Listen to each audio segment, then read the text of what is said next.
Thank you. Do we have any elected officials in the room? I think they're probably all next door in another meeting, but yeah, I think so. A few announcements. Knox County Schools will be closed for fall break next week, October 11th through the 15th. And the Knox County School Central Office will also be closed Thursday, October 14th and Friday, October 15th. I know I speak for the entire board when I wish for a well-deserved restful break for all of our students, families, and staff. I think Ms. Satterfield put it best when she said everyone's April tired right now. So we do hope everyone has a restful break. Also, just a the quarterly work session scheduled Wednesday, October 27th. We will be receiving our annual legislative update from our class representatives. I believe that may be a good opportunity for us to discuss our 2022 legislative priorities as well, so please keep that in mind over the coming weeks. A few changes to the agenda. First, the grant contract attached to item 8D regarding the Tennessee Department of Education EPIC grant is now in final form. There were no changes to the draft document that was previously attached. Also, you received an email this morning with information regarding our Superintendent Search Committee appointments with documents on the TSBA Superintendent Search Service, as well as summary of Knox County procurement. Those documents are also attached to item 10E for discussion.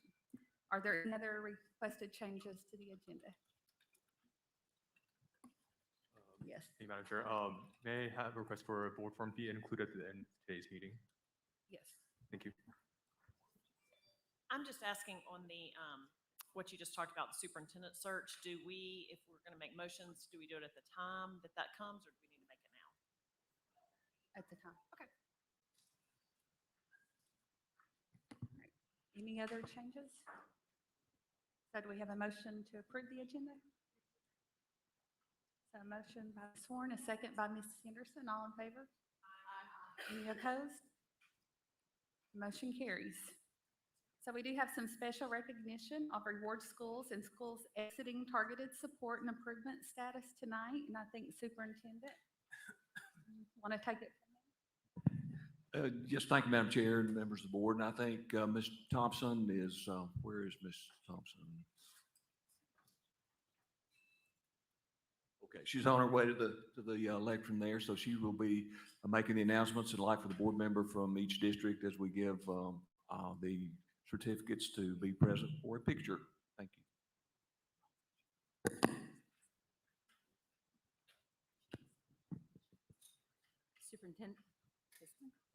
Superintendent, Madam Chair, members of the school board, I'm excited tonight to be here to recognize 9 elementary reward schools and 8 elementary schools that have moved off the state target list. These schools have had significant growth and achievement, and the fact that they did it during a pandemic is amazing. The principals and staff at each school are to be commended for their intentional focus on effective instruction and student learning. They've created a positive culture in their building that has led to increased student achievement and created an environment to meet the individual needs of students. Superintendent Thomas, Madam Chair, and school board members, I'm pleased to recognize the following schools and their staff.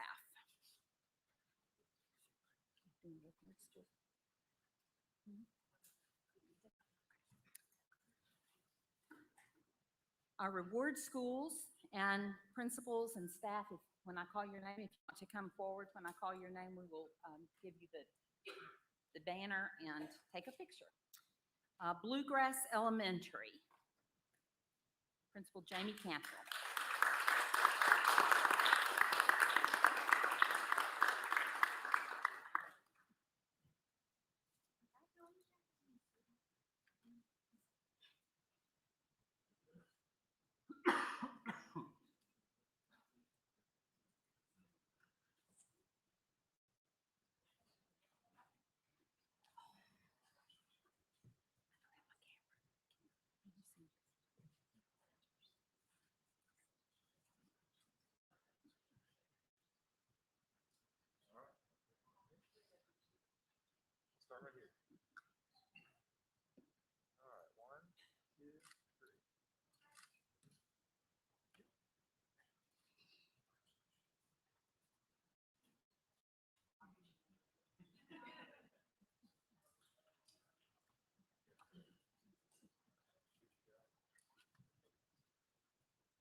I apologize. I realize I probably should have noted that reward schools are schools that have ranked in the top 10% in all the schools across the state of Tennessee. So this is no small feat. Our next school is A.L. Lotz Elementary School. Principal Gina Bird.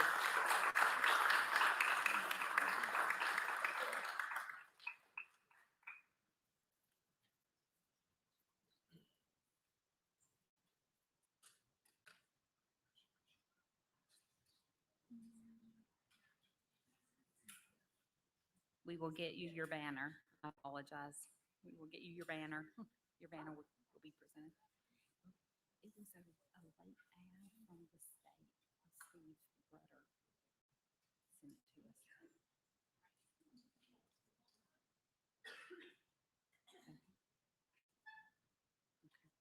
us. Picture real quick. 1, 2, 3. 1, 2, 3.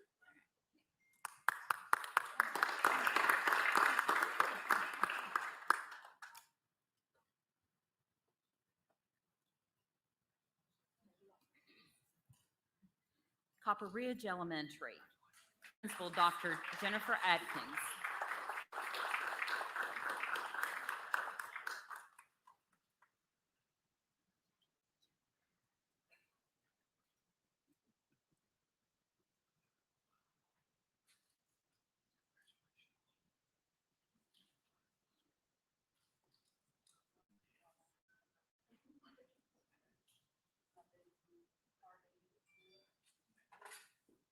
All right, 1, 2, 3. 1, 2, 3.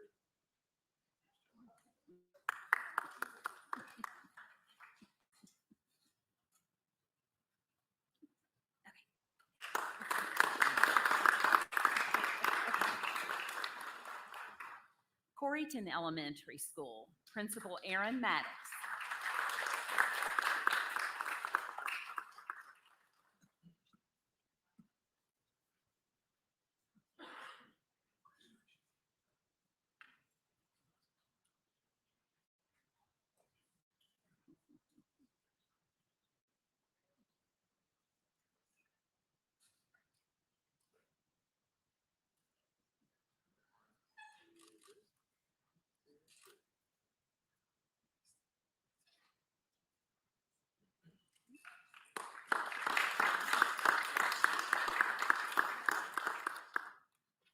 Farragut Intermediate School.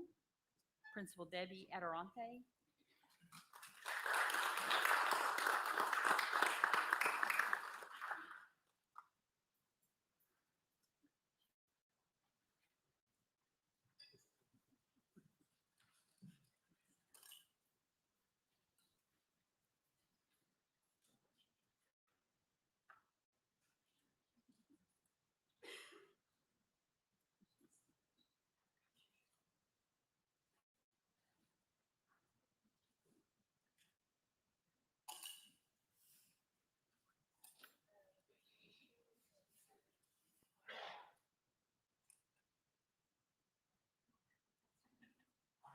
One, two, three. 1, 2, 3.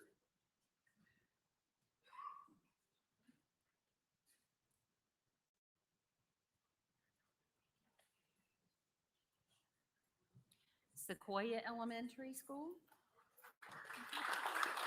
Principal Shay Seiler.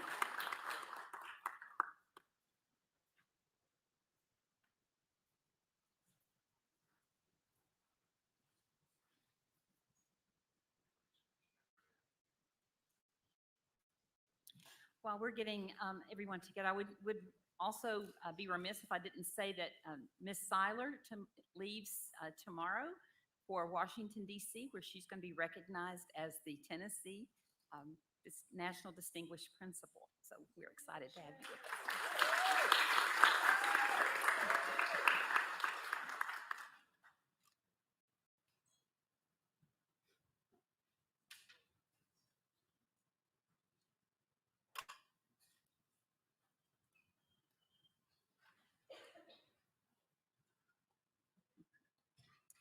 Shannondale Elementary School, Principal Renee Rapika.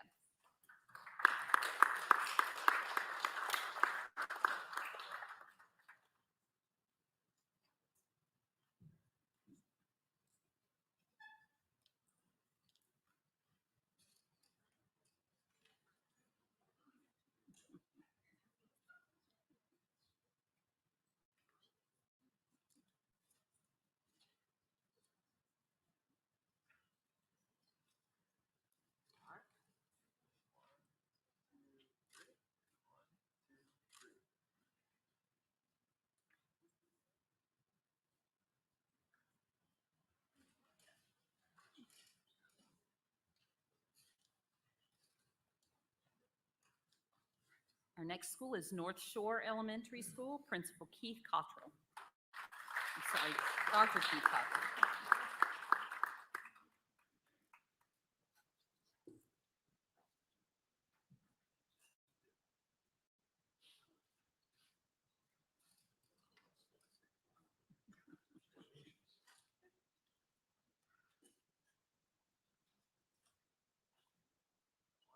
Two, three. One, two, three.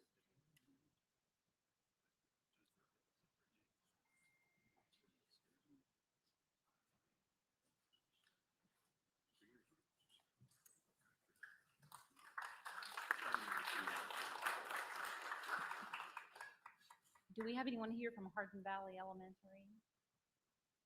Or Rocky Hill Elementary? No, yes. So both of Hardin Valley Elementary and Rocky Hill Elementary were reward schools, but they have no one here. Their principals are unavailable tonight. So let's go ahead and give them a round of applause.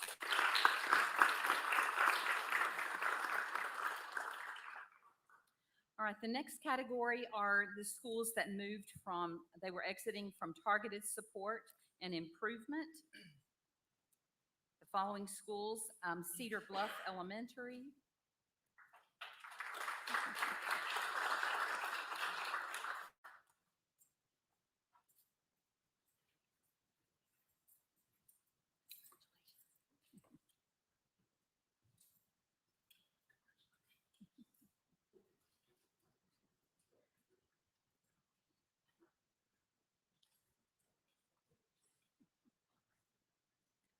Do you want to open it?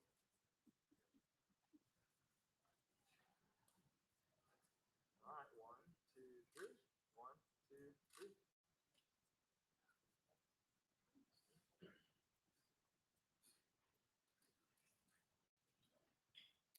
A.L. Lotz Elementary School.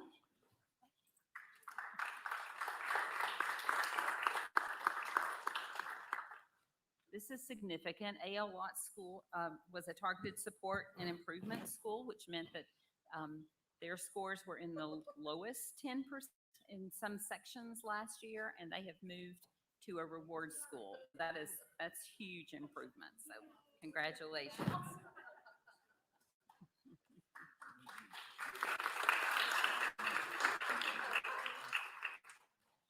right, one, two, three. One, two, three.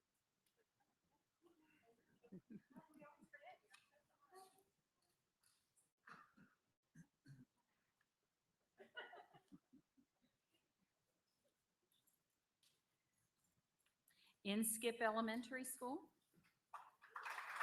Principal Lynn Coman.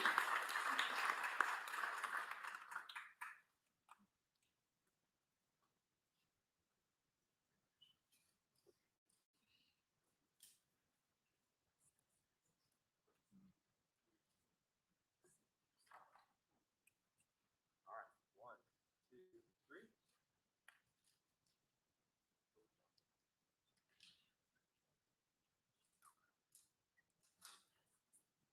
All right, we'll try it again. Sorry about that. One, two, three. One, two, three.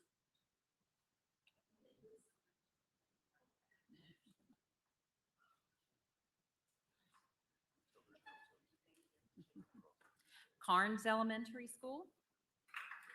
Principal Jamie Romig.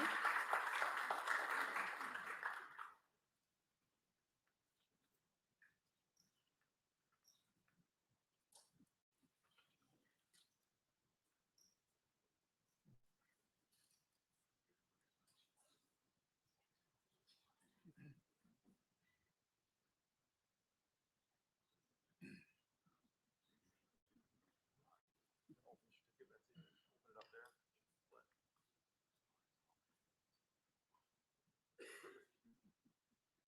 One, two, three. One, two, three.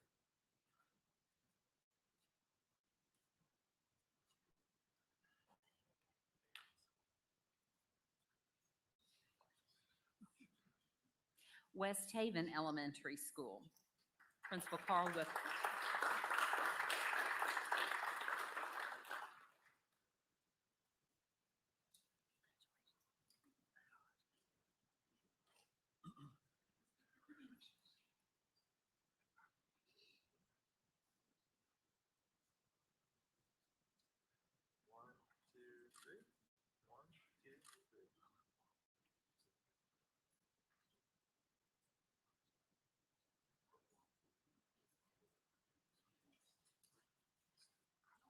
I would also like to recognize the following schools that could not be here tonight due to family engagement events at their school or staff illness.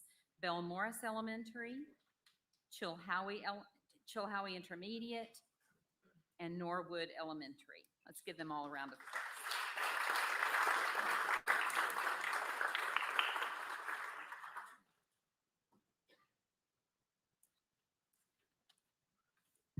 Good evening, Madam Chair, Board, Superintendent. I want to recognize Cedar Bluff, so if Terry Naraporty would come up here beside me.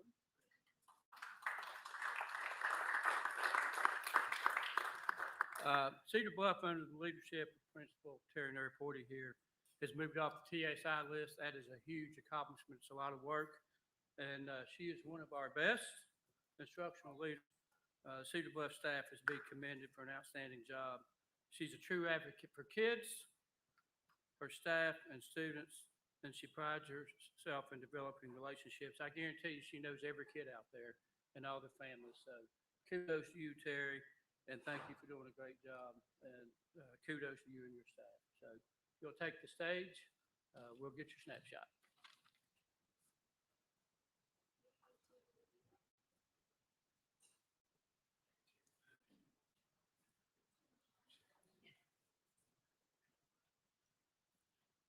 All right, 1, 2, 3.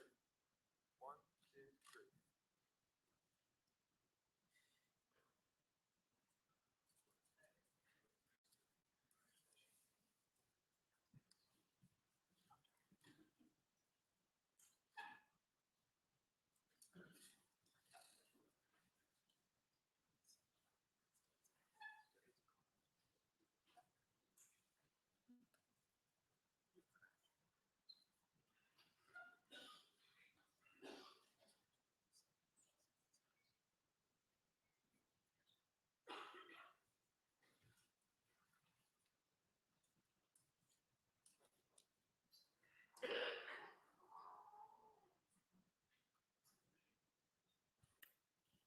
So congratulations to all of those schools, and thank you to all of our principals for coming tonight. We do have one more recognition for Ms. Horn, who was our board chair. It certainly did not go unnoticed or unappreciated, and on behalf of the entire board, I wanted to present you with this gavel. I feel like after last year, it should be gold, but we are on a budget, so sorry. So if the whole board wants to.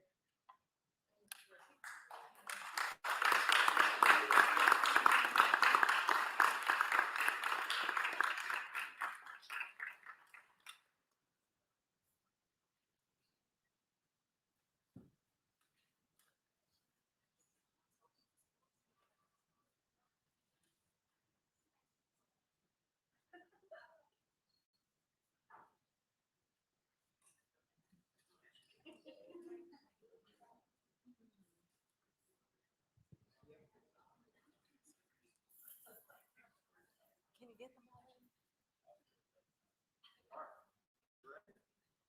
Back up with 1, 2, 3. 1, 2, 3.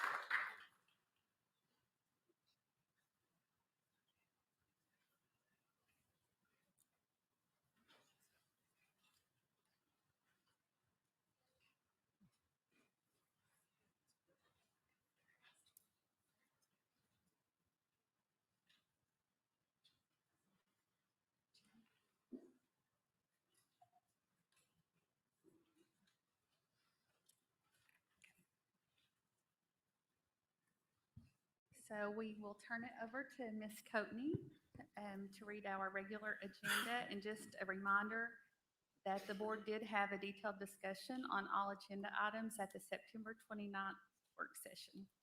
Ms. Coatney? Item 6, consent agenda.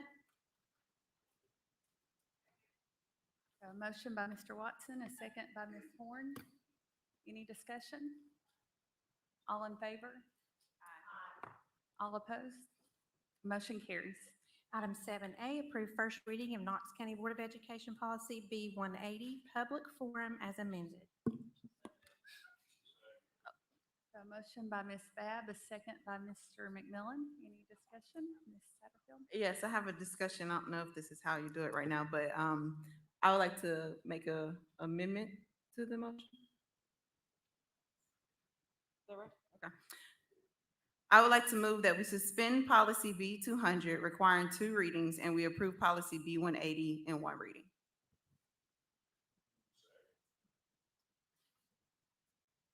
Okay, so any discussion? So the amended, I have a question. okay. So if we voted on this, when does it take effect?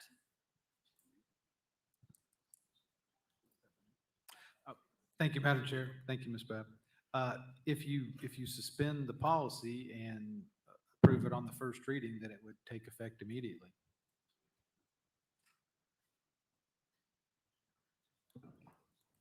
So any other discussion? So the amended motion, will you read that one more time? Ms. Yes, Satterfield? I would like to move that we suspend our current policy of B-200 requiring 2 readings and we approve policy B-180 on 1 reading. So Mr. McMillan seconded that, so no more discussion. All in favor?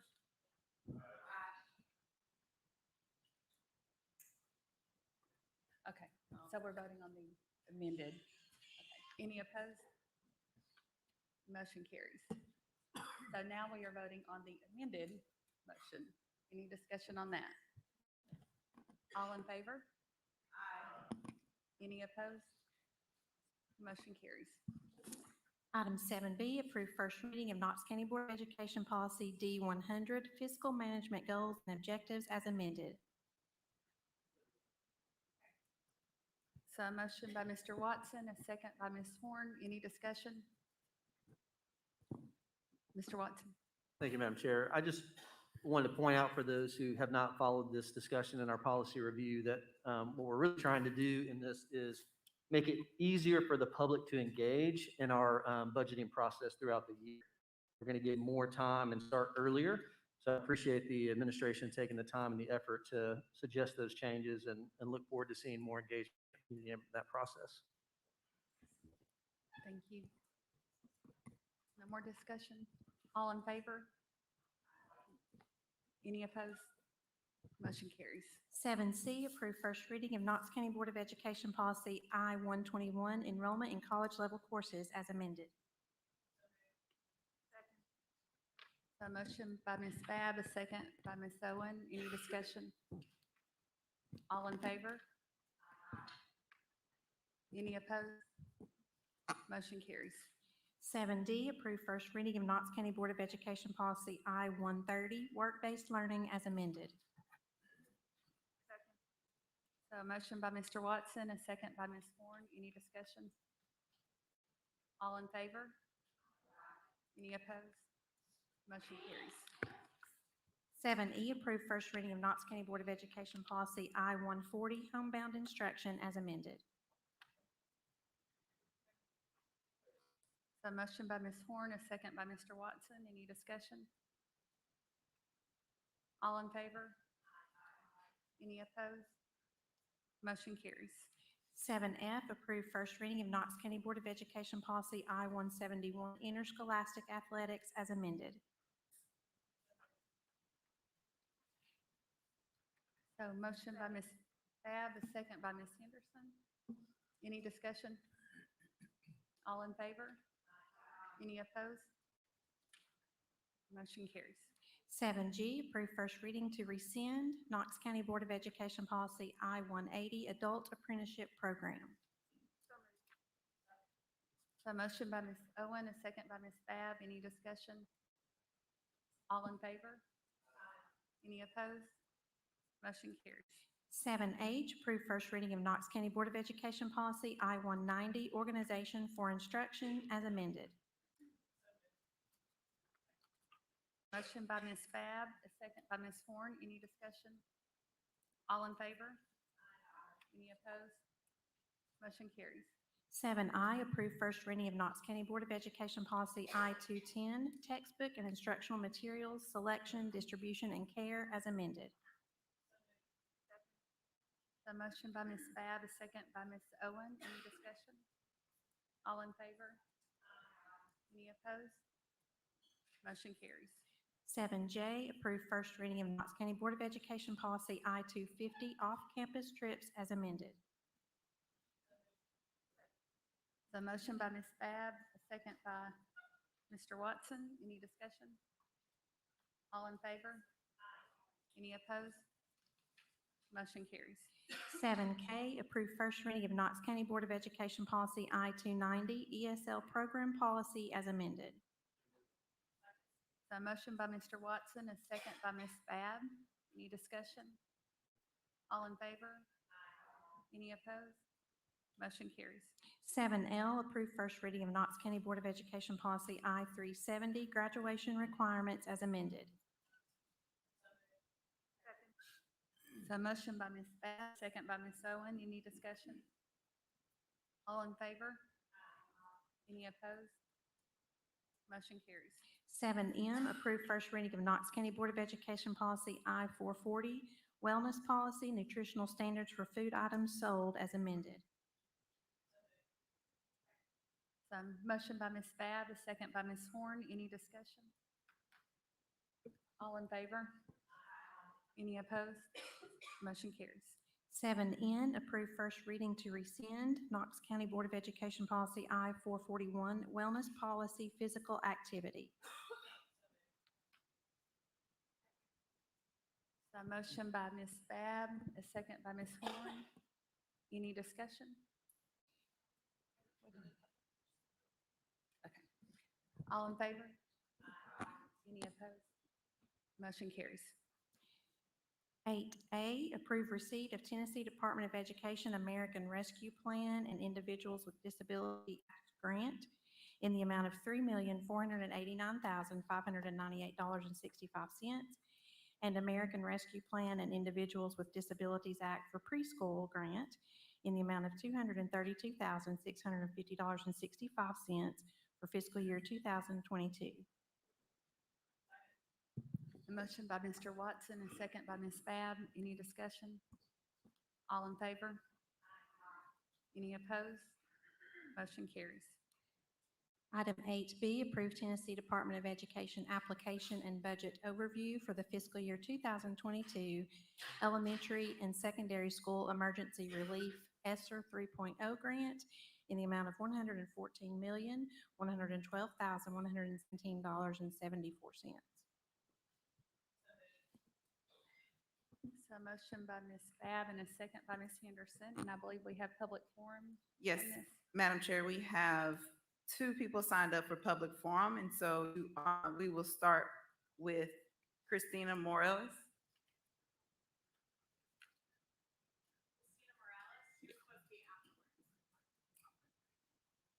All right, and then we will go with David Mickey.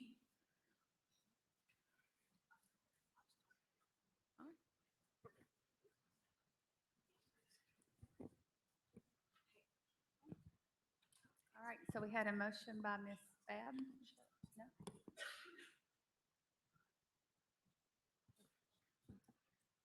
And a second by Ms. Henderson. Any discussion? All in favor? Any opposed? Motion carries. Item 8C, approve receipt of Tennessee Department of Education ESSER planning grant for the fiscal year 2022 in the amount of $150,000. So motion by Ms. Fab, a second by Mr. Watson. Any discussion? All in favor? Any opposed? Motion carries. 8D, approve grant contract with the Tennessee Department of Education for the term of November 1, 2021 through September 30th, 2022 to continue support of the Knox County Schools Educator Preparation Program through experienced professional in the classroom grant funds. So motion by Ms. Horn, a second by Ms. Bab. Any discussion? All in favor? Any opposed? Motion carries. 8E, approve receipt of Gen Youth and the Dairy Alliance COVID-19 Emergency School Meal Delivery Funding in the amount of $2,000 for Carter High School for reimbursement of expenses related to equipment and supplies needed for feeding students during the COVID-19 pandemic. So motion by Mr. McMillan, second by Ms. Bab. Any discussion? All in favor? Any opposed? Motion carries. 8F, approve receipt Tennessee Department of Education ARP Homeless 2.0 grant in the amount of $412,593.04 for the 2021 and 2022 and 2022-2023 school years. So motion by Ms. Bab, a second by Ms. Owen. Any discussion? All in favor? Any opposed? Motion carries. 9A, approve design contract with SME plus Busby Architects, PC, for roof replacement at Carter High School in the amount of $124,000 using capital improvement plan funds. So motion by Mr. McMillan, a second by Ms. Owen. Any discussion? All in favor? Any opposed? Motion carries. Item 10A, approve employee health insurance premium rates for 2022 to reflect employer covering entire increase. Okay, so a motion by Ms. Horn, a second by Ms. Bab, and I think we have a public. Yes, we have a public forum speaker, Ms. Paula Hancock. And if you can state your name, county of residence, and you'll have 3 minutes to speak. Paula Hancock, President, Knox County Education Association, Knoxville, Tennessee. I would just like to take this opportunity and take a moment to thank Superintendent Thomas for recommending to the Knox County Board of Education the approval of employee health insurance premium rates for 2022 to reflect employer covering the entire increase. I would also like to take this time to thank the board members for your consideration of the recommendation, and also to thank all of the representatives and facilitators of the Knox County Schools, Knox County Education Association, PECA team. Thank you all so much.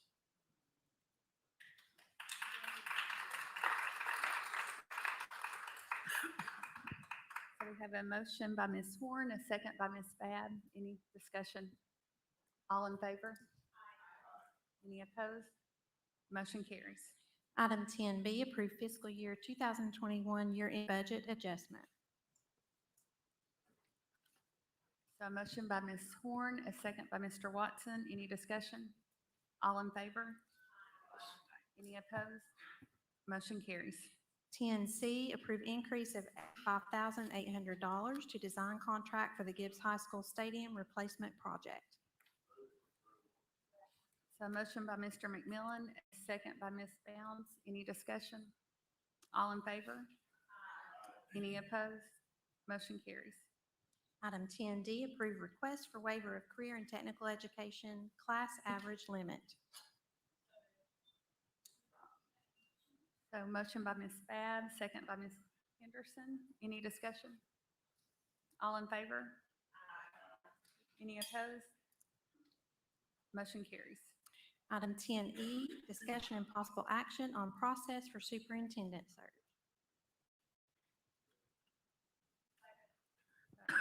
Motion by Mr. Watson, a second by Ms. Bab, and we do have public forum speakers on this. Yes, we have Linda Arnold.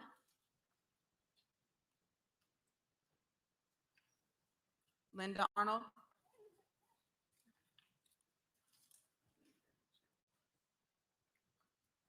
All right, Mary Jane Morris.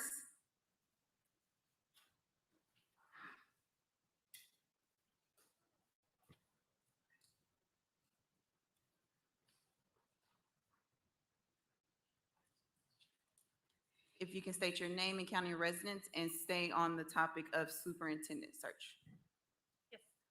you. My name is Mary Jane Morris. I'm a resident of Knox County, and I live in District 3. I'm also a member of the KCS PASS group, and I want to be here tonight to thank all of our educators as well on the panel on the board for hearing us and listening to our request to have more advocacy and transparency on your search for what we have for the superintendent coming up. I recently heard an interview from the board on the News that they said, quote, "We have plenty of time to find a new superintendent." I understand the start of the next school year seems like it's a lifetime away, and this board might be inclined to have a speedy, maybe closed-door decision-making process to find a new superintendent. But I encourage the board to make this a transparent recruitment process. Please understand the importance of having a third-party, unbiased recruitment from outside of Knoxville for assist with this search. The board must act now on the recruitment efforts before an ideal candidate is lost to another more proactive school district. I ask that you realize the different weights of your voices, understanding and considerations of having the outside perspective come in to help with this, bringing in those experts, allowing different legal experts to handle legal discussions, bring in recruiting experts to handle the recruitment to find this new superintendent. Please make sure that we are carrying a torch and that you are understanding the weight of your voices and the weight of your decisions and making sure that this is a completely bipartisan. They're not involved in any pro this or pro that, and we are all just coming together to find that ideal replacement for Superintendent Thomas. So thank you all for your time and hearing us.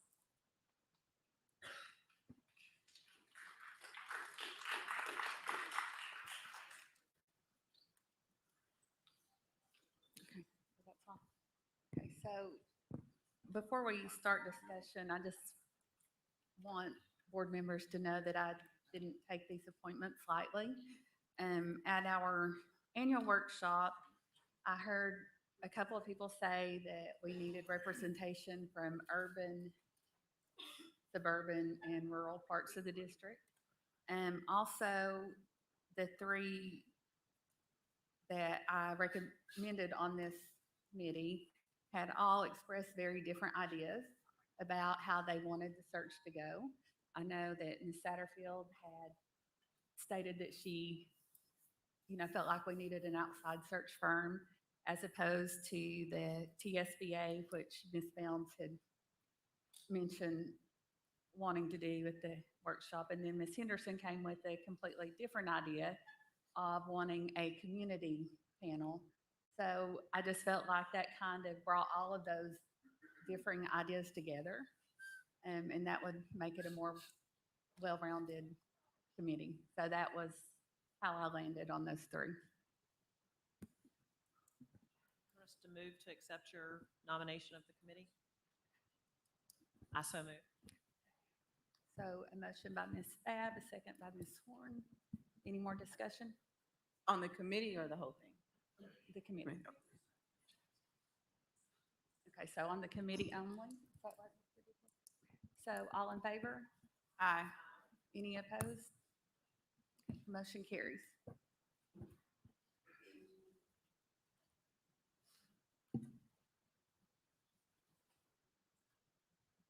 Okay, so TSBA and RFP documents are attached. If we want to have a discussion on those things, and then someone can make a motion? Yes, but thank you, Madam Chair. I just wanted to let you all know that, so I passed out some sheets there right after the meeting started. That was just some extra information from procurement. The document that's attached to your agenda was actually on bids, which is a different process than an RFP. So Matt Myers with procurement wanted to make sure that you all had the correct information on RFP. And that information is straight from the Knox County Procurement Code. Thank you. Ms. Satterfield? Yes, thank you, Madam Chair. I just want to share the reason why I believe we need an RFP, just for a bigger opportunity. So Knox County as a whole gets a lot of flack regarding not doing business with diverse populations. And while it might sometimes be intentional, it could also be the process that happens right now in the decision-making that we're doing here. So I believe it's on our duty as governing bodies to be able to cast the widest net as possible versus going with the tried and true of what we know, and who has done the service for us, or done the service for Tennessee. So I think we have to do our job in, as governing bodies, to cast that net wide to ensure that we're not excluding anybody, but more importantly, giving access to people who would never even have the opportunity to if we go with the same tried and true individual. So that's why I support an RFP.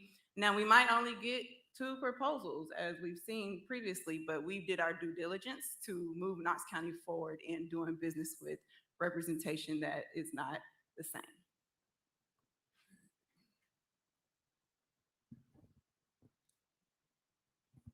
Ms. Bell?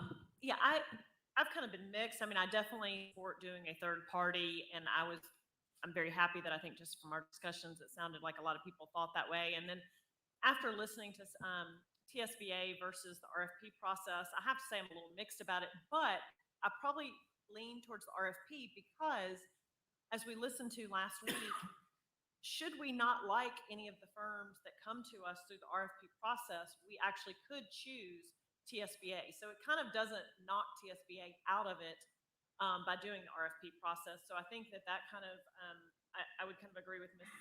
Satterfield, and I think Mr. Watson made a comment that really stuck with me, that, you know, this really is, for most of us on the board, one of the most important decisions we'll be making going forward. And I do think we've just got to put the best due diligence into it.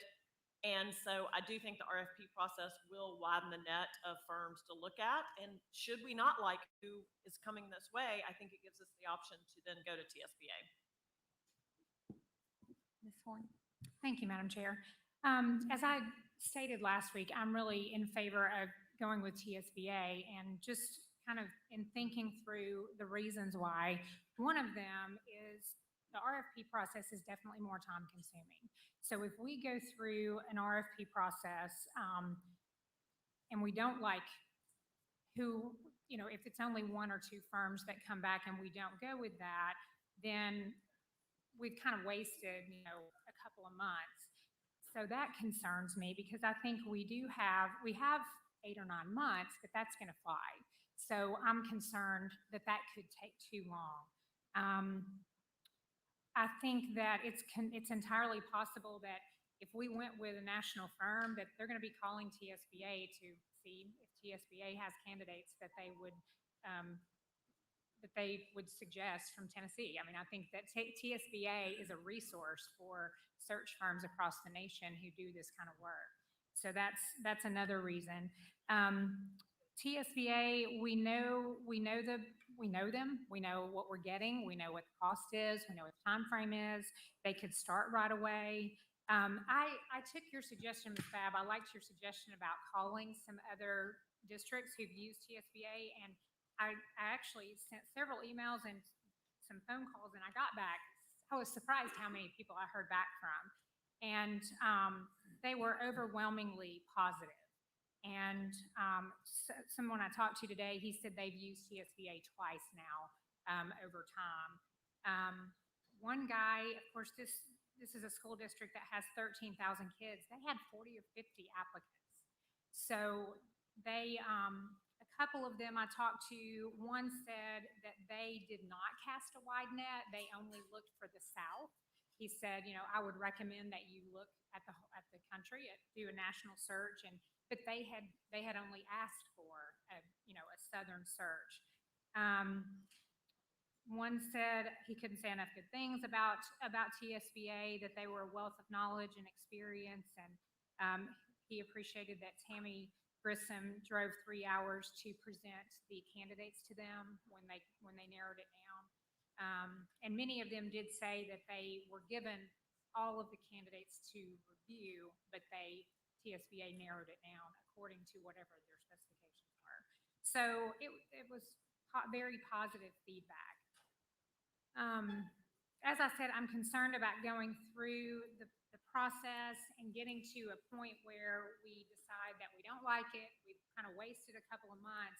And I feel like our students have been jerked around so much over the past 18 months that we need to make sure that we do this in the time frame that we have. And if we go with TSBA, we can hit the ground running, get those community meetings going and talk about and dream a little bit about what kind of superintendent that our community wants. And we can get going on that sooner rather than later. So, so those are some of my reasons why I think we should go with TSBA. And I will just remind the board that I am on the board of TSBA, Board of Directors. Received no compensation for that, but just wanted to make sure everybody knows I am on their board. And that's part of why I feel like I have gotten to know them a little bit better over the last 6 months that I've been on the board.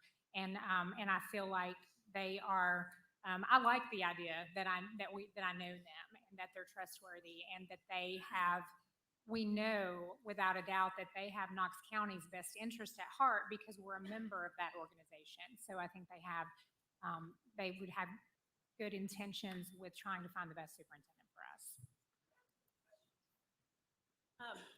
I appreciated the one that said that they wished that they had not done just a Southern search, but a national search. And I mean, it sounds like everybody was favorable to them, but did you get any feedback of, we wish we'd done this differently? Not necessarily the decision of TSBA, but just something that they had kind of learned through the process. There was one today that did have a couple, she had more of that kind of, let me see if I can find it.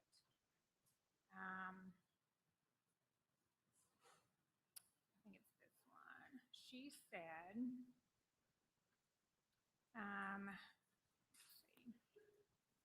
she said that the interview was the process was very organized and made it easy to go through the process. I would, however, suggest that you not limit the choice of finalists.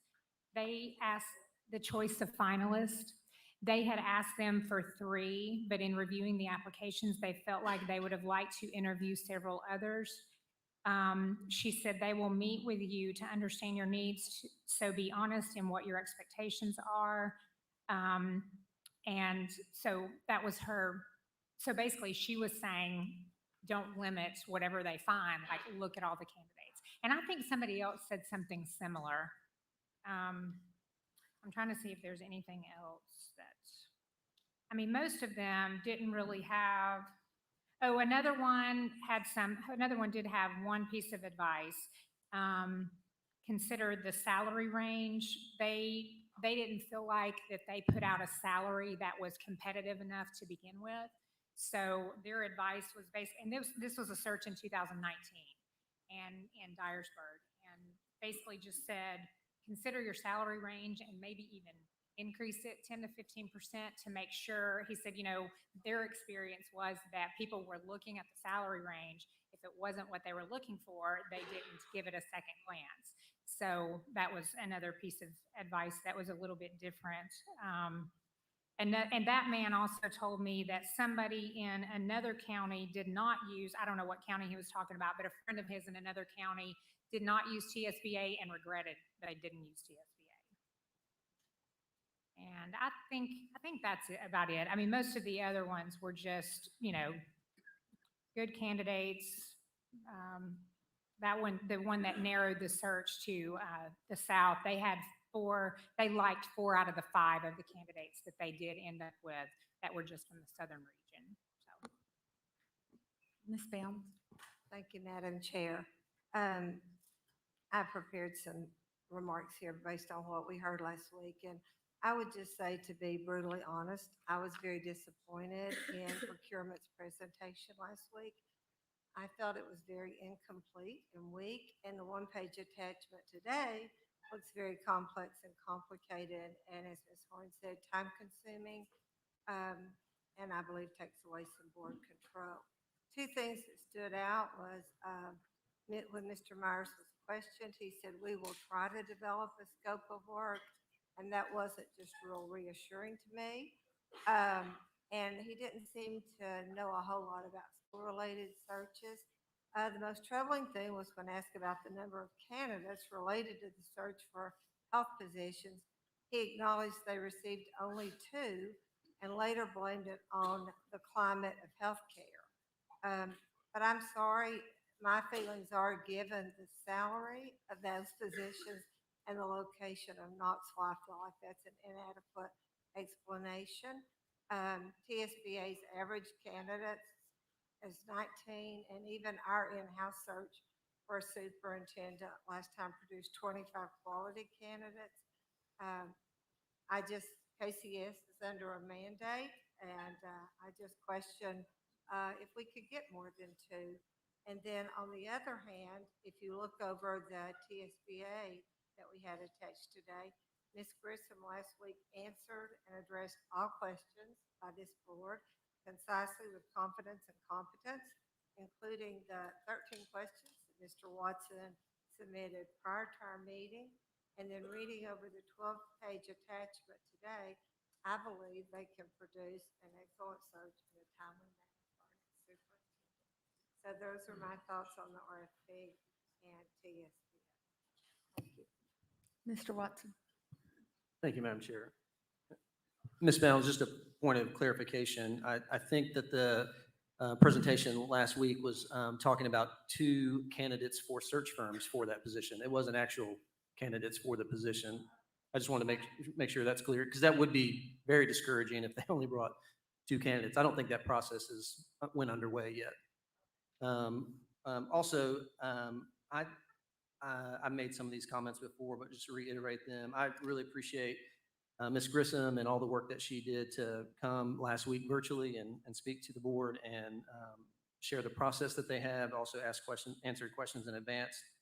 I still think in terms of the ability to find a search firm, we're comparing TSBA to itself. We don't know what other possibilities are out there. I also spoke to one other district that used TSBA. It was a larger district in the state of Tennessee. They said they did a fine job. They said no bells and whistles, which, I don't think anybody was expecting that based off the presentation last week. They made a comment that they were okay on diversity. I would, like Ms. Babb said, I do think this is probably the most consequential decision we'll make in the next few years in terms of our superintendent search firm. And I want us to, or not firm, but the superintendent. And I want to make sure that we're doing all that we can in terms of due diligence to be able to see what's out there. Again, it's nothing against TSBA, but it is a cookie cutter approach. We know that there's not a lot of opportunity for us to speak into different types of services. It's not kind of an a la carte kind of approach. And although I think Mr. Myers last week was accurate that, they would help us build a scope of work, I really think it's the job of the board to scope of work for the search firms. So I wouldn't depend on procurement to outline all the things that we might need within a search firm process. And I think that some of the work that the search committee that we just approved would do is help flesh out what that scope of work would be for that search firm and what the possibilities might be. So.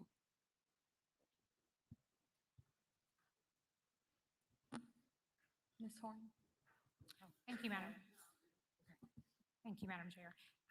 That's one of my concerns with the RFP process is the issue of the scope of work and the board helping put that together.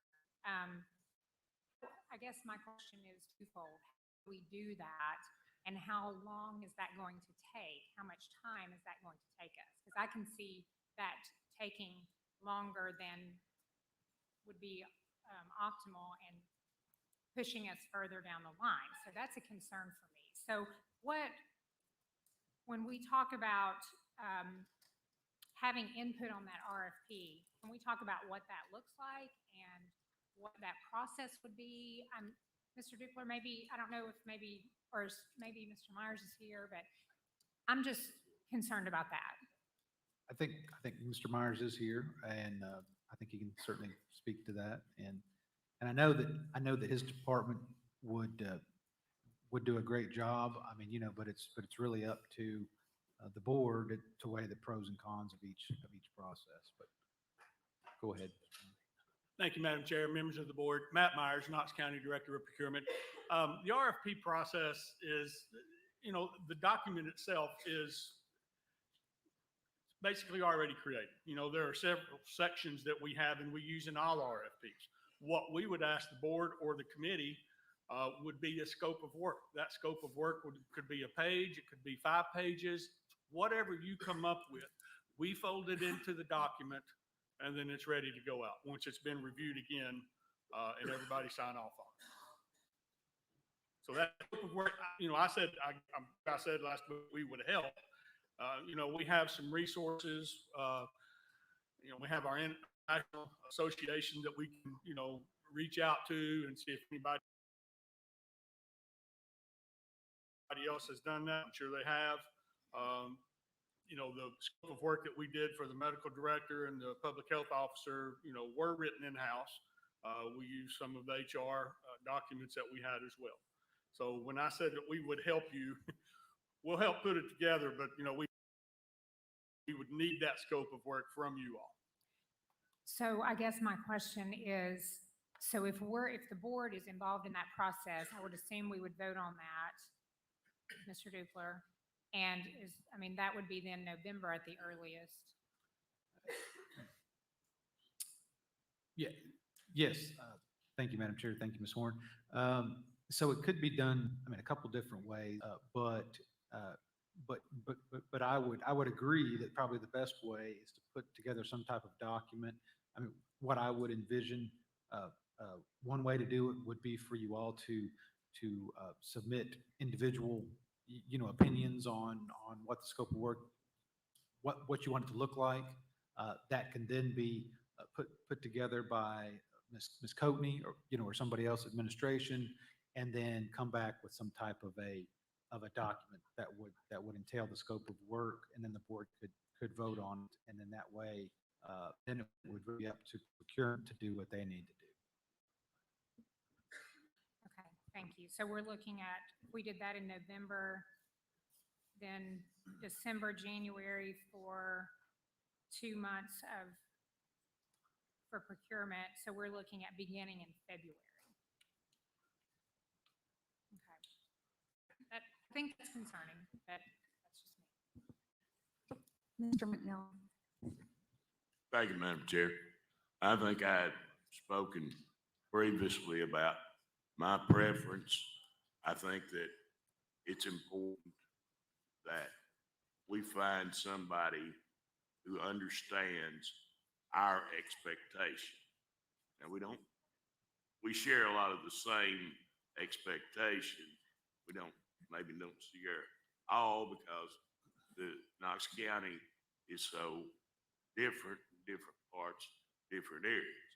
But somebody that can understand that and can adjust to that. I don't care whether they're, from here, from East Tennessee, or from North Carolina. I probably wouldn't, my personal preference, I wouldn't go way out. I wouldn't want somebody from New York. I just state that flat out. That's my opinion.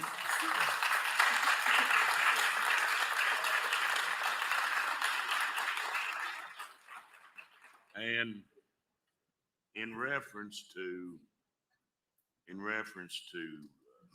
Ms. Babb's comment about maybe we could go out there and see what's out there, if we didn't like 2 or 3 or whatever, I couldn't help but think about, this is simplistic, but I think it speaks to the point. It'd be like being the third person that was asked to go to the prom. Would you like that? I don't know that Ms. Grissom and TSBA would feel that way, but if we did that scenario, they would have every right to. Thank you. Ms. Bounds.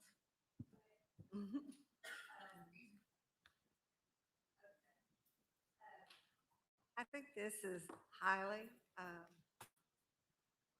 important. Before we vote, I'd like to remind this board that the University of Tennessee fired 3 presidents in a span of 10 years. These presidents were a result of a national search from search firms hired by the Board of Trustees.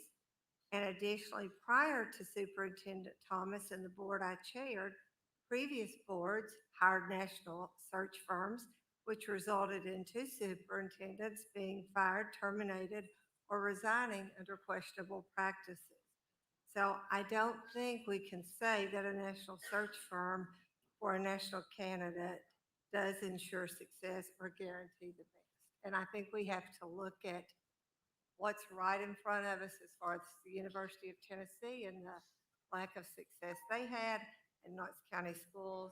And prior to Superintendent Thomas, we hired 2 from search firms and they were both resigned or fired. Mr. Watson? Thank you, Madam Chair. Mr. Dupler, we could call a special called meeting and approve a scope of work prior to the November meeting, correct? Yes, I mean, the chair can call it or the board can call Yeah. it by majority. Yeah, I think just in the next 9 months, that we may end up having some need for some special called meetings. I'm not saying that this is necessarily a time, but I think that could happen. Also, I think some of the work that would be done between now and January 1 or whatever there's some concurrent work that could also be happening. I think we could run in community engagement process even while we're looking at and considering possible search firms. And then in terms of the development of a scope of work, we had some conversation around that at our retreat, and I think I had presented a combination of 3 different scopes of work that both from our process last time internally, also from some things through TSBA, and then also from another district and another state. So I think that when I talk to some other districts, they have said that scope of work development process has taken them 2 to 3 hours to carve out and get that done. And I don't think we have to start from scratch. I mean, I think there's a lot of possibilities out there about what you could include as scope of work. I don't think we'd have to start from a blank slate. Ms. Satterfield? Thank you, Madam Chair. Thank you, Susan, for bringing that information. It did give me more insight about what TSBA can offer, and also just testimonies from other people that went through the process. So that was good. Thank you so much. So I just want to clarify if there's any confusion among the boards. My opposition isn't with TSBA. I do still believe that it's cookie cutter in the process, but that information you provided is good to give me a little hope that they'll be able to do a good job. My reasoning for our RFP is just make it as clear as possible that it's these decisions that continues to keep Knox County in the bottom pool when it comes to working with diverse businesses and opportunities as a whole. And so it's this moment here, not the moment of the RFPs or the moment of the people that come into the county, but it's the decision-making that we make at the moment to not even open it up to provide the access that's keeping Knox County at the bottom from that area. So that's where my clarity is. Not necessarily TSB. I do think that they'll do a great job, but just doing. Community forums, if we were going to do community forums while we're waiting throughout the RFP process, are we assuming that our staff would conduct those? Can we just talk about that? Because to me, that's a big deal, because our staff is stretched right now, and I don't think we should put anything else on them. So that would be a concern for me. And that is actually why I recommended Ms. Henderson to be on the committee, because she wanted a community-based search. And Knox Education Foundation has graciously offered to help facilitate those community discussions. So I think we can do that working with them, and we can have a good, healthy input from the community that way. Okay. As well as, just what the community wants to see. Okay. All right. In the superintendent. And I will say that, the problematic part for me about the RFP is the time piece, because I can see, as with other things we've done, just kind of getting, hung up on things and not being able to move forward. And I do think that we need to have someone in place before school starts next year.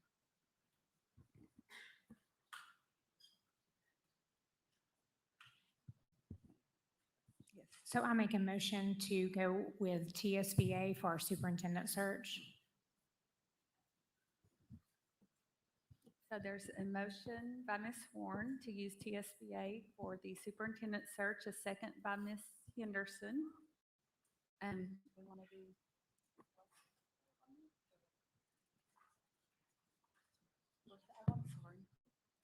Was your light on? It is now. I'm yes. sorry.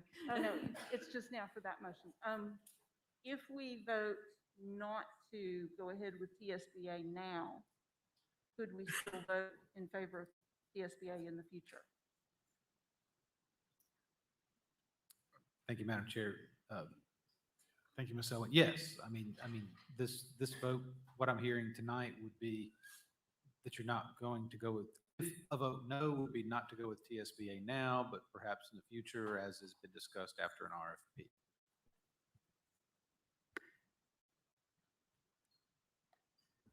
So any more discussion on that? Okay. Ms. Satterfield, No. Ms. Owen, No. Mr. Watson? Ms. Bab, No. Ms. Horn, Yes. Ms. Henderson, Yes. Ms. Bounds, Yes. Mr. McMillan, Yes. Ms. Christie. Yes. That's 5 yes votes and 4 no votes. So motion carries.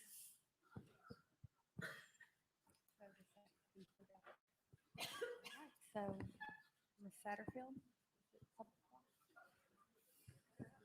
Hey, well, before we do public forum, does the board want to take a short brief? I'm sorry, Madam Chair. I know we had two motions within that one agenda item, but is the agenda item closed, the discussion? Because I have a question related to what we just decided. No, I mean, we can, yeah. So the question I have is there's two fee bases for TSBA. There's the $6,500 one and there's a $11,500 one. And Ms. Horn did not clarify, so I don't know what we actually just bought.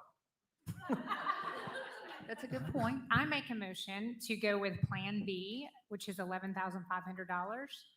And the difference. Since we have now decided that we are going with TSBA, I would like to make a motion that we are going with Plan B, which is the 11.5. Is that, I believe that's correct. Second it. Thank you. And just to clarify, the 11,500 involves their community engagement process. So Correct. I think it's important for the board as we consider this potential vote. I don't know that using their process limits us doing another process as well, but you know, we are in some ways deciding how much do we want to engage the community in this vote, so. Right. And so technically, I think it's called Plan 2. I'll just correct myself. Do we have a second?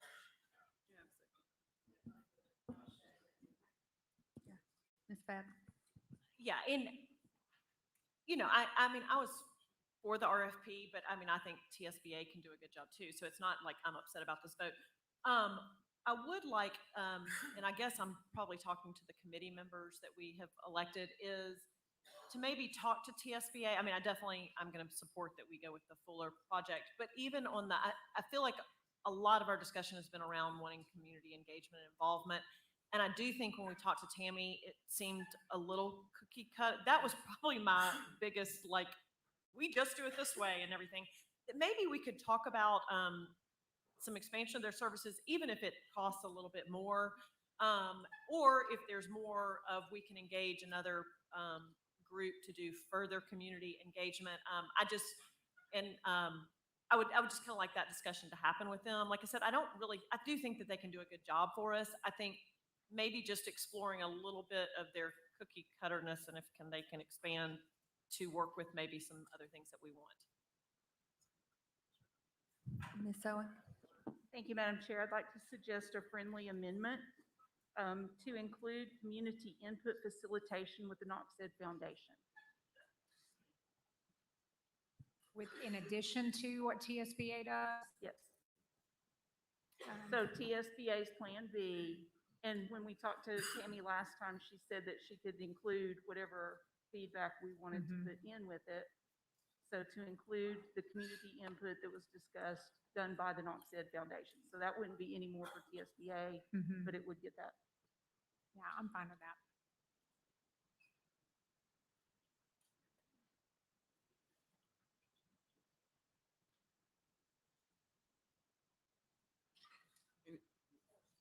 I got a question.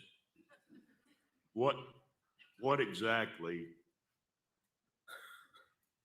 are they gonna do? Are they gonna offer advice?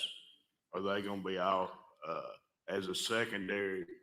Now, we sat here and voted on it. We've chosen somebody. And now I'm not going to be a party to sitting around and trying to hack it up. And that's kind of what you all are doing. It sounds like. I have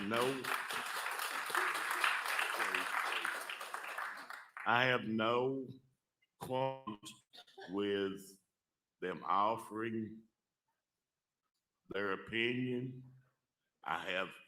Matter of fact, I would love to see Tammy Grissom and Miss Babb have a good conversation and her to get out all what she wants to roam and find all these supernatural people that she thinks exist.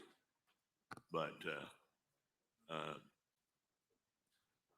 I think it's pretty simple, and I think y'all trying to complicate it.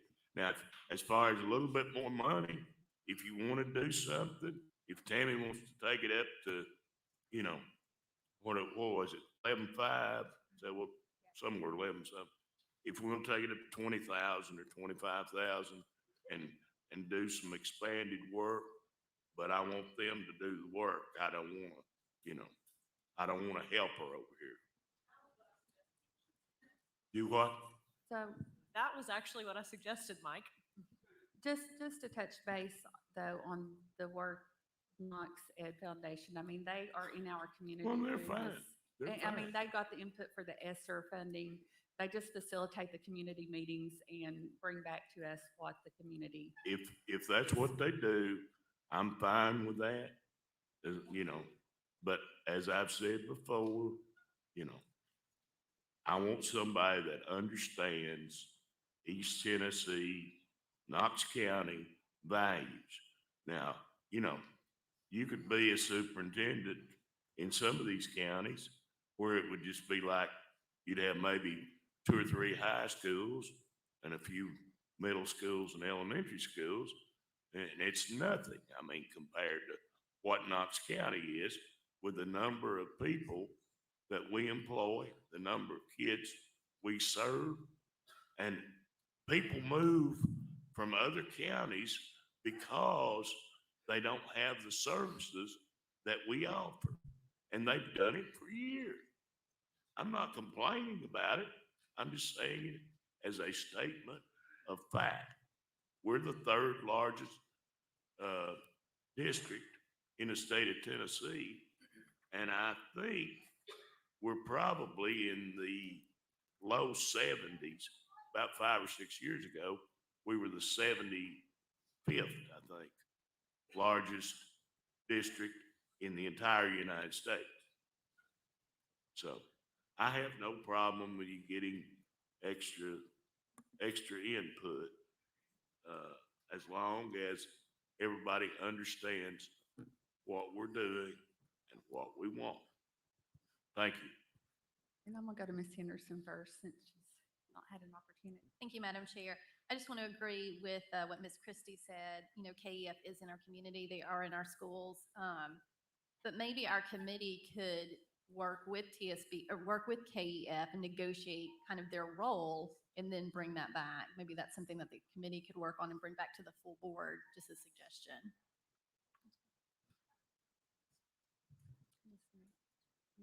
Mr. Watson? Thank you, Madam Chair. I agree with that, Ms. Henderson. I think that's part of the role of that subcommittee is to help negotiate those additional pieces to this. I think with that being said, and again, this is nothing against TSBA. I don't know that if we want to consider using KEF, which I do think based on Tammy's presentation last week and what we know about KEF's other community engagement work, they would be able to do a more robust process than what Tammy and them are able to do. And that's because they decide, here's the guardrails in which we're going to do it. We're going to have 4 meetings on one day, and then we're going to tell you what we learned. I don't know that paying an additional $5,000 for that and then also bringing in KEF, which would do that and then much more, I would assume, is needed. So my preference would be is that we contract TSBA at the $6,500 level, let them do their core service, and then let the subcommittee decide on how to engage KEF in a more robust community engagement process. Because as I said several times, I think some of those things can happen concurrently And KEF is already in our community. They've already helped us with community engagement work in the past. They know what works in this community, how people have responded, how to get people to the table. So if KEF was not here, I would say let's spend $11,500 and use their service for the community engagement. But I think it's a little bit duplicitous to do both. I just don't know that we need both. Ms. Owen? Thank you, Madam Chair. My purpose for offering the amendment to include KEF was because when I asked Tammy last week whether TSBA would be willing to have more community input than just the one day, she was very opposed to that. So if we really want a great deal of community input, then I think we need to take every opportunity to gather that community input. And if TSBA's process doesn't include it, but they are willing to take other input, which she said she was, then I want that community input. Ms. Bell? Thank you, Madam Chair. I have no opposition to this board utilizing KEF, and they have been a vital part of the community, and the predecessor to KEF has been a vital part of the community. I just didn't, I really don't, I have problems with it being put forth as a friendly amendment and being done like that.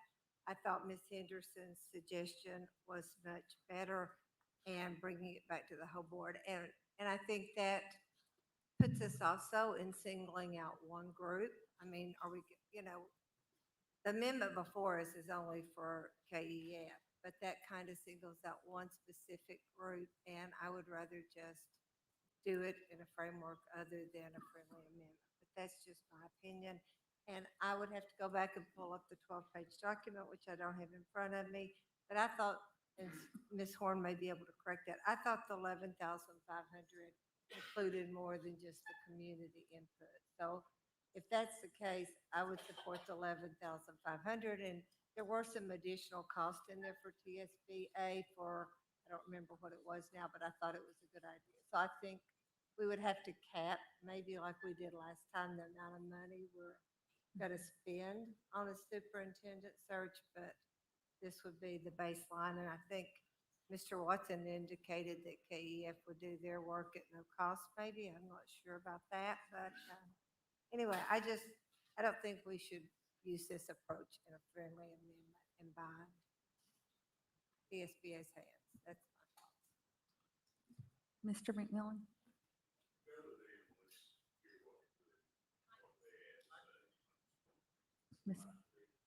Ms. Bab? Yeah, mine was just on the 11,500.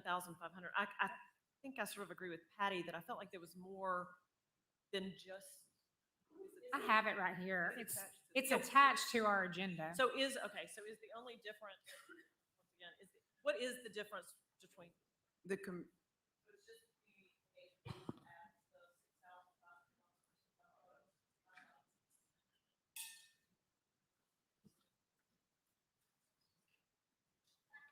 Well, I mean, there's some of like the interviewing the board members.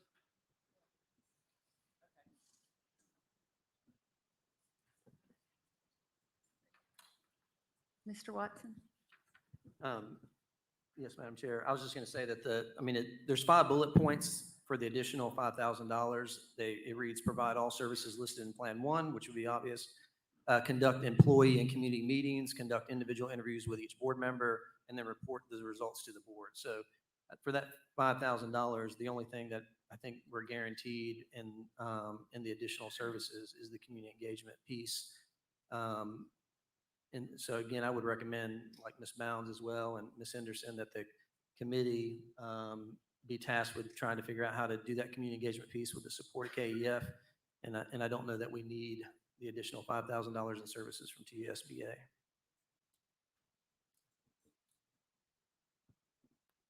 Mr. McMillan, Ms. Horn? Well, I think you're right. I think if that's the question, I think is if we really, it really is all, that Plan 2 really is all around the community input. So if we want the input and the recommended criteria from TSBA in addition to KEF, then we should go with that. If we don't, then the 6,500 would be sufficient. But back to, I think what Ms. Bounds and Ms. Henderson have said, you know, it may be better to work through that separately. I don't know, but, so I'm not sure if we need the additional support, I guess. So maybe the 6,500 would be adequate, perhaps. But I kind of like I mean, I kind of like the idea of the plan two and doing it in concert. I feel like that way you get the viewpoint, because TSBA included in that is they're recommending their criteria. So they're a completely outside agency that is then bringing back what they saw. And it's going to be very, you know, completely unbiased look at what they heard and saw. So we may want it just to have both viewpoints. It could offer, I think that, you know, that may be worth the extra time and money. So any thoughts on that? Ms. Bebb? This might be a Mr. Dupler question. We voted on TSBA. Do we have to decide on the level tonight? Because I almost feel like I would like our three-person committee to talk to TSBA a little bit and explore this and sort of look at how they can do it. But do we need to decide? I mean, it's $5,000. I mean, I know $5,000 is maybe a lot of money, but in the grand scheme of our search, I'm just wondering if we could have the three-person committee really talk to TSBA and evaluate what they can bring and do it, or do we need to decide on this level or that level tonight? I don't know that. Sure. Yeah. Thanks, Madam Chair, and thanks, Ms. Babb. The answer is the board's in charge. So you all talk it out and figure out which way you want to go. I mean, frankly, you could do it whichever way that this board decides to do it. You could go with one of the two plans. You could add KEF. You could leave a piece off. I mean, literally, you all decide how you want to do it. And we do have a motion on the floor. Okay. And Mr. Watson? Thank you, Madam Chair. Last comment. I think based on that conversation, Ms. Babb and Mr. Dupler, I think let's go ahead and approve the minimum contract of $6,500 and then let the committee talk to KEF and TSBA and then add if we want to add the additional services of TSBA later. Can we do that?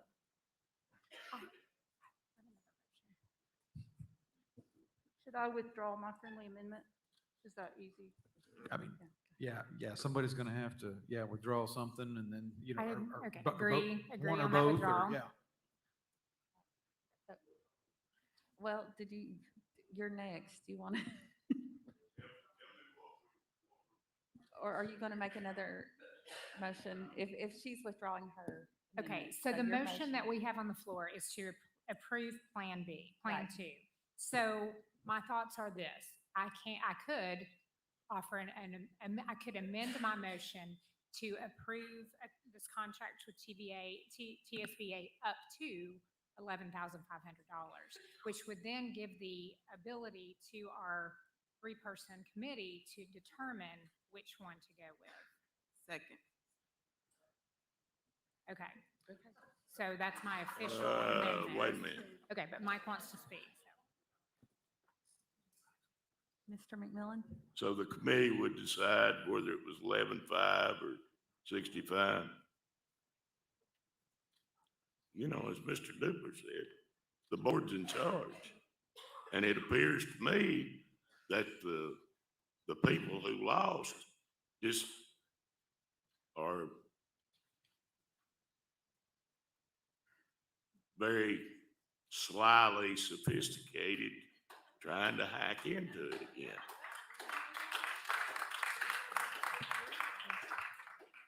If you lose, you lose. You know, you ought to shut up if you lost. Okay, so we have a motion on the floor in a second. What is the motion? The motion was to approve Up to up to $11,500. $11,500 TSBA search by Ms. Horn, seconded by Ms. Satterfield, I thought I seconded that one. or seconded by Mr. I McMillan. don't care at this point. He did, yeah. You did the first one, but she Okay, withdrew I'm it. sorry. Yeah, I'm she sorry. withdrew that one. I stand correct. So, So I have, okay, so Is that it? that's what's on the floor right now. Yes. So what about all this other stuff? The committee would work with Knox Ed Foundation and TSBA with how they're going to do the community. So they have no official role in it at this point. Okay, Correct. let's go. Okay, Ms. Horn, or, okay, so I just want to say, while we have our committee gathered here for the search committee, my vote would be to go with the 11-5. I'm willing to, I'm fine if you don't, but my recommendation as a board member would be to go with 11-5. I really like the idea of having a completely outside agency do, it's only one day of community meetings, but do that day of community meetings. And then in addition to whatever you guys decide with Knox Ed Foundation. So that is just, I just want the board to know the committee to know my intention, what I would prefer. Somebody state what we're actually voting on. Say what? I believe the motion on the floor is to approve TSBA for a superintendent search service up to $11,500. Period. so did you have That was anything? else, seconded by Mr. Ms. Satterfield. Let's vote. Okay.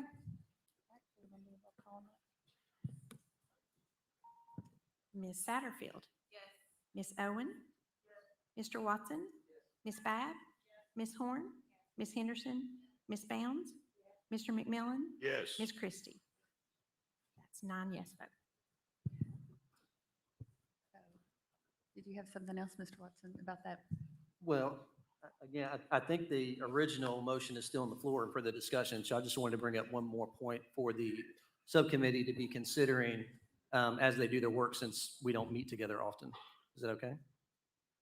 Because the discussion is still up, right, that agenda item, until Ms. Christie closes it?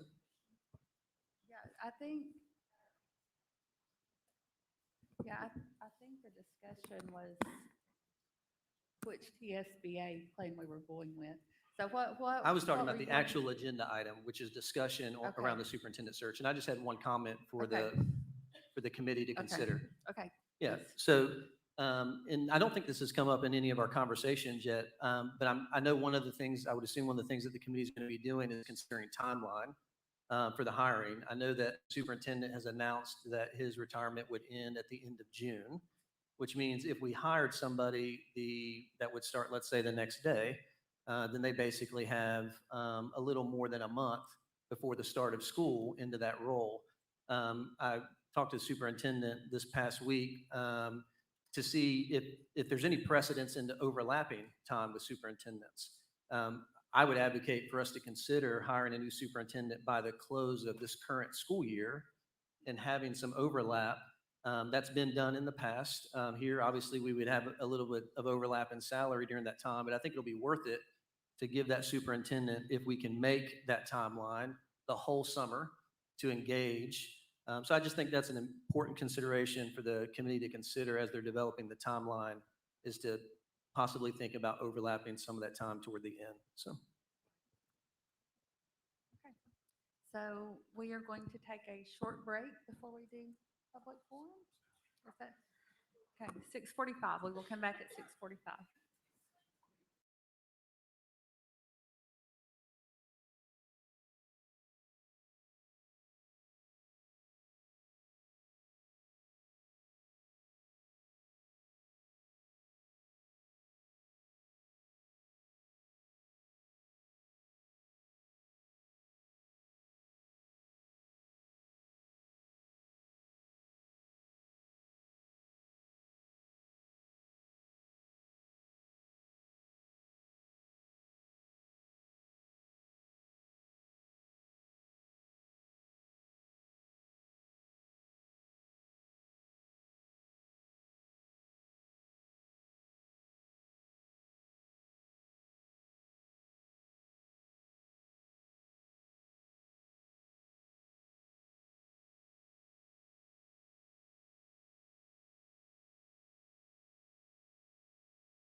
Okay, we are back, and I'm going to turn this over to Ms. Satterfield for public forum. Thank you, Madam Chair. Just a few reminders as we start public forum. The board respects public forum speakers. The board requests public forum speakers to address remarks to the entire board and not individual members. Each person speaking shall state his or her name and county of residence and have up to 3 minutes to make remarks unless time is extended by majority of the board. Members, let me see. The board respects and appreciates the good intentions that bring citizens to speak at public forum. The board asks that speakers show their respect to the board, the staff, and other citizens by speaking in a manner that is civil and courteous. Again, and also if you can speak directly into the mic to ensure that our interpreter is able to hear your remarks. And we will get this show started with Kristen Ashley, and you'll have, say your name and county of residence, and you'll have 3 minutes to speak.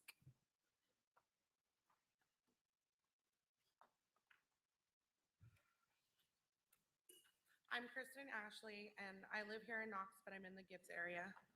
I want to say thank you for allowing me to speak tonight about this important matter. And I wanted to bring it to the entire board's attention of the sexual assault situation that's going on at Gibbs Middle School right now.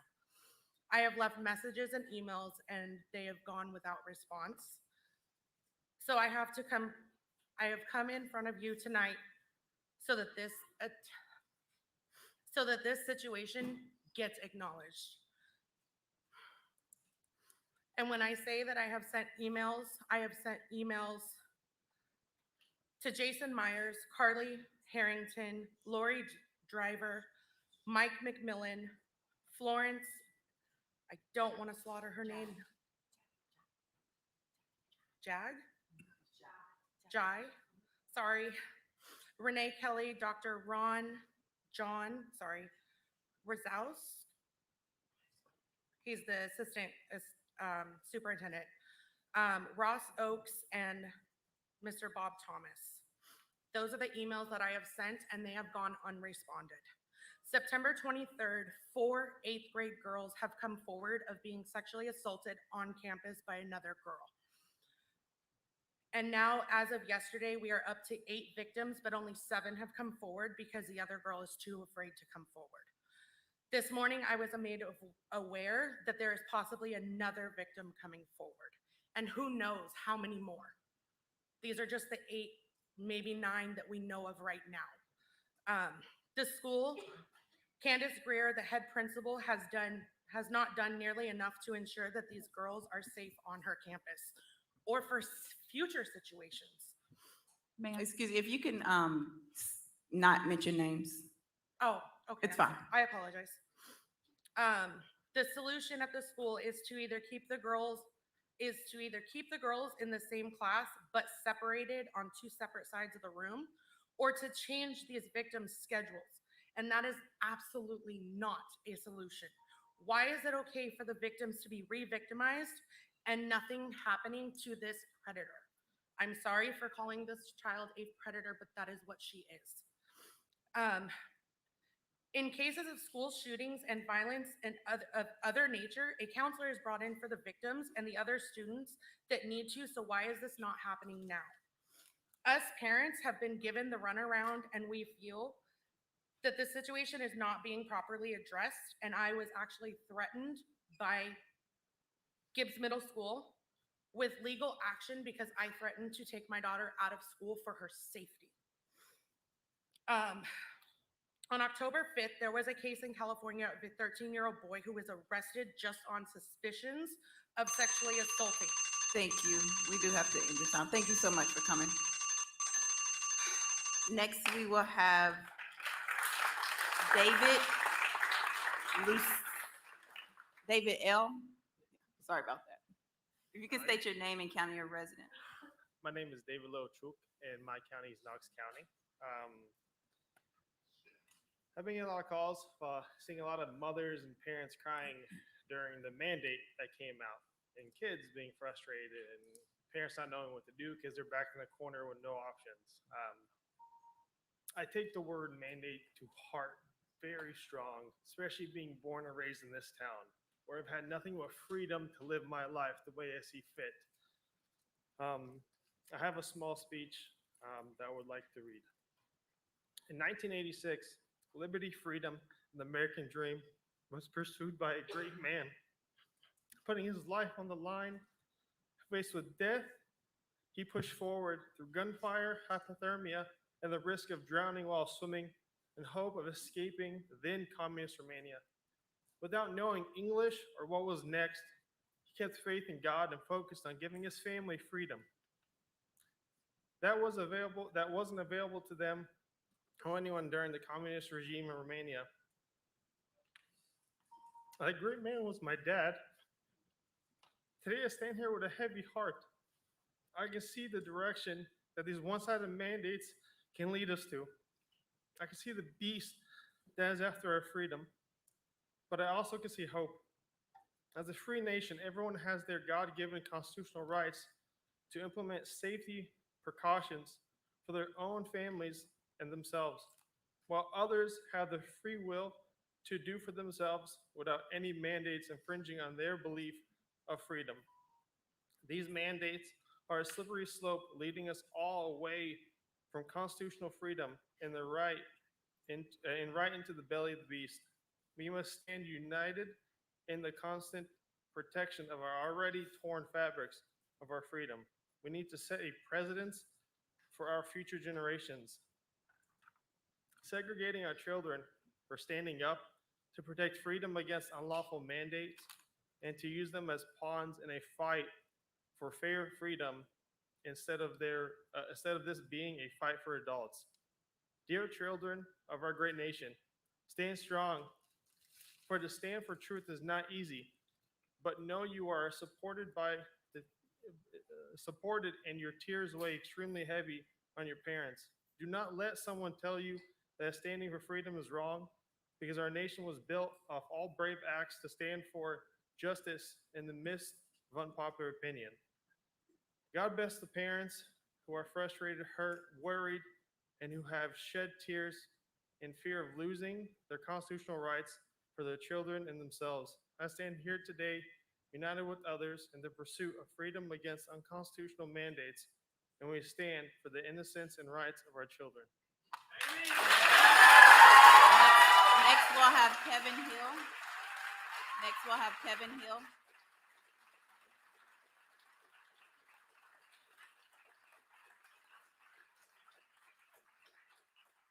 We have a total of 65 people signed up on public forum, and so if we can make sure we hear the names call up so we can keep it moving. Kevin Hill is next.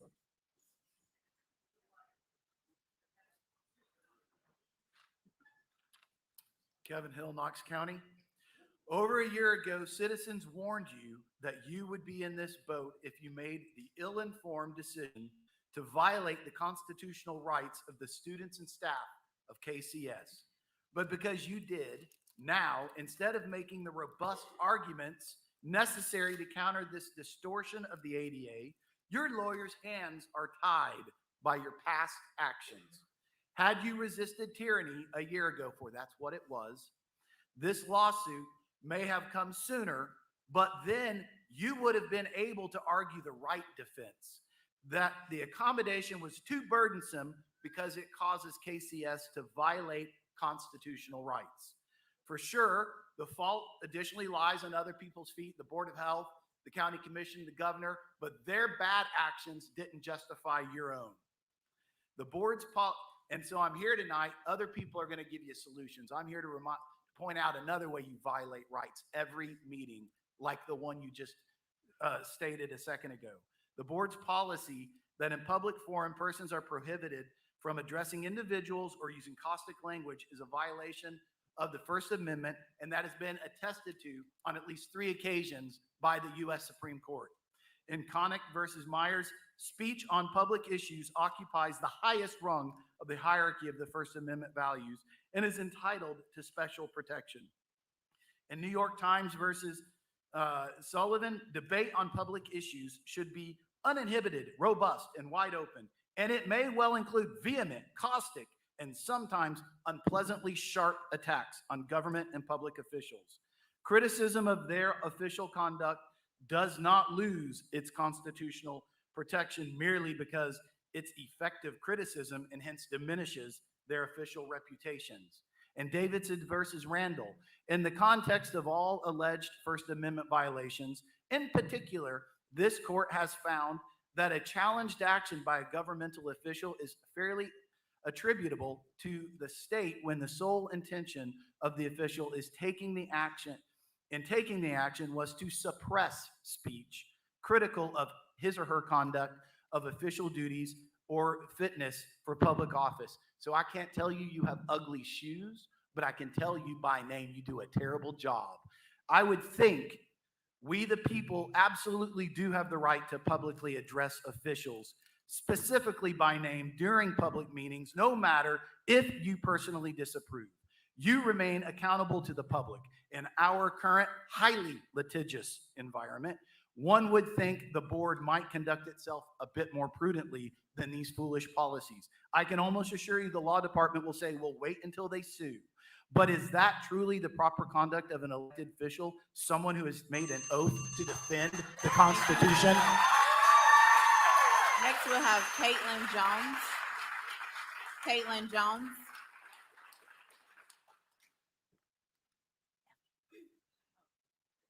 Fab, you have something you would like to say? Yes, I would like to see if the board would extend Ms. Jones the ability to speak for 5 minutes.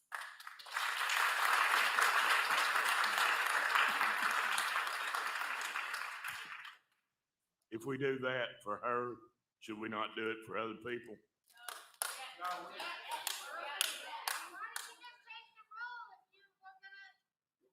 Is there a second to extend, can you make a motion?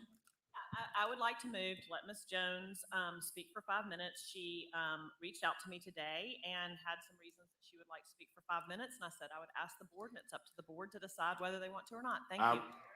Is there a I second? will vote no, Ms. Babb, because just because she called you today doesn't give her the right to speak longer than anybody else. I've sympathized with her, whatever her problem is, but you see what I'm talking about? If you extend it to her, why not extend it to everybody else? Is there a Okay, second we'll for the vote. motion? We'll vote. Is there a second?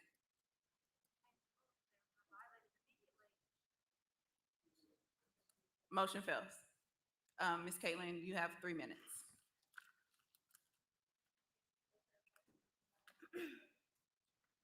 I'm sure there is no need for me to introduce myself, as this is not my first time speaking in front of this board. In fact, I spoke to you all on September 9th, just shy of a month ago. In that speech, I explained everything that happened with Alec last year and why this board and the school system needed to be better prepared this year. I explained that Alec and other kids like him could not wear a mask or do virtual learning. In that speech, I made suggestions such as having a separate school for children with disabilities who could not wear masks and could not learn virtually. I know at least one board member listened to me then because this person personally reached out to me, which was very much appreciated. My issue is that from an outside perspective, it looks once that meeting was over, there was no action taken to get prepared. Parents like myself are finding it harder to be understanding, patient, and calm when our children are not being offered the same dignity, respect, and education as other children without disabilities.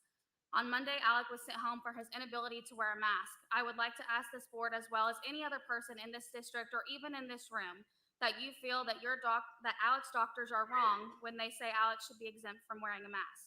If the answer is no, you do not think that they are wrong, then I would like to ask why you are choosing to follow a policy that discriminates against him and children like him. I have heard multiple people say it's a judge's order and you must follow it. I want to point out that you all must follow the Individuals with Disabilities Education Act, the Free Appropriate Public Education under Section 504 and the Rehabilitation Act, and the Americans with Disabilities Act, and that my son's IEP is protected under law as well. All of these laws require a school district to provide a free education to each qualified person with a disability who is in your jurisdiction, regardless of the nature or severity of the disability. While the students who filed the lawsuit were never denied their education, under this mandate, my child is being denied an education. Not only can I make a case that you are breaking these laws, I could also say that because of the nature of my son's severity and disability, that he is also being discriminated against. I'm now asking you for a reasonable accommodation and making sure that effective immediately, my son can go to school.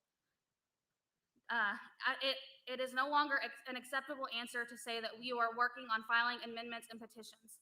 It is no longer an acceptable answer for staff to agree that this is wrong behind closed doors while doing nothing to change it.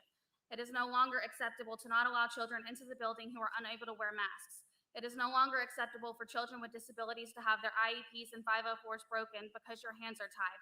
This is your community. This is your schools, and these children are under your protection.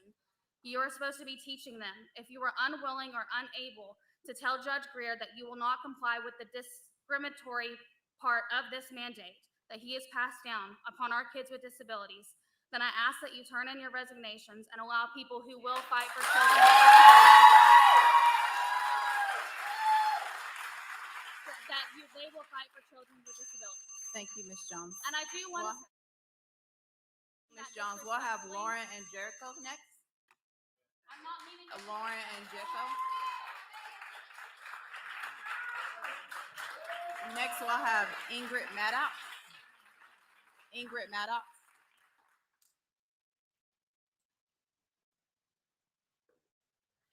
Hi, thank you for having me here today. My name is Ingrid, and I am a mom of a 12-year-old daughter who is enrolled at Farragut Middle School. You may know of me or those in my circle.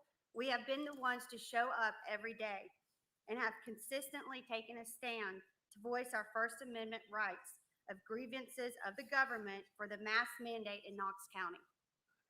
The mandate that was forced upon our children is unjustified, unmerited by the data, and unconstitutional.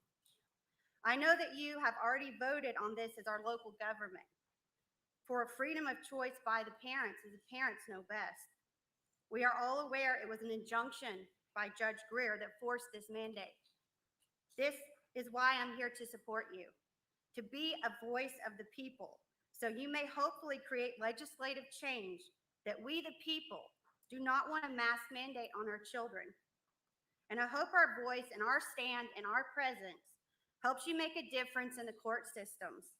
I do understand there is legislation that is already in the works by your board to give us a reprieve from this mandate. For that, I thank you. Now, please let me share these words that keep resounding in my heart and spirit. If tomorrow all the things were gone, I had worked for all my life, and I had to start again with just my daughter and my husband. I thank the lucky stars to be living here today, because the flag still stands for freedom, and they can't take that away. And I'm proud to be an American where at least I know I'm free. And I won't forget the men who died who gave that right to me. And I'll gladly stand up next to you and defend her still today. Because there ain't no doubt I love this land. God bless the USA. From the lakes of Minnesota to the hills of Tennessee, it's time we stand and say that I'm proud to be an American where at least I know I'm free. This is what we are fighting for. This is what we are standing for. This is what we are speaking up for freedom. I gave up about a minute and a half of my time to read that because I think we get very busy in our lives. It's easy to forget the freedom that has been given to us from all our heroes that served in our military. We should not forget the sacrifice that they have made for our freedoms, and we should not so easily let them be taken away from us by an overreaching government. I am a mom, I am a citizen living in the United States of America, and whatever I can do to help stand and fight for freedom, I absolutely must do so. I love my daughter, and I love our children, and I care about their future, and I care about inalienable rights. Breathing oxygen is an inalienable right. And let me close that there is a lot of disinformation and misinformation about COVID. For there is nothing hidden that will not be disclosed, and nothing concealed that will not be made known and brought to light. The truth will come out. Thank you, Ms. Maddox. Next, we'll have Katie Lehner.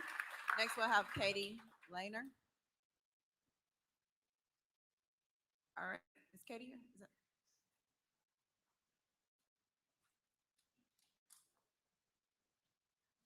State your name and county of residence for me. Hello, I'm Katie Lehner, and I go to Farragut Middle School. As a student at Farragut Middle, I feel that students deserve a voice too. I'm happy to be here today discussing this topic. I believe that students should have the right to decide what goes on our body. We should not have someone force us to cover our face. And if we decide to have our own rights, we are punished and forced to comply, or else your presentness at school is unnecessary. This is unfair and unjust. The people that comply are allowed to get their education and continue school. The people that do not comply are segregated, discriminated, and ridiculed by many. Our work is placed in the office, but cannot be brought to us. This is not okay. When wearing a mask, I feel like you're silencing me, shutting out my smile, but this time we will not be silenced. We'll stand for freedom. I am aware that the school system cannot change this order unless directed by the court. Although I do feel that no one in the school system is willing to stand for the students. All the weight falls on our backs, and it's unfair. According to the Constitution, we shall not be discriminated or segregated, but that is happening daily in our school system. My body is not your puppet, Judge Greer. Having segregated rooms for students with no masks is ridiculous. We were perfectly fine 2 weeks ago, and now they treat us like we have a foreign disease. We are the people. We are future America. If we don't take a stand this time, next time our freedom will be gone. Thank you for your time. Thank you so much. Next we'll have Drew Kinmer. State your name and county of residence, and you have 3 minutes. Drew Kenmer, Knox County. The stories you hear tonight because of this federal mask order by this judge and Governor Lee, that special session needs to be right now. Never in my adult life did I ever dream that I would see America in the shape that it is right now. I've never fathomed that we would be blatant indicators of tyranny in this country, where the government would be mandating, ordering, or threatening its citizenry into compliance if it did not follow the instructions and obliviate basic human rights and medical autonomy. It's unjust. The 10th Amendment states the power is not delegated to the United States by the Constitution, nor prohibited by it to the states, or reserved to the states respectively, or to the people. Although these clear limits to the federal government, to the federal power, are stated quite plainly in the Constitution, it is clear we continue to find ways to circumvent that. In this case, we are witnessing another example of government overreach superseding the governor's executive order against mask opt-outs, while we again find ourselves tangled in a web of confusion and with the burden again, ultimately on our children. These masks are unlawful, ineffective, divisive, suppressive, harmful, and now have forever permanently impacted all of our lives at a local, state, national, and global level, because especially right now have impacted the children. If teachers are so quickly to quarantine those who will not comply with an unconstitutional order, when does it end? Parents, this is a test right now, and shall I dare say what comes after the mask? Continued compliance perpetuates this control problem into other problems later on. The mask hypocrisy is leading our children into a world that is controlled and conditioning our children, psychologically damaging our children. Let me be clear. My children and our children will not be the vessel into which some individual, school, state, or the government decides they have the moral authority over me and my child's health. I went into literature previously on the damaging effects of the toxic CO2 levels, bacteria, and oxygen deprivation. It's irreversible in a young child. We need a unity and respect for these choices, not division. You choose, I choose. You see, it's just a mask. It's just 6 feet. It's just until the cases go down. Well, Knox County, the cases have gone down. It's just to keep others from being scared. It's just until we get a vaccine. Now it's wear a mask if you've got a vaccine. It's just an app for tracing. It's just some areas, stay away from those kids over there that are isolated in those areas. It's just for protecting others. It's just mandatory. It's just only these scientists and not those scientists. It's just the law now, and it's the law forever. It's just because of the second wave. It's just another lockdown. It will soon be better, almost 2 years later. It's just the swab. It's just for medical information. It's just a card to store your medical history for that kid, for the kid's passport to enter school now. It's just so you can send your kids to school now. It's just so you can get an education now. It's just a school gym to keep you separated from others. It's just for a few more weeks or another year. Thank you so much. It's not just. Next we'll have Mary Ann Eisenbaha. All right, next we'll have Helena Rego. Helena.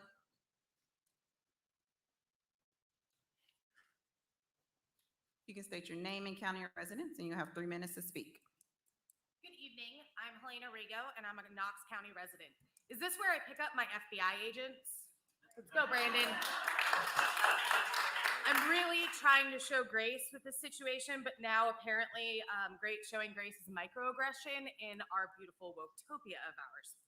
I truly thank our supportive board members for their support. And we know as a whole that no one on the board or in Knox County Schools really does have control over this situation. But I am heartbroken and distraught over the lack of creativity and general thinking outside of the box in our district.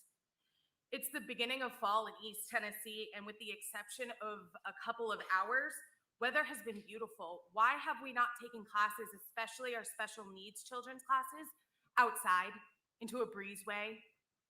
There's a solution there. One thing I know is that this is about money and funding at the heart of this issue. This isn't about a virus or masks anymore. We saw the ESSER presentation presented by Ford, and now we have a Ford mega site coming to Tennessee. What a coincidence. We know that the federal government is offering additional money for universal masking. We know that the Secretary of Education is threatening states like Tennessee for not universal masking and allowing parent choice. We know that the state of Tennessee is also pushing universal masking for money, and we know that the CDC only recommends universal masking for schools because the teachers' unions were lobbying them. Yes, this is true. Thanks to FOIA requests, we have those emails. I would like to know if Knox County Board of Education has been encouraged to change their original health plan from August 27th. We know that this needs to be resubmitted every 6 months until September 2023. So it's not really an unreasonable question.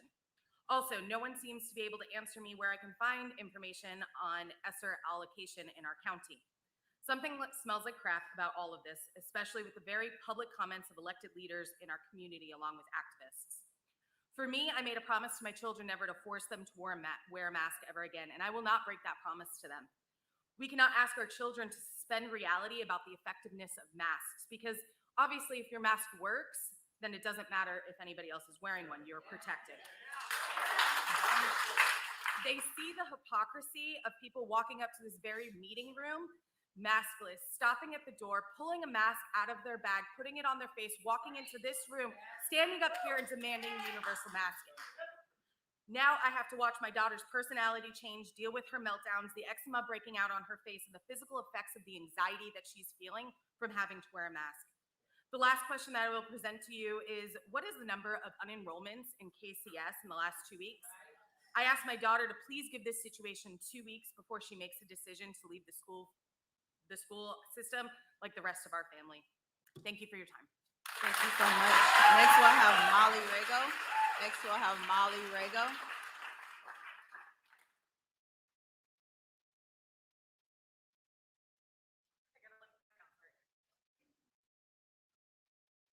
Hi, Molly, if you state your name. Hi, my name is Molly Rago, and I live in Knox County. I'm 10 years old. I am on the VEX and Safety Patrol team. I also go to the Gifted and Talented. When my mom first told me about the judge's order, I told her I didn't want to go to school. I didn't want to wear a mask. Over the weekend, I felt scared. I was nervous and scared to say no to a mask. When KCS called and canceled school, I was very relieved. Walking into school, I felt brave but nervous. Once I said no to a mask, I was put in a room with a poster that said, "Your voice matters." I spent 3 days in that room at a little kid's table by myself. I got busy work for the first day. I only got my real schoolwork because my mom made sure of it. I was only allowed to stand up and stretch because my mom made sure of it. I was only allowed to go to recess or get a library book because my mom made sure of it. Currently, I'm learning to advocate for myself in preparation for middle school. Last week, I realized that this was first about me, but now it's about the special needs children. In isolation with me was a special needs child. I'll call him Z. Z got pulled out of the room and had to wear a mask. He said no many times, but he was still forced. With Z's condition, he gets very upset wearing a mask. The next day, he refused and was threatened to have his markers taken away. A little while later, he was taken out of a room saying, "No, I don't want to wear a mask." I want to go to homeschool, but I also need to experience with my options. Since Friday, I've been wearing a mask. It is harder to concentrate. I have headaches and my stomach hurts. My mom has also seen changes in my attitude as well. Not good changes. Please do something about this. Thank you for your time. Thank you, Molly. Next we'll have Stacey Rowe.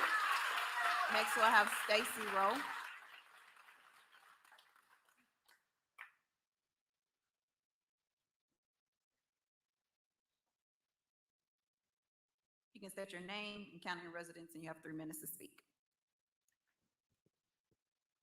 Hello, my name is Stacey Rowe, and I live in Knox County. Thank you for the opportunity to speak here today. We started this meeting with the Pledge of Allegiance, reciting with liberty and justice for all. Liberty is the state of being free within society from oppressive restrictions imposed by authority on one's way of life, behavior, or political views. The superintendent declared Tuesday, September 26th, a success. I guess that depends on your definition of success. Thousands of students stayed home and 722 students were isolated. Your words, not mine. Synonyms for isolation are alone, seclusion, segregation, separateness, and solitude. Certainly, this is not how Knox County defines success. I see both masked and unmasked faces in this room, but our children do not have this choice. They can't remove their mask to speak or ask questions so that they can be heard and understood. They don't have that choice. Children must wear a mask even though the very box that contains surgical masks says, and I quote, "This is a single-use product. Please destroy after use. Recommended use time is 4 hours." When the mask is no longer tolerated, there will be a tendency to touch it often, increasing the risk of contact contamination and the risk of inhaling viral particles. When the mask is wet, its property decreases, therefore it is less breathable. The WHO says that masks can be effective if you don't touch, don't talk, don't speak loudly, or sing, if you can avoid not being hot or avoid the mask getting wet, which is exactly the opposite of what most kids are gonna do. And let's be honest, I've watched all of you adults in here touching your masks all night too. Masks have been added as part of the EUA, which expressly states that persons must give willful consent and understand the risks and must have the right to refuse without complication or punishment. Have children been given the right to refuse without complication or punishment? No, they have not. They have been forced into compliance. COVID poses almost no risk to our children at all. Mask or no mask, they are still going to catch COVID and they are still going to recover at a rate of 99.992%. And 100% here in Knox County, thank God. You need to get back to your mission of providing excellent and accessible learning opportunities that empower all students to realize their full potential. Stop the nonsensical madness. None of this is reasonable accommodation. Our government and its laws are not a guide to human decency and morality. History has shown us this time and time again. You cannot look me in the eye and give me any lawful, moral, or scientific reason that 722 students were isolated and denied their education. If our elected officials cannot stand up for our liberty, then who can? Is it a question of can't or won't? The bottom line is masks are illegal. They were illegal last year and they're illegal now. Segregation is illegal. Denying education is illegal. Thank you so much.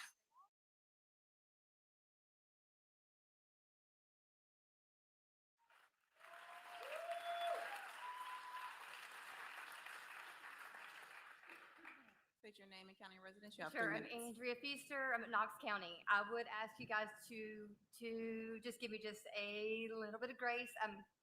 I stutter, but after seeing what these kids had to go through this past week, I will be uncomfortable for 3 minutes.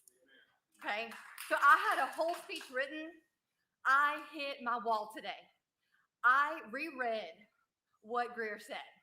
So if anybody wants to give him a message, please do. We don't care what we complied to last year. We were trying to be nice. We were trying to get along. That is over. As well as when he said, we will get in trouble if our kids don't go to school. Let me explain to you, we do not care. We do not care. We are done. We want you guys to help us. Tell us how we can help you. You cannot imagine all of these stories we hear every day. We got to say the pledge tonight, right? Not our kids in segregation. It's not isolation. It's segregation. That's illegal. Since 1964, that's been illegal in the United States of America. We have to say it in front of the school, or they don't get to say it at all. Our kids do not get any kind of work. If they do, it's nothing. They have had to re-mask themselves in mesh masks, some, to get an education. This is not okay. This is not America. And if please help us. Thank you. Thank you, Andrea. Next, we'll have Brianna Plott. Next, we'll have Brianna Plott.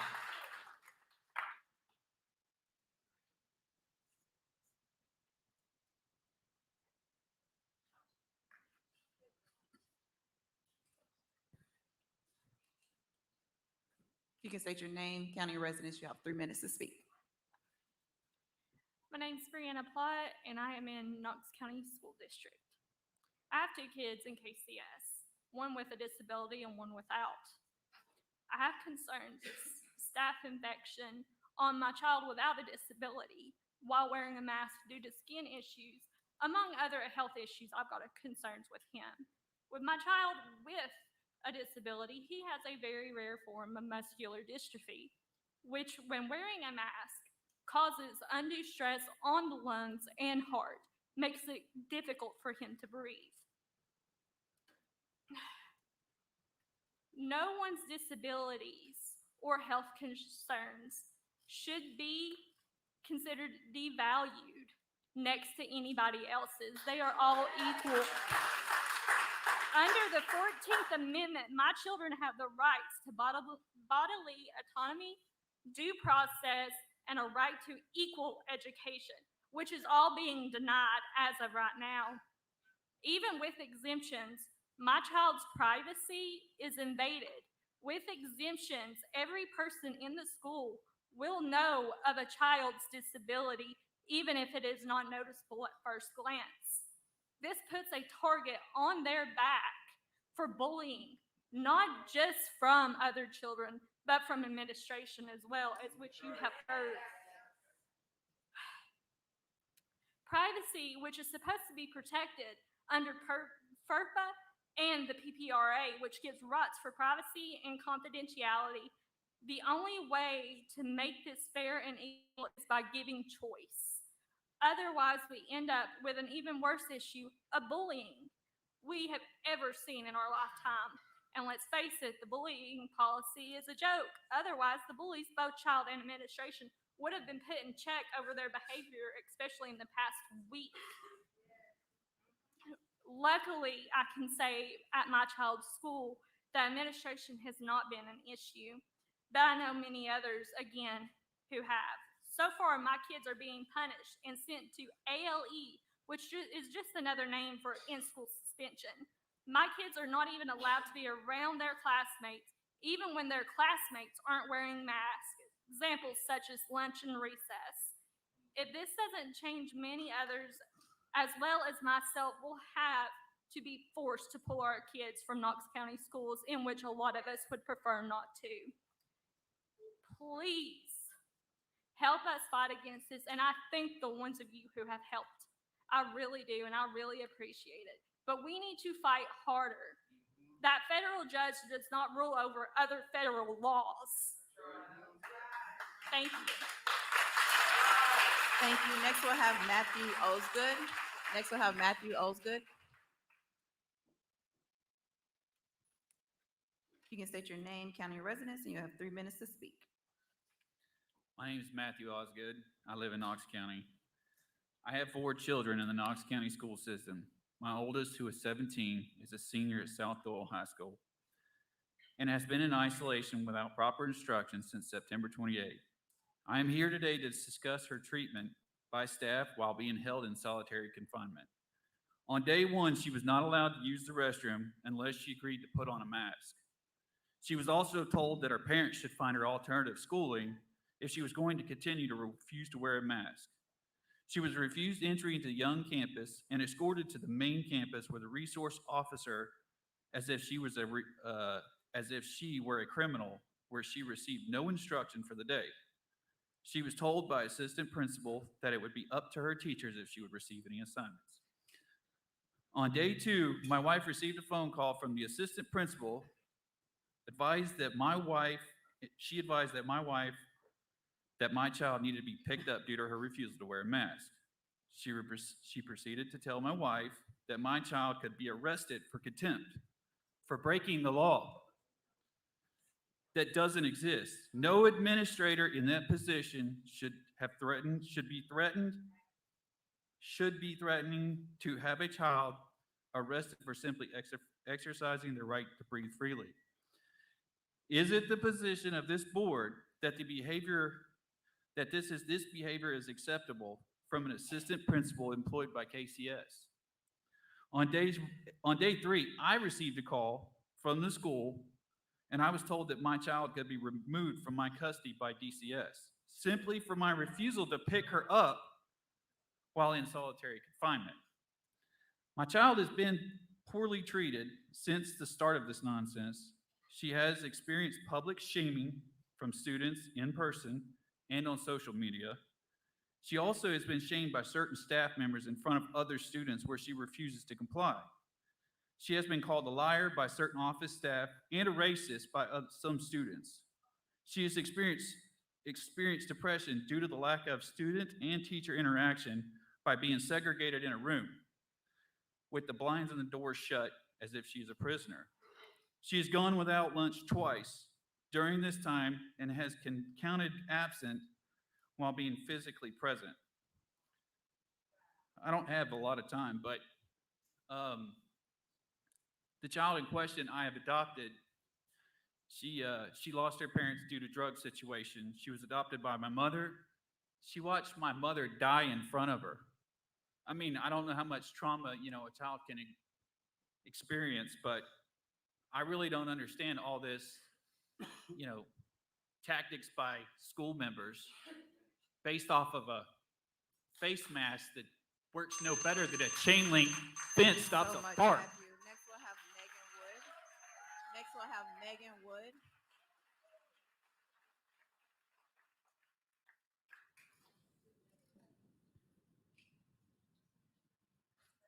Please state your name, county, your residence, and you'll have 3 minutes to speak. My name is Megan Wood, Knox County. Thank you for the opportunity to address the community on the matter of discrimination against children with disabilities that is occurring in Knox County. I think we all can agree that this federally imposed mask mandate has become quite divisive. Some oppose it, some embrace it, and some are oblivious to the harmful effects of the federal mask mandate. I'd like to share how Judge Greer's lack of foresight is affecting my family.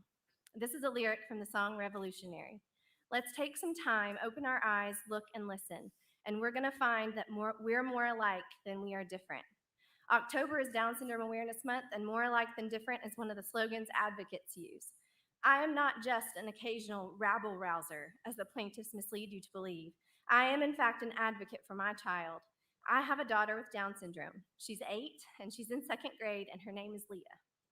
Leah has Down syndrome and is developmentally delayed, which grants her eligibility for an individualized education plan under IDEA and is further protected by the ADA, which prohibits discrimination against people with disabilities. Yet the judge handed down a federal mandate that is egregiously discriminatory. Now my family knows what discrimination feels like.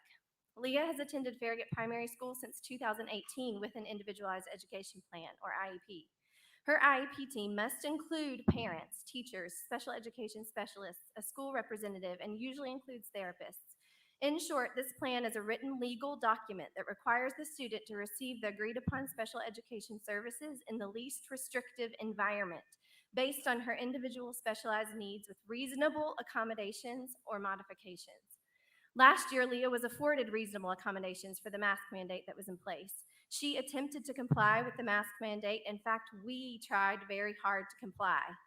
This year, Leah has missed 8 school days thus far since the judge's unlawful and unjust mandate, which is in direct violation of the IDEA and ADA. Leah has not been granted safe and appropriate access to her school. Why? Because she has a disability which the judge does not deem eligible for reasonable accommodations, even though the law clearly states Leah's disability is eligible for such. Since when is a federal judge part of an IEP team decision? In my mind, this is all Judge Greer's doing, and that's where I rest my grievances. Where are the checks and balances? With his unreasonable ruling, he put a screeching halt to what was a very successful start to the school year for my second grade daughter. We love our school, and I can't wait till she is allowed to take her rightful place in the classroom. I want to thank KCBOE's defense teams, David Sanders and Amanda Morse, for recognizing this discrimination and filing for a stay.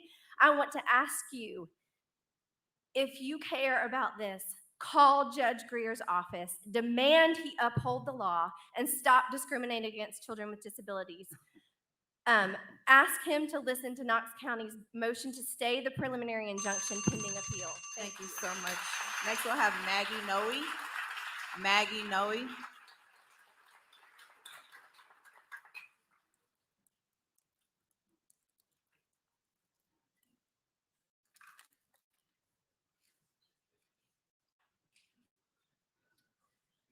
I'm Maggie Noe, and I'm from Knox County.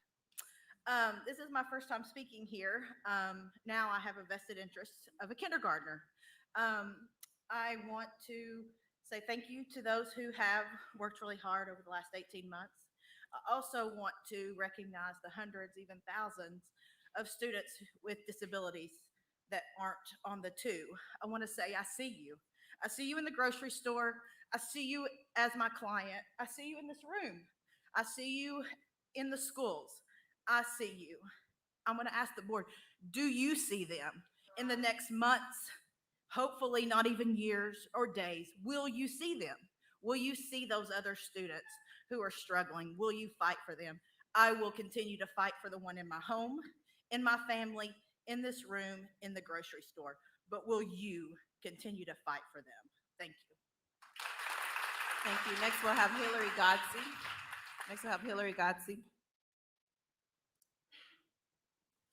All right, next we'll have Bill Taylor. Bill Taylor. All right, you can state your name, county of residence, and you have 3 minutes to speak. I'm William Taylor, Knox County. Some courageous stories here. This is incredible. At the peak of COVID in schools on August 30th, there were 923 active school cases. September 27th, the day that this mandate went in order, in effect, 214 cases. That's a decline of 77%, with nobody wearing masks or required to wear masks, all on its own.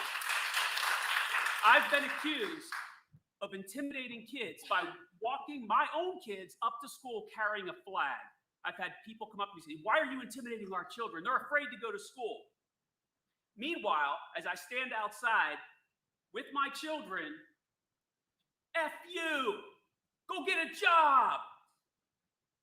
Who's intimidating who?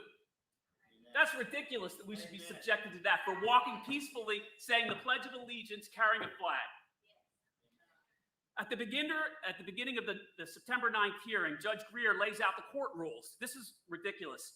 And he says to everybody, the rule allows everyone to remove their mask while speaking, and that makes it easier for the court reporter to get a clear record of this. The plaintiff's attorney comes up and speaks. COVID can be spread through droplets that are coming out of my mouth as I speak. So that's why we must have a mask mandate. Do you hear the insanity and how ridiculous that is?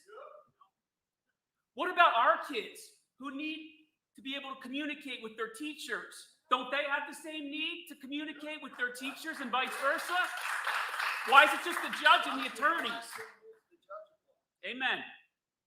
I've spoken to several Farragut administrators where my kids are. Every single one of them said that it's impossible to enforce this. You know what? Shame on them. You know why? Because, sure, every time I hear it, oh, it's the judge's order. Fair enough.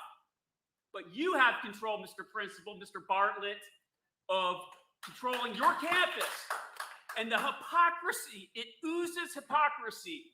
When my kid who comes to the front door and is asked if she's going to wear a mask, honestly says, "No, I don't believe in wearing a mask," and is sent to isolation like you've heard.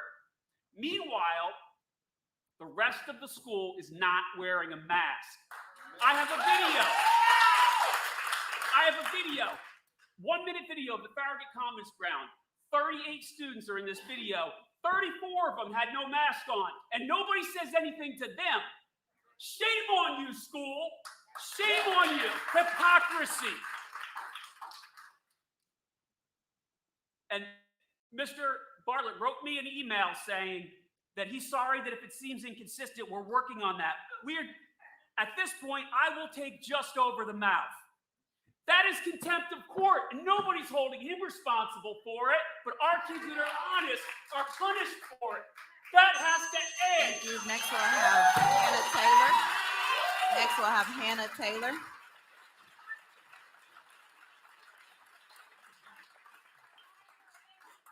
Next we'll have Kimberly Parks. Kimberly Parks.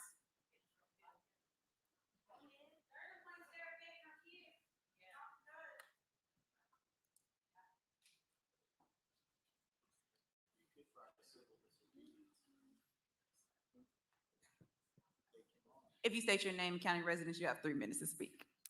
Kimberly Parks, Knox County, District 5. I had like this, my computer's not even booting up. I had this really great speech prepared for y'all, but a lot of the people here have already said everything I was going to say. But one of the things that I don't get is that our children are not affected by COVID-19. They're not. We've had 0 deaths here in Knox County. And I had a thing in my speech that, so influenza in 2018 killed 643 children. 7 of them were in Knox County. COVID-19 and only and that's 8 months. Flu season's about 8 months, right? And right now, as of yesterday, COVID-19, 21 months in, has killed 637 children, and 0 of them are in Knox County.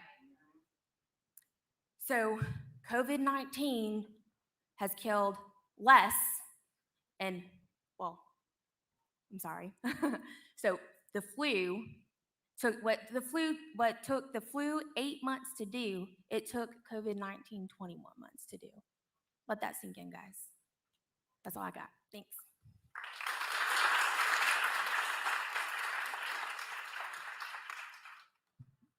So next we have Amanda Leak, and then after that, Tina Shields and Elizabeth Chan.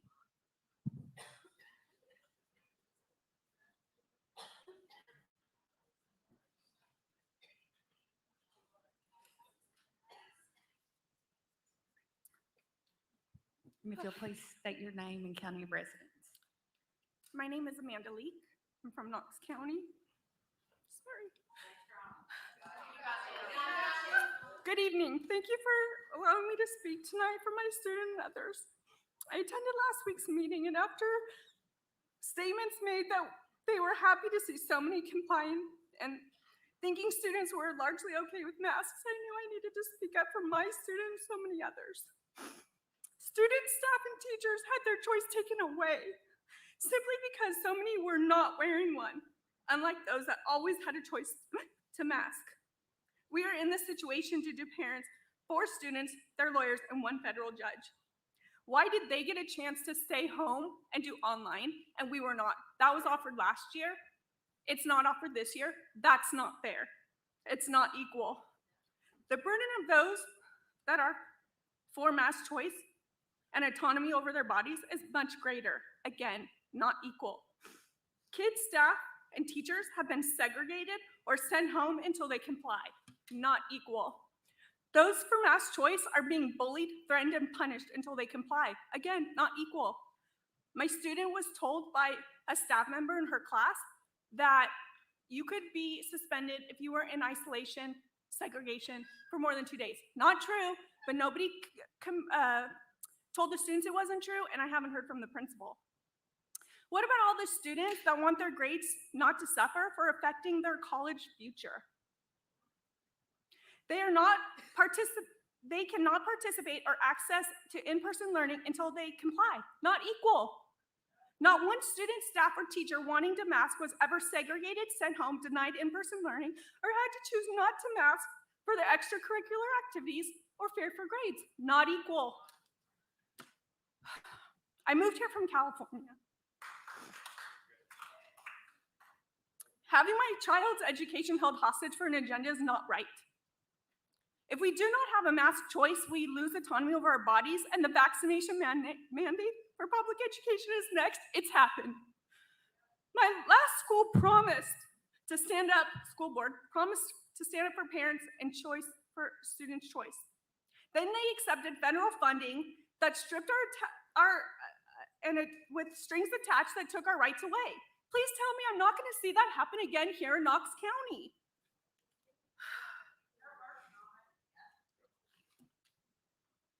Until our community changes and learns to love and allow others to live their best life the way they want, I do not see a bright future for us or our children. Thank you for your time. Tina Shields.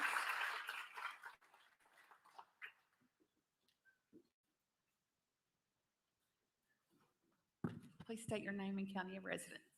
My name's Tina Shields, and I'm in Knox County. I have several points to make, so I'll be brief on each one. Number one, Judge Greer's statement that we complied last year, so masks were a reasonable accommodation, is what has put us in this situation of being required to resist. We are here today because we didn't push hard enough last year, and it's being used against us. We also know more just how harmful the masks have been to our children. Number two, the inconsistency with which schools are handling unmasked children is unacceptable. They are getting zero instruction and are not even being allowed to speak, let alone help each other on the assigned work. And mine is lucky to be getting the assigned work. Most schools aren't even doing that. My child hasn't been bullied personally, but has witnessed a staff member putting their face inches from other students and yelling at them to pull their mask all the way up. Number three, my son with special needs was outed last Tuesday for having autism, a diagnosis he does not have, when he was allowed to go maskless. On Wednesday, when they decided he had to wear one and he refused, he was sent to isolation with nothing to do and no support. This is very confusing to him and illegal. He barely speaks in a mask. He is a mouth breather and the mask gets sucked into his mouth. He loves school and his friends, so he has given up his ability to speak in order to be with them. He should never have to make that either-or decision. My other two high school sons want to attend a service academy and serve our country and protect our rights and freedoms. In order to do this and maintain the grades they need in their all honors, AP, and IB curriculum, they cannot protest and go to isolation, otherwise known as segregation, because they will get zero instruction and be counted absent in every class despite being counted present at school. The Air Force Academy will not say, oh, you got a B because you were standing for your constitutional rights. We'll excuse it. That's not how it works. So in order to defend us and fight for our rights when they are grown, they are not able to do so now. There is something inherently wrong in that situation. Number five, while taking my mother to the doctor Monday, I was informed by the nurse who I was just chatting with that their company policy is 0 mask exemptions. So every patient of this huge physicians group has no recourse regardless of their reasons. I am happy to see that you are fighting the treating physician requirement for exemption. 6, there must be changes to protect all children. All children should be given the same treatment and access to assignments and instruction. Teachers and staff who are bullying, shaming, and even forcibly applying masks to children and refusing access to education should be dealt with harshly and with no question as to what your expectations are. There should also be 0 instruction of any student at any age in any way regarding masks or compliance. No writing prompts, coloring pages, songs, discussions, etc. Teach them what they need to learn. We understand that most of you are fighting for us and we appreciate it. We need you to continue to stand for our freedom, pursue justice, and make. Next is Elizabeth Chan and then Rebecca Rice.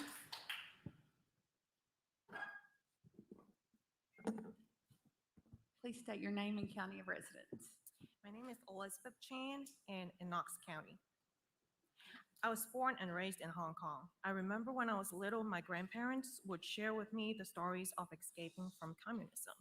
They uprooted their families and moved to Hong Kong, which was a British colony at the time, in their pursuit of freedom. They lost pretty much everything in the process and arrived in a village where refugees lived after they arrived in Hong Kong. As the time passed and approaching the time that Hong Kong was going to be handed back to China by the British government, my parents decided to apply for us to move to the United States in our pursuit for continued freedom for our family. The whole process took 10 years. It was a few months before our big move to the US that the Tiananmen Square protests broke out. I remember watching the protesters on TV, which was they were calling for democracy, free speech, and free press. The image that resonated with me the most was this brave individual who stood alone and blocked several military tanks. I was deeply heartbroken to see what was happening, and it made me think about the price people are willing to pay to obtain freedom. He has since been known as the Tank Man. We have been blessed with the freedom since we moved here, but in recent months, I noticed changes. Our freedom has been affected. With the latest mandate that came about, we decided that we need to stand up and speak out. We are not anti-mask. We are pro-freedom of choice. My children chose not to comply with the mask mandate. They were denied access to the school building and therefore denied education. They went without masks again on the second day, and as far as I know, they were the only 2 students who did not comply that day. They were denied entry and education again. In a figurative manner, I saw the image of the tank man again in my mind, except that this time my kids are the tank man. Figuratively, the tanks are the punishments imposed by the school system with the intention to coerce my kids into submission through the denial of their education if they do not comply, and therefore impact their future negatively. We decided to withdraw them from the school system. We understand that the mandates and freedom suppressions are happening in many areas in the country, in the world.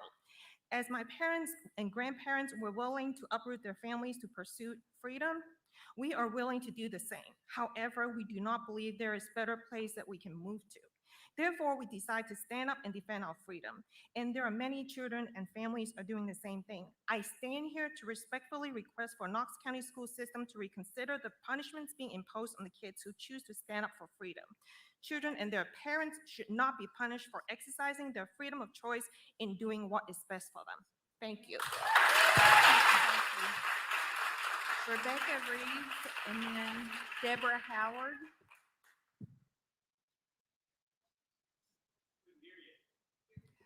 Rebecca Reeves, and then next.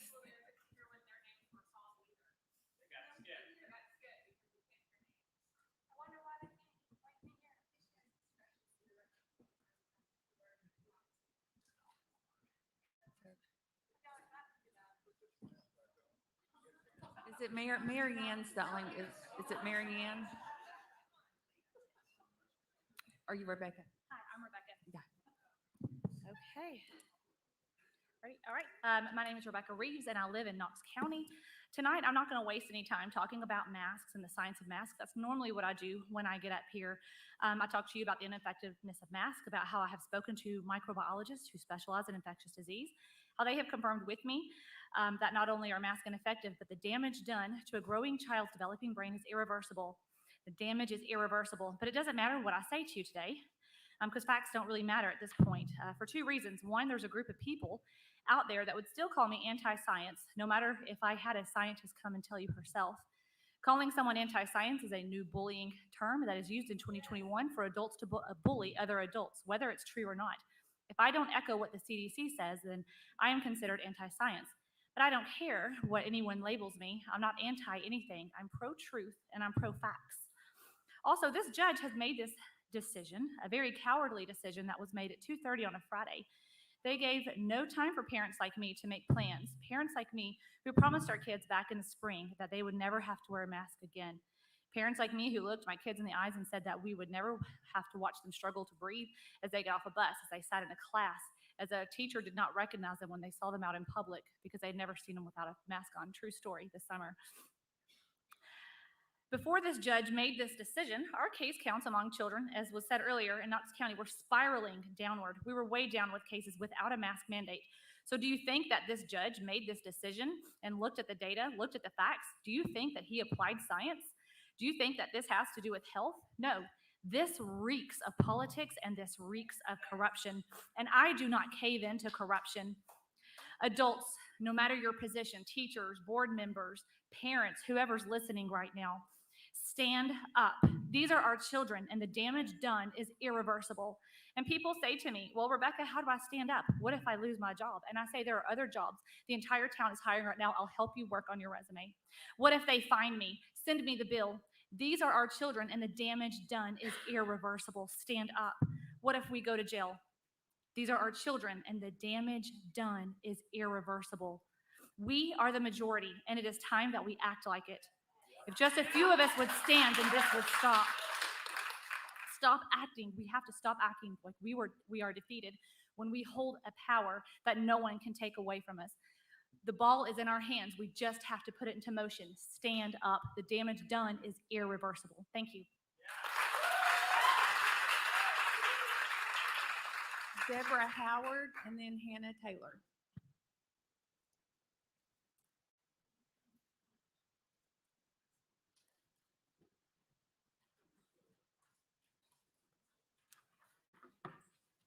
Deborah Howard, Knox County.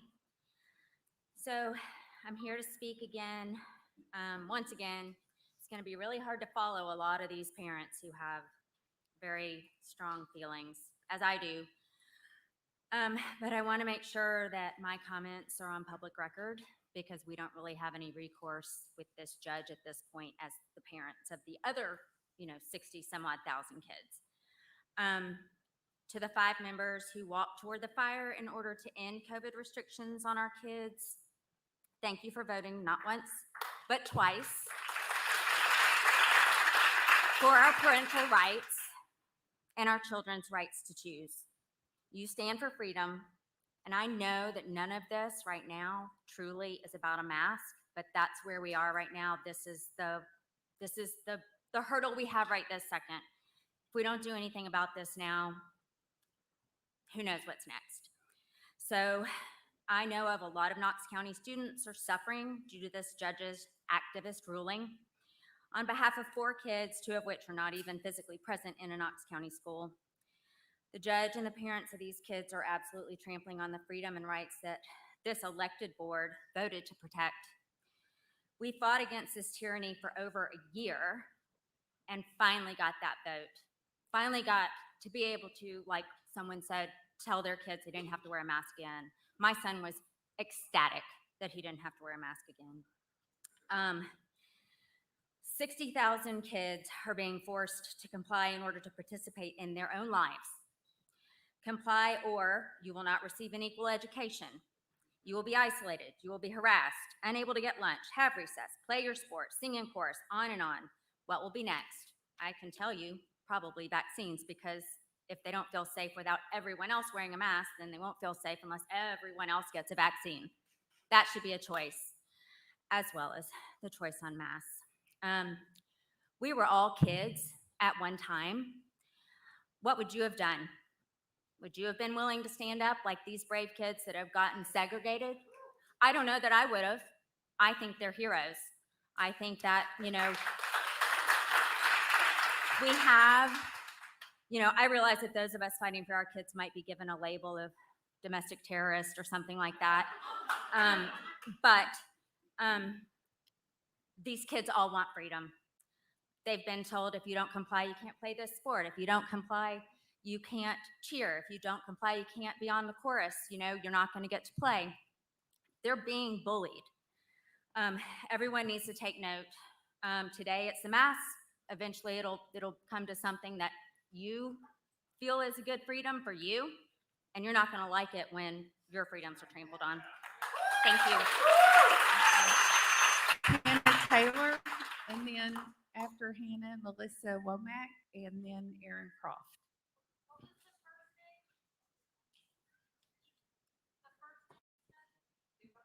Hannah Taylor.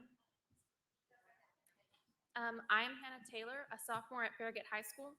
Following the court case, I was denied public access to my classrooms and consequently denied equal access to education, all because I refused to put a piece of cloth over my mouth. I was singled out and segregated because I refused to wear a mask and participated in a protest, while the overwhelming majority of students are allowed to be inside without wearing a mask correctly. There was no equal enforcement of the mandate, but I was punished for being honest and upfront about my choice. The court case was on behalf of 4 students in Knox County whose parents demanded reasonable accommodations so their children could have public access to the school. In doing so, they imposed an unreasonable mask mandate on more than 50,000 students and denied me and over 750 other students across the county public access to our classes. I'm not anti-mask, I'm anti-mandate. I deserve the right, as do other children and parents, to choose whether I think it is beneficial or not to wear a mask given my circumstances. Last Tuesday, the first day of the mask mandate, I was denied entry into the school and had to enter through a side door. On my way to class, I noticed there were other people in the building that were not wearing masks. Before school even started, I was told to go to the office and was sent home a few minutes later. On Wednesday and Thursday, I again refused to wear a mask. When my friend and I told the front office staff that we were at school because we wanted an education, one of the ladies replied, "It's called home," implying that we were unwelcome. We were taken to a large warehouse-type room. It was so loud in this room, I couldn't hear the lectures on my computer, even with the volume turned all the way up. We were not allowed to move the desks. We were discouraged from getting out of our seats, and everyone had to be escorted to the bathroom together. On Thursday, I took a video of the cafeteria where everyone congregates before school. More than 3/4 of the kids were maskless or were wearing them incorrectly. That day, after the assigned 25 minutes of lunch, my friend was still eating. She was told to either throw or put away her food because lunch was over. I've never seen that happen before in school. On Friday, I walked to school with the peaceful protest again. Although there were other kids inside without a mask, I was singled out and told to go back outside. That day, we were briefly taken to the noisy room, but were later moved to a conference room after a police officer inspected the conditions. After the move, we were allowed to eat, talk, we were trusted to use the bathroom without supervision. Looking back, I fully realized how a strict, unwelcoming environment made me feel punished and unproductive. This week, I went back to my classes. Being with other students has only made me more aware of how many people aren't complying with the mask mandate, and how the treatment I received last week, while being honest, was completely unfair. I respect everyone's right to choose to wear a mask. I am simply asking that that same respect be extended to me. I will end with this. If the Americans with Disabilities Act, a positive law that promotes equality, can be twisted to force a mask mandate on a county where not one child has ever died from COVID, according to the Knox County website, then what else can the government do under the veil of keeping people safe?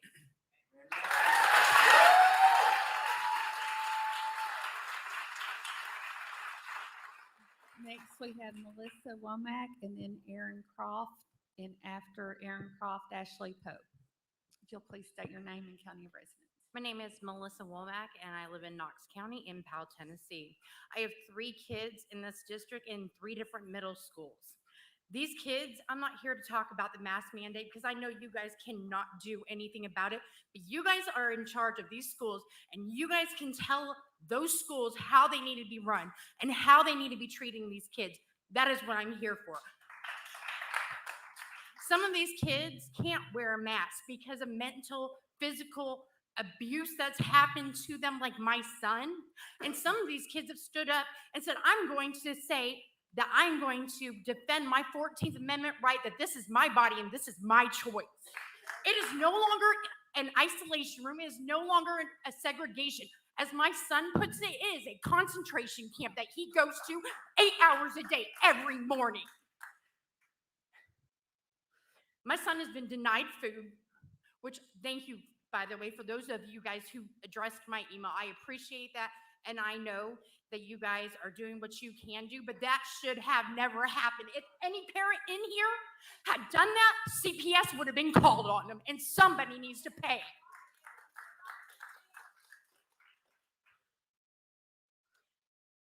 My son was also denied counseling services that he was receiving before all of this mask stuff happened, and was told he would have to have a mask to go see the counselor. Why wasn't she able to get up and walk down there and see him herself? Then there's 2 groups that were in that order: autism and anybody with a tracheotomy. I have 2 kids with autism. Let me tell you what, those kids have never had the bullying stuff that has happened to them in the last 48 hours that in their entire life. Those kids have been they were told that they were a wasteless sperm. Who does that? They have been singled out because they cannot wear a mask. And that is not right. It is discrimination is exactly what they're doing. And it goes against the IDEA Act, and it goes against the ADA and the 405. It goes against everything that this Constitution stands for. My son's teacher decides to post memes every morning. And every morning, he tells me what that meme says. This morning's meme read, "Doctor, protect ones you love most from coronavirus. Me." And it showed a picture of a cat with somebody putting a mask on it. My son is the only kid in that school that does not have to wear a mask or has chosen not to wear a mask because he cannot. The fact of the matter is, you guys work for my kids and us and the people, and we can vote you out if you guys can't figure it out.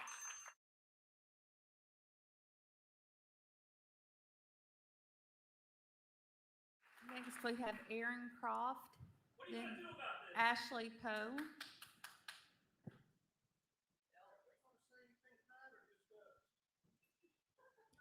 Please state your name and county of residence. Hi there, my name is Aaron Croft. I'm from Knox County. I may be the least fierce and least effective speaker here tonight. I'm really impressed with my community this evening. I also want to say, in light of the recent news, just to make sure it's clear, I am in no way, shape, or form a domestic terrorist. I wish no harm on any other parent, teacher, or board member. I'm here as a mom, and if that is domestic terrorism, then maybe I need to be investigated. The start of this school year, I went to my child's parent-teacher orientation day. We were so excited. It was my first day to be in her school for a whole school year. As a matter of fact, I remember commenting when we left, I met my daughter's 4th grade teacher today. I also met her 3rd grade teacher today. And what a joy it was to walk in there. I didn't know what I was walking into, but what I found is I thought I was going to see a lot more people masked up, whether it was parents, teachers, students. I was really surprised how few had a mask on. And then I asked my daughter after her first week of school, I said, "Babe, how many students in your class have a mask on?" And she said 2. And I said, "How many teachers do you have that are wearing masks?" She goes, "None of my academic teachers, only one encore teacher." Our majority of our community is not being represented. We are the majority, and I was surprised to find out by how much. I think my greatest concern is that this is no longer really a mask situation. This is a parents' rights situation. A couple of years ago, parents were commended for coming to school and being a part of their children's education, having an active role in doing what was right for them and interjecting their voice to see what is best for them being done. And now we're being told, no, your voice needs to stay out of the way. If we don't stand up and stand up clearly now for this situation, what is next? We need to take control and make ourselves clear that we're going to do what we need to do to raise our children the way we see fit. Lastly, let's take masks off the table, and I'm sorry, I know this is probably outreaching and far-reaching from what I should speak of, so I'm going to include it in my last 30 seconds in case I'm cut off. How about we take masks off the table and we look to India and see what they're doing over there? They have 5% of their population, a very large population, that are fully vaccinated. Less than 300 cases in their country active right now. 0 cases in their most populated city. What are they doing right and we're doing wrong? Let's take masks off the table and let's get rid of the disease. Follow the science. I keep hearing follow the science. Maybe it's time we do. Thank you. Ashley Poe, and then Alina Rotar, and then Amanda Gillen.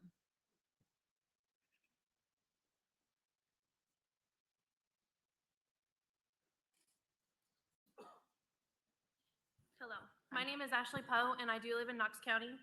I am actually a Knox County school bus driver.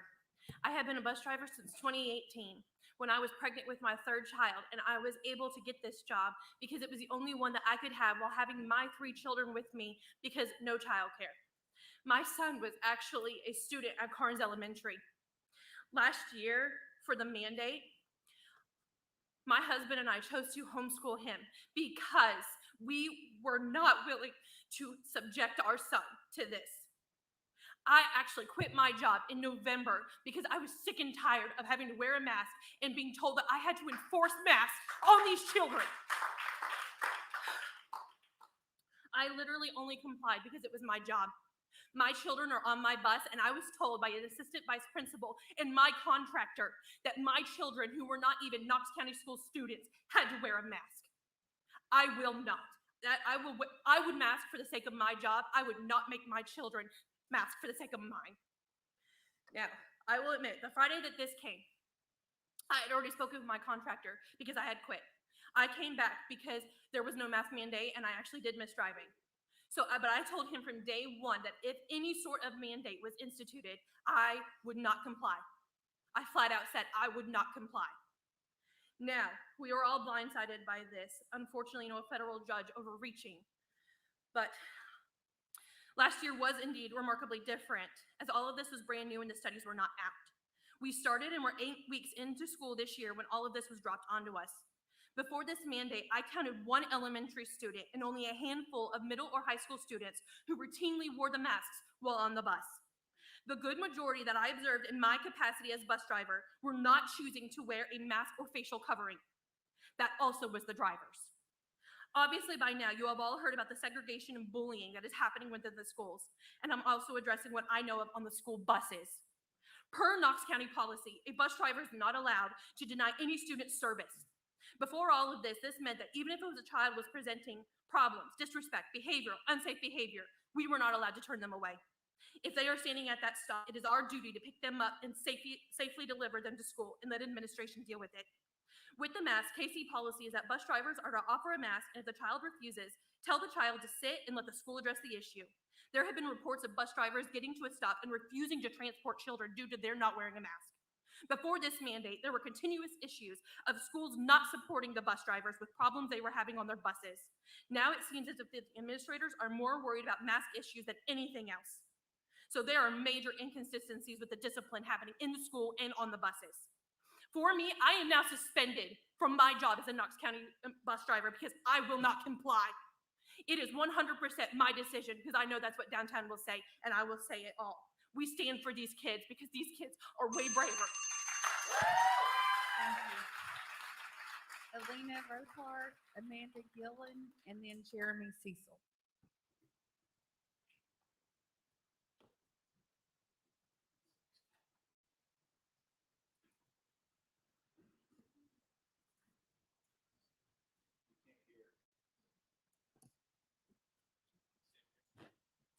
Amanda Gillen.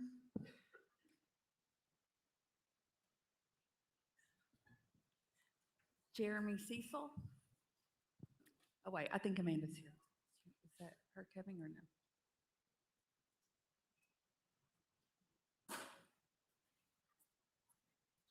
I guess not. Okay, Jeremy Cecil.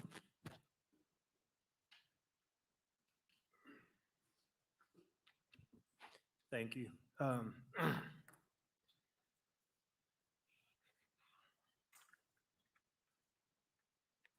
I echo a lot of what these people are saying. And predominantly, I'm here tonight to speak on behalf of the children in isolation. We did not agree to this. The board voted down a mask mandate. We signed up for in-person instruction without masks. And then through gross federal overreach, this judge trampled the rights of our children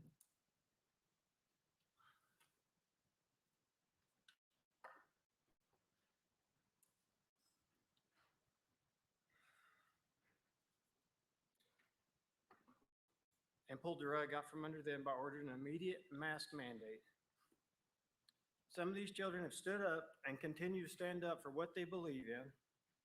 They should not be forced by the federal government to cover their faces, period. I will not even get into the fact that the science behind masking is far from settled and that most of these common masks state they have either not been tested against COVID-19 or that they are ineffective against any airborne viruses or bacteria. The masks on these children have been tested and shown to harbor lots of viruses and bacteria. We are confusing activity with productivity. To demand that nearly 70,000 people go back to masking is entirely unreasonable. By the way, for a virus, as mentioned tonight, that according to the Knox County Health Department website has a death rate of 0 for children 0 to 17. The hospitalization rate is 0.36%. It would seem that the judge took an axe to a problem that needed a scalpel. There's got to be a better solution to this than a sweeping mandate. Reasonable accommodations are understandable, but it should never be at the cost of infringing upon the rights of other people. These children have stood for what they believe in and have shown more courage than most adults ever will.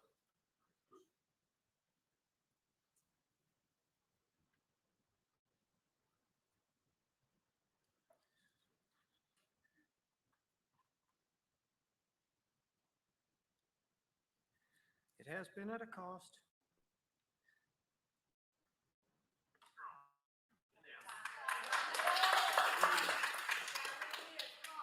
I can say through my own personal experiences and from what I've heard from other parents from schools that none of these children in isolation are receiving any instruction.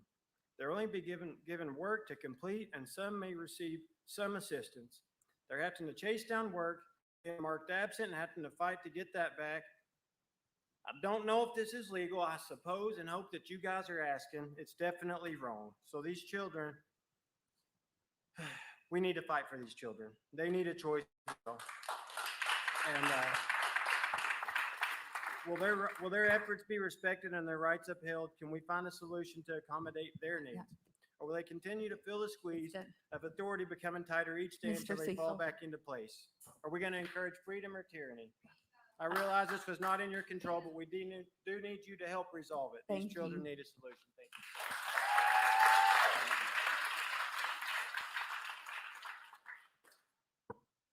you. Angel Jones.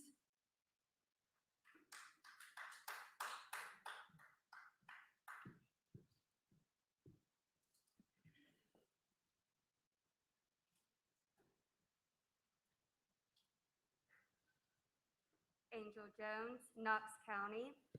I am a parent of a 4th and 2nd grader in District 2. I am a member of KCS Pass.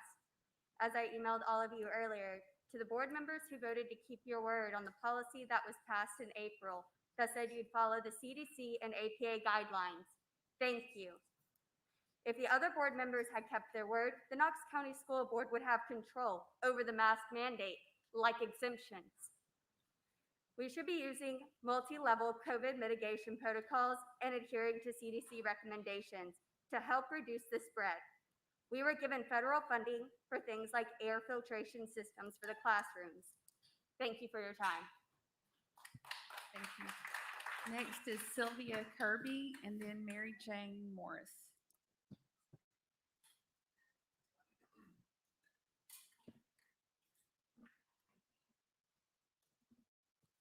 If you'll please state your name and county of residence. Sylvia Kirby, Knox County. I am here, believe me, I would not like to be here. I am a busy mother of 4 children. 3 of them are special needs children that we adopted out of the foster system. They were born drug addicted. Our son Bo, as you can see in the wheelchair, he is actually a kid that the ADA law should apply to, a kid in a wheelchair with special needs. Currently, he has missed instruction for 8 days because he cannot mask. He had 31 diagnoses when he left the hospital. He spent 100 of 120 days of his first part of his life in the NICU. He was a twin that was born 12 and a half weeks premature that weighed 4.5 pounds because their mother didn't take their insulin correctly. There was 11 drugs in his system. She was drunk when she delivered him. He was born with part of his brain outside of his head that they had to cut off. He's had 7 cranioplasty surgeries. We have taken him to therapy 5 to 7 times a week for the last 8 years just for him to be strong enough to sit up in school this year. He is being denied an education under the very law that is here to protect him. He is the poster child for the Americans with Disabilities Act. He weighs 40 pounds, and because he has low tone cerebral palsy and he drools, that would be akin to face waterboarding this poor kid all day, every day. I emailed the principal and she said, if he cannot mask, he cannot come to school. We emailed Jason Myers. He finally answered back today after a second email from my husband, and he said, can you try a face shield? Well, considering that he has microcephaly, which means his head is too small, his back of his head has had 7 surgeries and looks like it is made out of paper mache. He has low tone cerebral palsy, so he struggles even to sit up correctly. No, my son cannot wear a face mask. There's 0 accommodations made for him. He should be exempted from any mask mandate all the time. He is being violated on his ADA rights, his rights under his IEP, as well as the Tennessee Constitution. And at 8 days, not only is he missing school, the very first year he could ever even go, but he also misses speech and PT. So you are not only denying him an education, he has been denied services that will help him like move along in his diagnosis. He does not just have cerebral palsy, he has a hole in his heart. He only has 1 kidney. The list goes on and on and on. This poor kid has suffered more at the hands of other people already enough in his 8 years of life. Now he is being forced to be like harmed by other people that don't know him. It is unfair that those families matter more than my son is against the spirit and the letter of the ADA, and I object to all of this. You guys have the right to nullify his order if it is not a legal order or workable, which it is not. You do not have to comply. My son deserves better.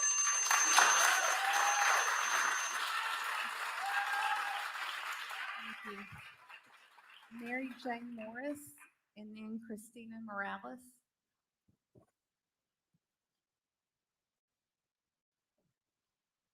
Is Ms. Morris here? Christina Morales?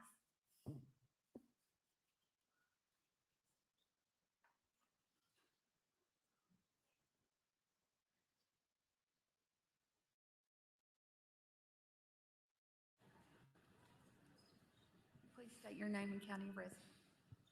Christina Morales, Knox County. Hello, I will not mask my child. I will not give an opportunity for staff to try and attempt to go against my parental consent due to any court order. I do not co-parent with the federal government nor the public school board or system. Last year, when everyone required and enforced the masking, I allowed my daughter to attend your public school.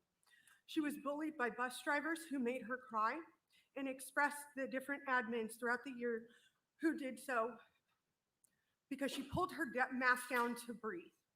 Breathing is the #1 basic human need. It seems as some have forgot the fact we are air-breathing creatures. Also, while I'm on the subject of basic human needs, let's touch the others being affected by this masking. Connection to one another, self-identity. As a fundamental human need, significance is the need to feel that our lives have meaning, that we are important and we have value. Our sense of identity has a huge influence on our sense of significance. We have 2 types of identities, social identity and self-identity, and both of them are crucial to our sense of importance. Also, self-direction, autonomy, freedom, and justice. The need for freedom is the need to be able to exercise choice in all aspects of life and to have no negative restraints on that ability to choose and live.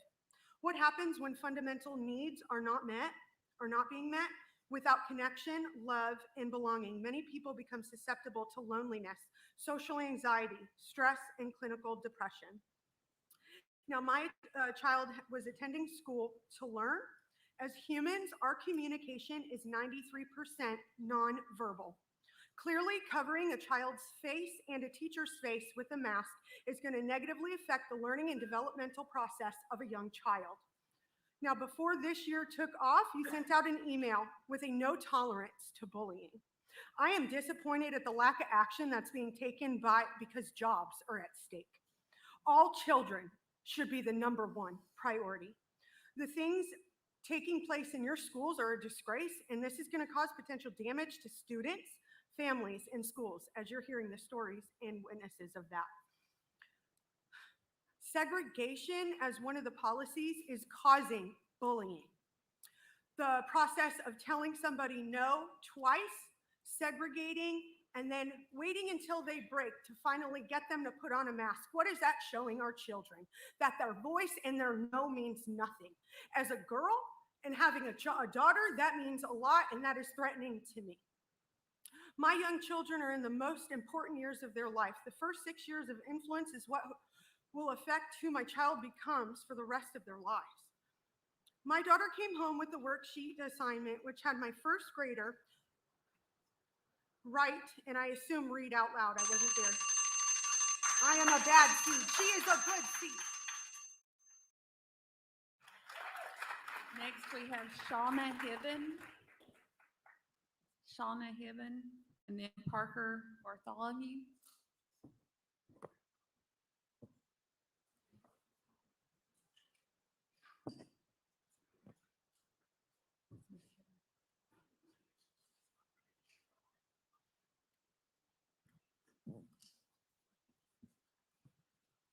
Hi, please state your name and county of residence.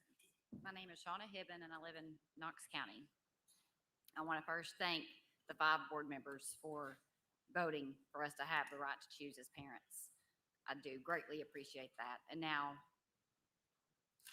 due to a federal judge's ruling, that right has been taken away from you all and from us. We the people voted for you all. We the people voted for our governor.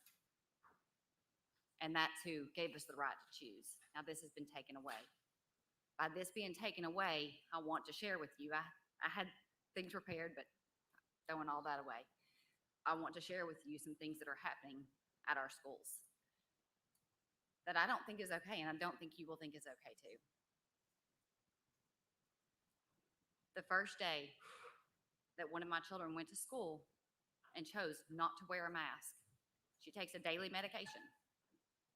She has to go to the nurse at 11:30 every day. So she goes up and asks the AD of her school, can I go take my medicine? And he said, no, because you don't have a mask on. She said, but I have to take my medicine. He said, if you will take one of these masks and put it on, then you can go take your medicine. Otherwise, you cannot. So she put the mask on and she went and took her medicine. It's the only time she has put a mask on since this started. Her sister, who has an autoimmune disorder, which causes severe skin issues because of the mask last year that she did wear, has permanent scarring on her face. We told our girls, we will never make you wear a mask again. And we told them, it is your choice. And if you don't want to wear this mask to school, we will stand up and support you. Because this is your choice. This is your body. Last year, you harmed your face because of this. Now, in the isolation room, they've put up paper on every outside window and on the doors so that nobody can see in and they can't see out. They're not allowed to stand up. They're not allowed to talk. They're not allowed to help each other. But all the other students, every time the bell rings, they get to walk around for 10 minutes. They get to talk to each other. They get to use their cell phones. They have social interaction. They're getting no instruction from teachers. So why can't they at least help each other within this isolation room? I implore you all to put a precedent down for all of these schools of equal treatment of these children, because it is not happening. And what is happening is cruel. It is cruel. Thank you very much. Parker Bartholomew, and then Naomi Elliott.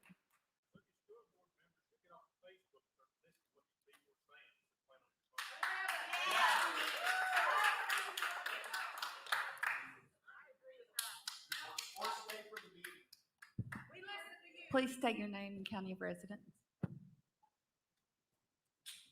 Parker Bartholomew, Knoxville, Tennessee. You all either must believe that we're just making all this stuff up, or it's really happening. If we can assume for a minute that it's really happening, then you have to do something. I went up to Greenville, Tennessee, to the court to get the transcript. When I walked in the courthouse, You know what Judge Greer wasn't enforcing? A mask mandate. In the courthouse. Y'all sit here and say you're scared that you're gonna go to jail. I'll tell you right now, resign, I'll take your spot, and I'll go to jail. Right now, any one of you, I'll gladly do it. And then I'll immediately go on a hunger strike. That's what we need to be teaching our kids. I have 2 children in Knox County schools, one at Rocky Hill and one at Bearden Middle. Since September 28th, I've had one question that I've tried to get an answer to. I spoke with both principals at the schools, the secretary for the school board, the secretary for the superintendent, the ombudsperson, and I'm sorry, I probably didn't pronounce that right, and the law department. In each interaction, I was told that they could not or would not answer me and directed me to somebody else in that chain. For 8 days, this has happened. Yesterday, I was told by the ombudsperson that the superintendent would be making an announcement today to answer this one question. Most mentioned that the people in this room, meaning the school board, the superintendent, or the law department, could provide an answer. And my one question, and this is not a rhetorical question, will my children, or any of the children, receive instruction in isolation?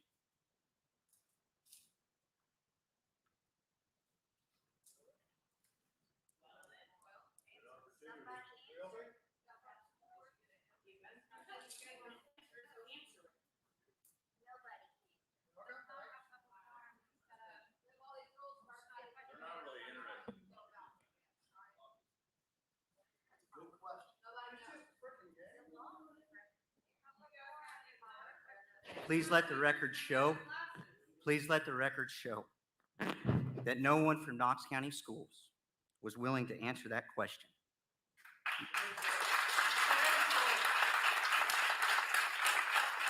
Your silence on this, there's one word for it, and it's abomination.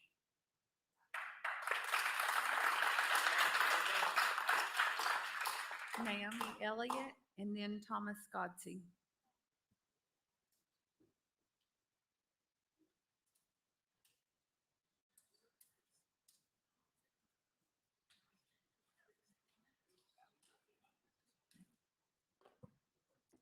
Please state your name and county of residence. Naomi Elliott, Knox County, Tennessee.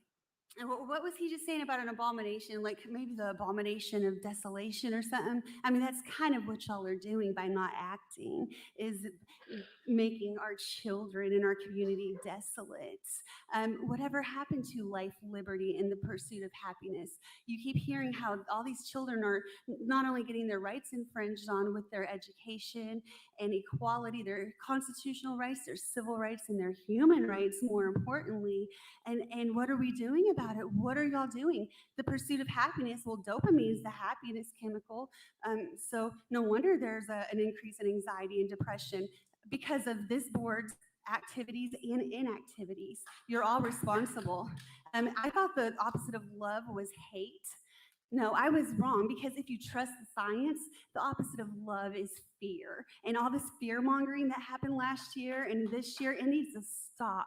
Us as human beings are meant to connect with each other. Are all of these policies an attack on children and families and human beings and the connections that we have that make us more humanitarian and more compassionate? And you think, oh, well, it's not hurting them, it's helping them, but you don't know what it's doing to their little brains because you're altering the hormones. And with all of these policies, we do not consent. And besides all these ADA violations, what about freedom of religion? We, the people, have had enough. It wasn't right for you to tell me that you think you know what my religious beliefs are better than I do. And I'll say it again. The last time I checked, it was a subjective matter, not objective. And are we going to keep following the experts who keep profiting off of all this madness? One of the UT faculty members His father has been in the human genetical engineering research industry for decades, and we get this board of health all made up of mostly UT people. Where are the FBI? They're too busy coming after parents trying to protect their children. They're coming after the tyrants. Love is the best thing, but you know what? Let tyrants fear. Let tyrants fear. Look at some Ronald Reagan quotes. They're really good. I didn't realize what a great speaker he is, but this medical tyranny needs to end. It's a genocide. And the Nobel Prize winner last year for 2020, she's involved in genetical engineering too with CRISPR. And she says the future is designer babies and designer humans. So where's the diversity going to be? Oh, maybe we can help people with diseases and disabilities. Maybe that's a good motive, a better one than profit and position because of coercion, which is racketeering. Yeah, look it up. I'll be happy to send you any information I have on these discoveries. It's amazing what you can find when you dig a little deeper.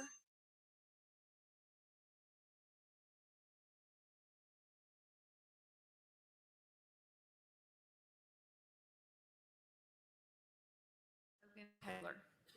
Okay. Logan Taylor.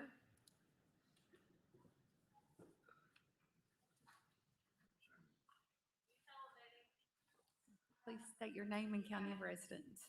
Logan Taylor of Knox County. Good evening, Superintendent Thomas and board members. I am Logan Taylor, a Halls High School junior standing before you again. When I left here in August, I had a smile and a feeling of relief, believing that our school year was going to be a great one. And honestly, for 7 weeks, things were really going great, until Friday, September 24th, when everything changed. I'm not going to talk about masks, but I will say that I chose not to wear one to school for the past 8 days. And as a result of my choice, I've spent these 8 days in an isolation room inside of my school of 1,200 plus students. There are many things that have troubled me during these days, but I just want to share a few of them. The attitude and treatment by some of the teachers has been deeply upsetting. Some told me that what I was doing was insignificant and that this judge doesn't care anything about me, which in itself is probably true. I mean, some have been very unkind in the words and actions that they have said to me. I understand that supervising the isolation room is not fun for them, but it is certainly not fun for me either, okay? Even if these teachers disagree with my choice, belittling and degrading me for it is unnecessary. With respects to meals, we have been taken as a group to the, mind you, empty cafeteria to pick up a lunch, but had to return to the isolation room to eat it. Space has been an issue for the isolation kids from day one.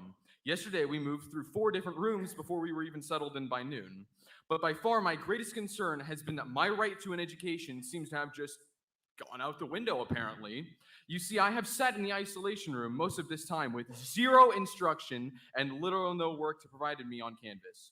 A couple of teachers have given me paper assignments, but I have not been able to take them to my teachers, and only today did an isolation room supervisor offer to take my work to my classroom teachers for me. Only one teacher, my choir teacher, has allowed me to participate in class because she chose to hold classes outside. I will finish by saying this. Friday will be my last day as a KCS student. You see, I believe that I have a right to a public education just as much as every other student in Knox County. But I do not see anyone standing up for me or these other students.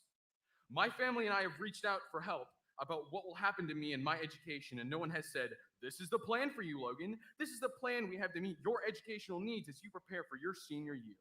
What is sad is that only after my parents informed my guidance counselor and teachers today that I was leaving, did anyone seem concerned that I had not been in class or that my grades were slipping. And this is after my family and I emailed repeatedly for help. I am a good student, and I have been privileged to be a member of the Halls High School Madrigals. If I am willing to sacrifice my passion for singing and the rest of my high school experience to ensure that I receive an education by leaving KCS, what are you willing to sacrifice?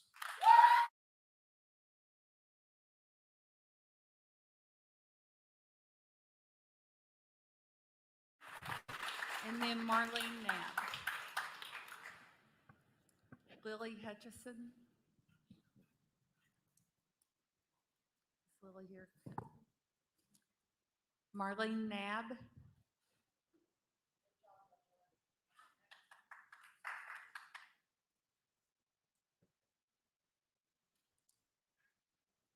Marlene, and then next is Tyrell Douglas. Please state your name and county of residence. Yes, hello, my name is Marlene Nab, and I reside in Knox County. I have 2 children at KCS. Currently, one of my children has decided to wear a mask so she can continue participating in school and continue with her grades. She's in high school and she's looking to her future, and she has made that choice for herself because she doesn't want to jeopardize her future. My son, on the other hand, is in middle school, and he is standing up for his rights. He has been in isolation most days since the start of this mandate. His grades are slipping. This is an honors student. He has all honors classes. He's always received excellent grades, and his grades are slipping. Why? Because this board, the school system has failed him. They've failed him. You have failed him. You failed so many kids. Kids in isolation are not getting their constitutional right to an education. I know you can't do anything about this order from this judge and its unreasonableness, but you can change how you are dealing with these kids that do not wish to mask. You can implement some sort of educational plan for these kids. My son today, I received a notification from the school system saying that, you know, one of his grades was below the expected, below the expectation that I set for him. And I asked him what happened, and he said, "Mom, I did the best I could by teaching myself because I have not gotten an education." That is unacceptable. It's unacceptable for my son. It's unacceptable for every single one of these kids. You have a duty to instruct my son and every single child at Knox County Schools, and you're failing. And I need this to be fixed, and I need it to be fixed very quickly. I'm not going to keep reiterating mask mandates and whatnot.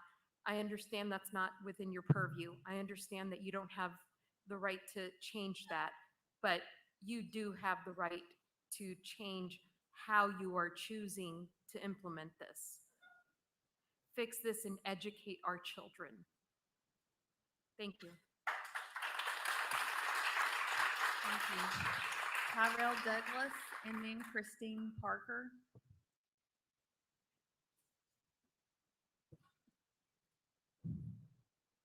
Is Mr. Douglas here?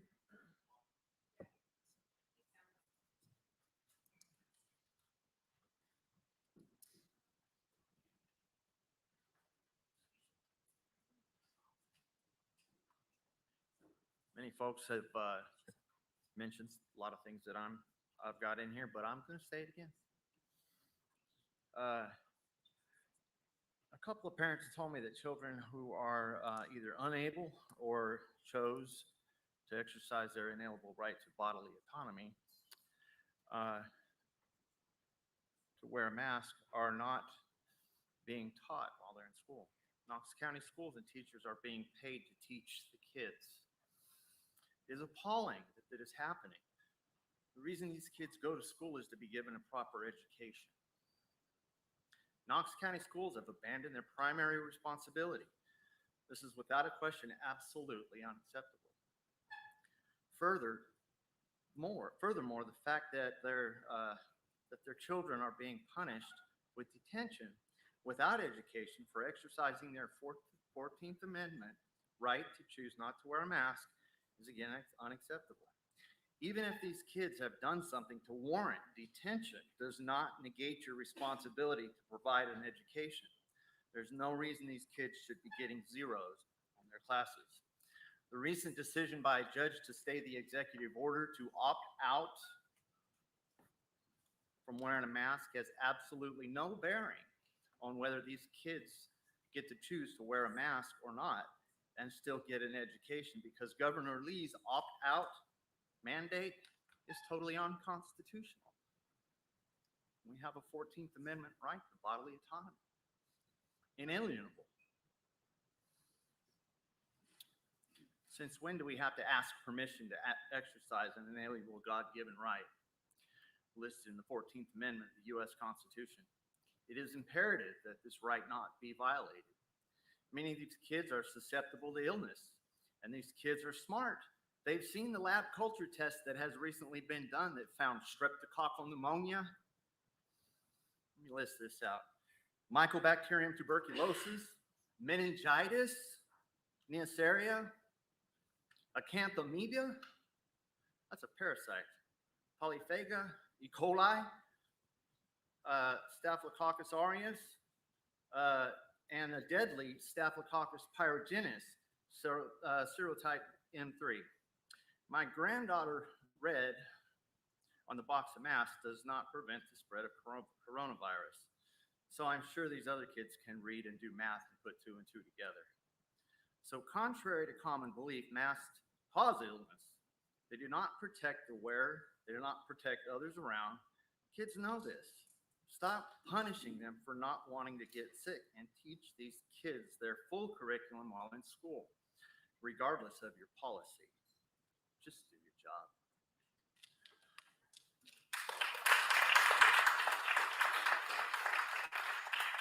Christine Parker, and then Karen Appleby.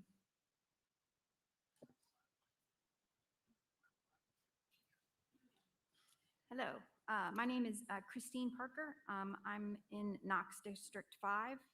I think we can all agree that there are issues with the current situation with masks.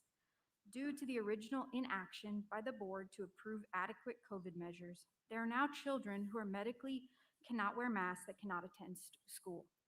I feel for these children and their parents. There are also a large number of children, including my child, who have contracted COVID and have spread it to their families and their community. Masks are only one part of the solution. The bigger issue is the school board's decision to take contact tracing away from school nurses.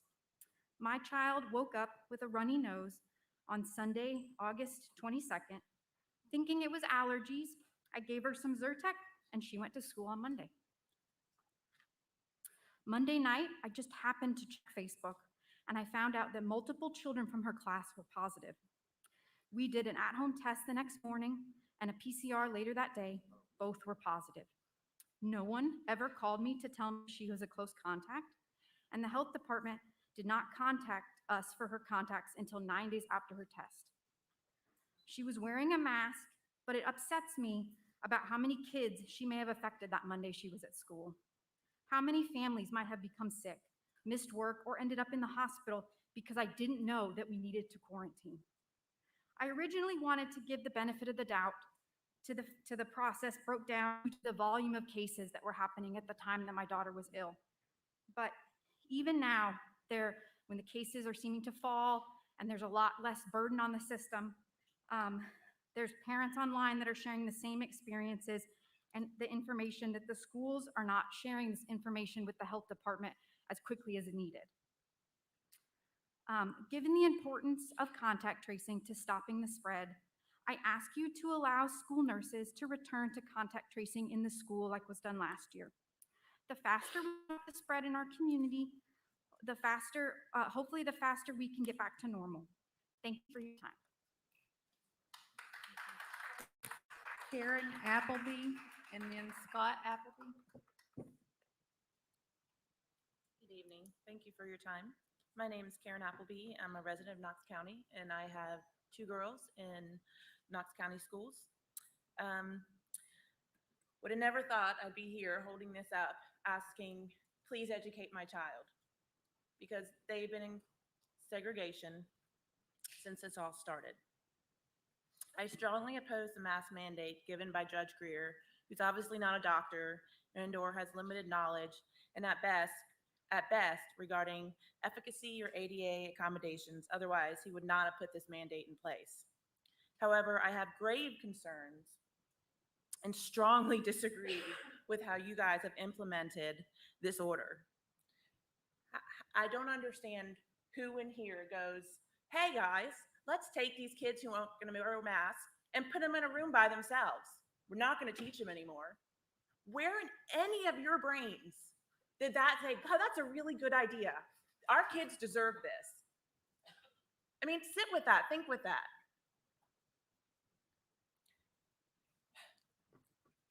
They go into these rooms, they're not given instruction. My children are blessed compared to several others where they're not given their work. My kids so far have been counted, their attendance is counted while they've been there. There's no guidance, no support. Many of these kids I've heard have been treated like outcasts, prisoners, like they're not worthy of an education unless they put this thing on their face, which absolutely does not work, as we know. Ironically, I looked up the Tennessee Department of Correctional Education System, which is approved by you guys, because I'm like, well, what rights do these people have? What rights do our felons have in jail? Let me read you. Tennessee Department of Corrections, TDOC, educational system is approved by you guys. TDOC school district's adult education program includes 3 paths, and it goes on to explain those paths. Exemplary instructions are led by a team of dedicated, highly qualified instructors who hold valid Tennessee teacher's license, some of who are certified and licensed by the National Center for Construction Education and National Research. Why do felons and people in jail get an education and our children do not? I find it disgusting, personally, and deplorable as board members, as parents, as educators, and just plain old human beings looking at these children and going, I'm not going to educate you. Nope, you won't put this on your face. You don't deserve an education. I think that those of you who think this mandate is reasonable and that these kids are being treated fairly or successfully, and that you guys are doing a great job in educating our students should immediately step down, including you, Mr. Thomas. In your document of your bibliography on you, it says that there's 3 non-negotiable priorities, including enhancing student. Thank you. 3 priorities. And then William Wilson.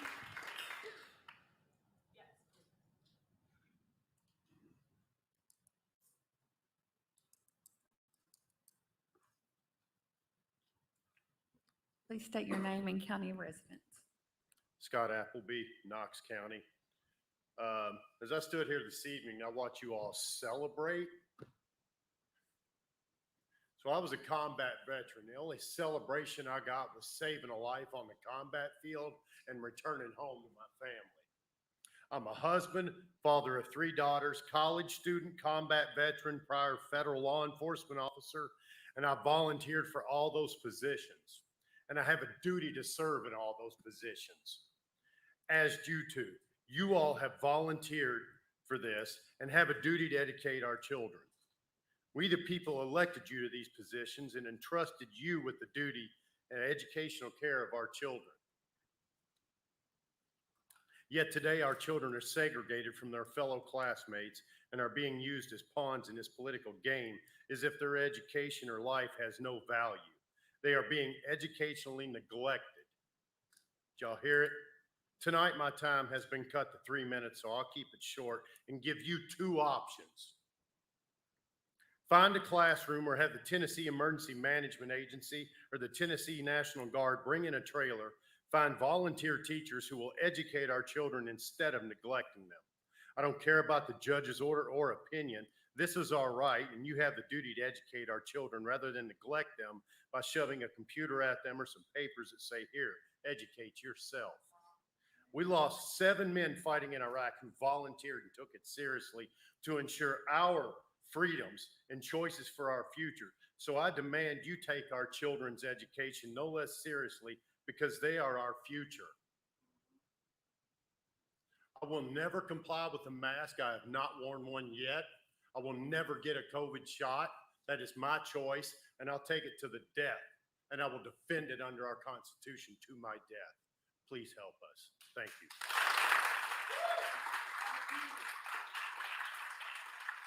William Wilson. Please state your name and county of residence. Yeah, my name is William Wilson. I live in Knox County. I have a student in District 8.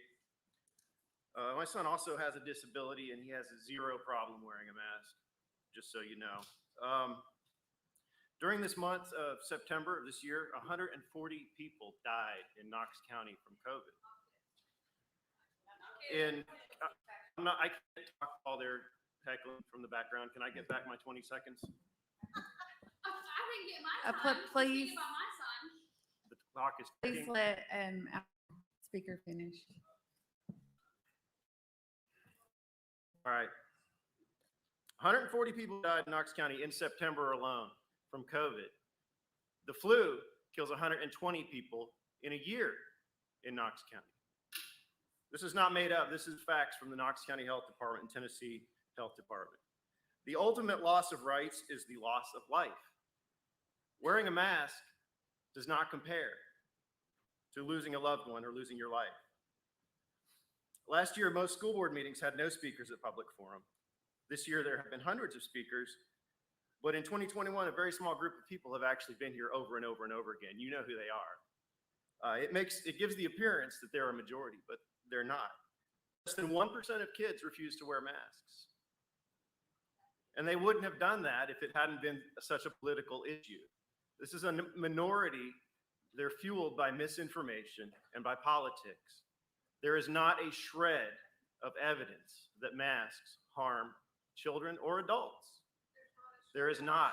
Please do not allow people to speak over me. Please do not interrupt. There's not a shred of evidence that they harm children or adults.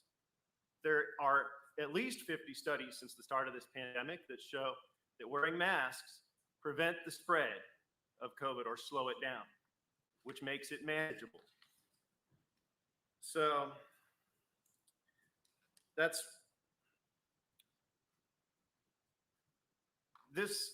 is a divisive political issue.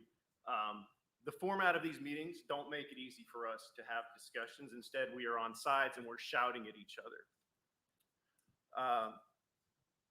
There are valid concerns about masks, and unfortunately, it's hard to have those discussions about what are the valid concerns, how do we address the valid concerns when it's this side or this side. It is totally possible to make a decision that keeps the majority of people safe while also listening to those valid concerns from the other side. We trust you as elected officials to make the right decisions, to research for yourself and to discern the truth, science versus misinformation and conspiracy theories and politics. That's your job. I wish y'all had done it before the judge had to get involved. Things would have actually been a lot better and you'd have the power to address some of these concerns that people have brought before you today, which are valid. That's all I've got for today. Good luck. My child is being harmed by this. My child is being harmed by this. Stacey Gruen. Stacey Gruen. And then Skylar Gruen. Please.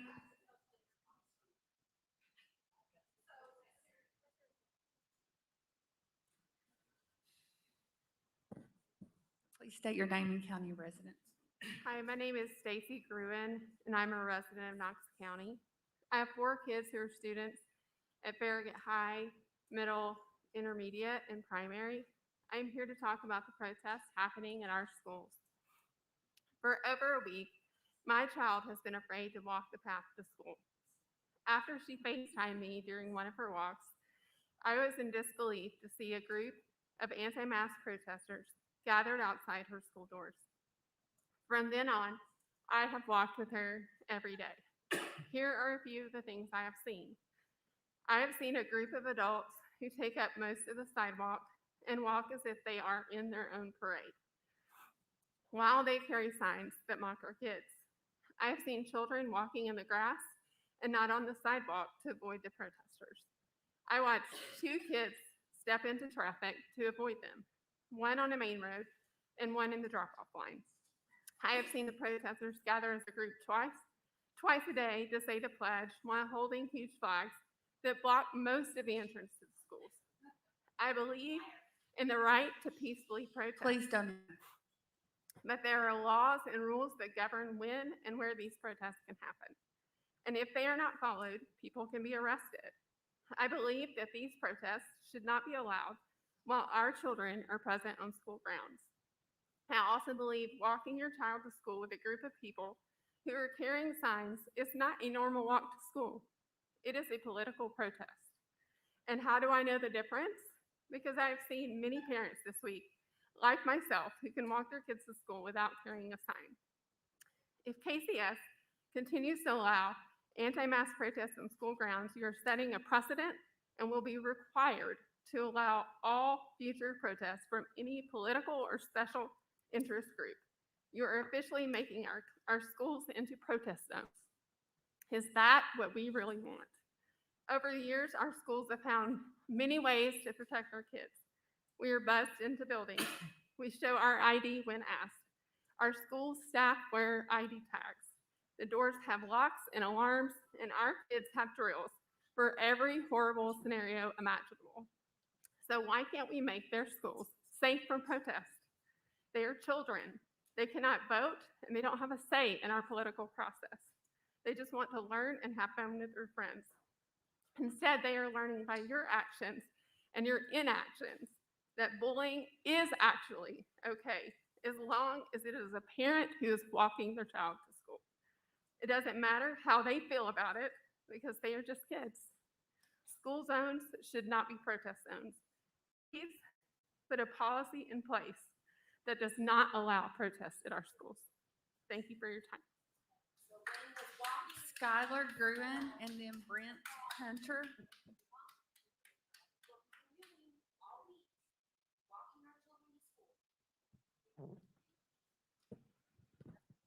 Please state your name and county of residence. Hi, my name is Skylar Gruen. I live in Knox County, and I am a student at Farragut Middle School. I'm here to talk about the anti-mask protests that are happening every day at my school. My sister drives me to school, and I walk from the high school parking lot to the middle school. For over a week, I've had to be on my phone with my mom as I walk past the protesters. There are about 40 people, some with kids, and many without. They crowd together and walk on school property and stand by the office entrance. They've even gotten to the point where they're standing in front of the student entrance, and I have no choice but to walk next to them to get inside. It is terrifying. The police officers just stand there with the doors open. They don't make me feel safe, even though that is their job. As a kid, when the protesters hold up their signs, I know I can't do anything, and I know I have no power over the situation. I feel scared because I feel as if I am going to be hurt physically by them, or that they are going to yell at me or video me without my permission. These protesters make me and my friends feel uncomfortable. After I walk through the school doors, my nerves from seeing the protesters cause me to feel shaky, and it sometimes takes me the whole first period to calm down. They hold up signs like "Good little sheep, wear their mask," and "Save your mask for Halloween." These signs make me feel frustrated because they are comparing us to animals that are simple-minded, and they are assuming that we aren't able to think for ourselves. I also feel like this is dividing our school because it is in our face every day, whether you are pro-mask or anti-mask, which is frustrating because I just want to have a peaceful day at school and not have to worry about my safety. Will I ever feel safe at my school again? Thank you for your time. Thank you. Brent Hunter and then Matthew Perkins.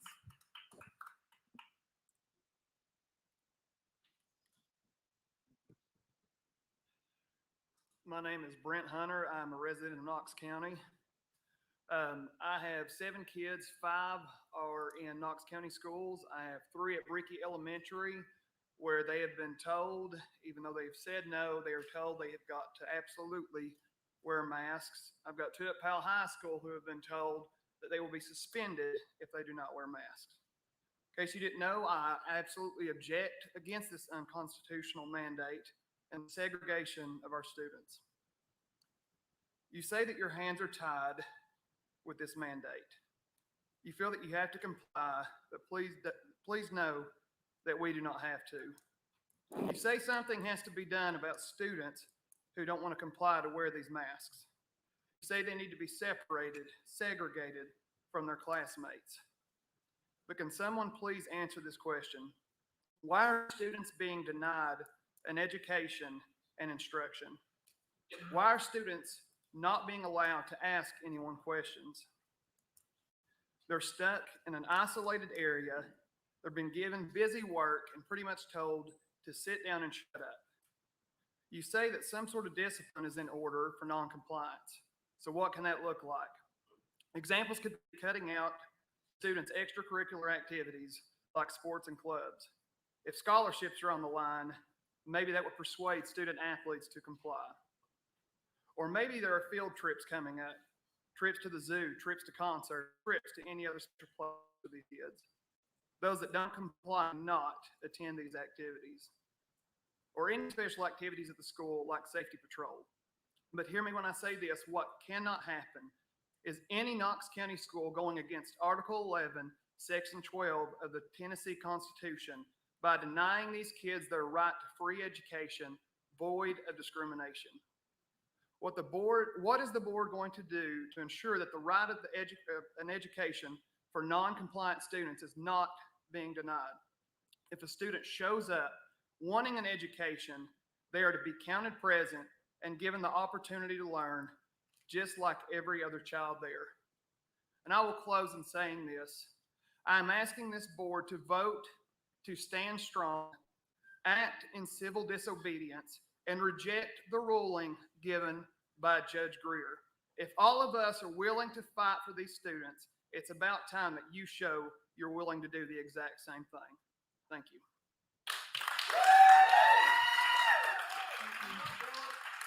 Matthew Perkins, and then Adam Miller.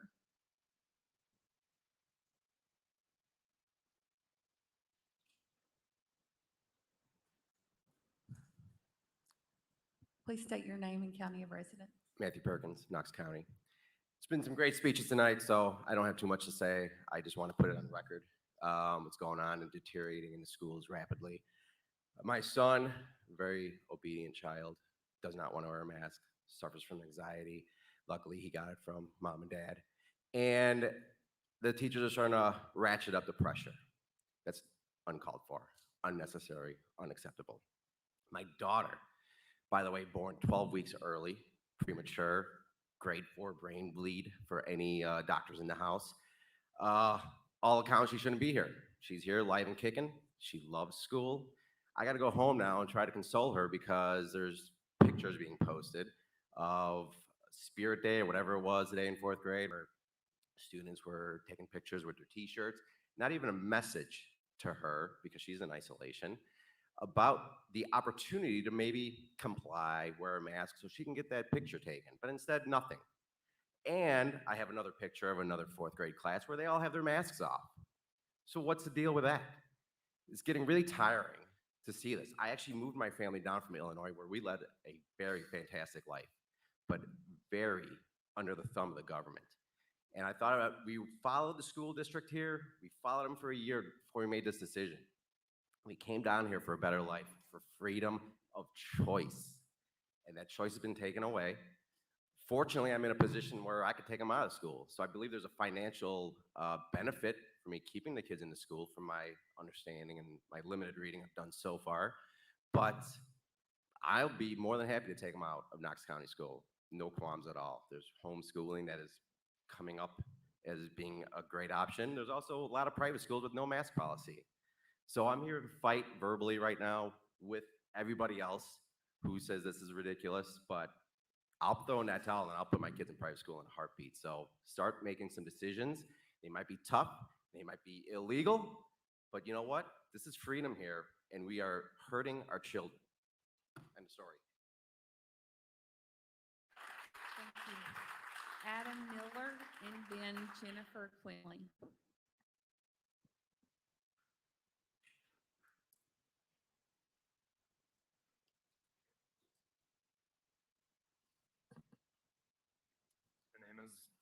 My name is Adam Miller, Knox County. I came here with 3 really full minutes of stuff typed out about why I believe that this injunction is illegal and it is a violation of federal law per the ADA. And other people have discussed some of those things tonight. And I've decided to switch gears, and I'm not going to get into all that. First of all of you make me proud to be a Tennessean.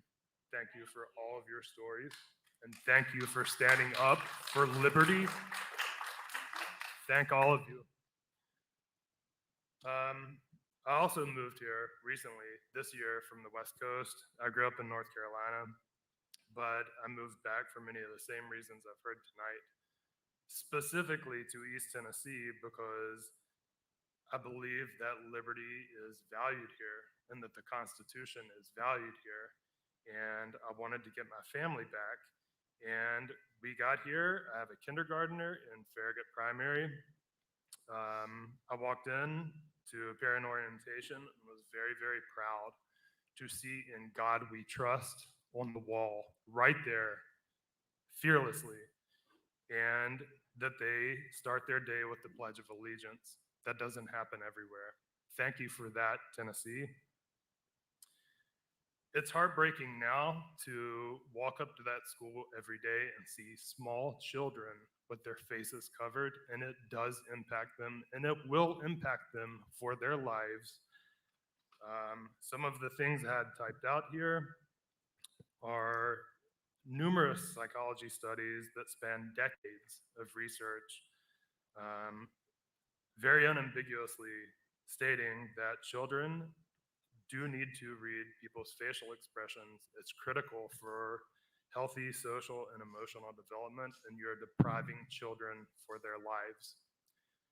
I would like to also state right now that I will respect your wishes as a board to not address any of you personally, but I want to tell you as a board that one of you are being extremely rude right now, staring at nothing but your lap while people stand up here and pour their hearts out about their children. How dare you?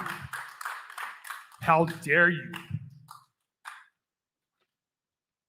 What I wanted to say before I left is I would request you as the board, please provide us as parents and as citizens a place we can go to access information. I think a lot of us may feel isolated. I think that we would really appreciate it as citizens of the community to have a place on the board website where we can go see what you're doing, where you're going with this, and how you're fighting for us. Thank you.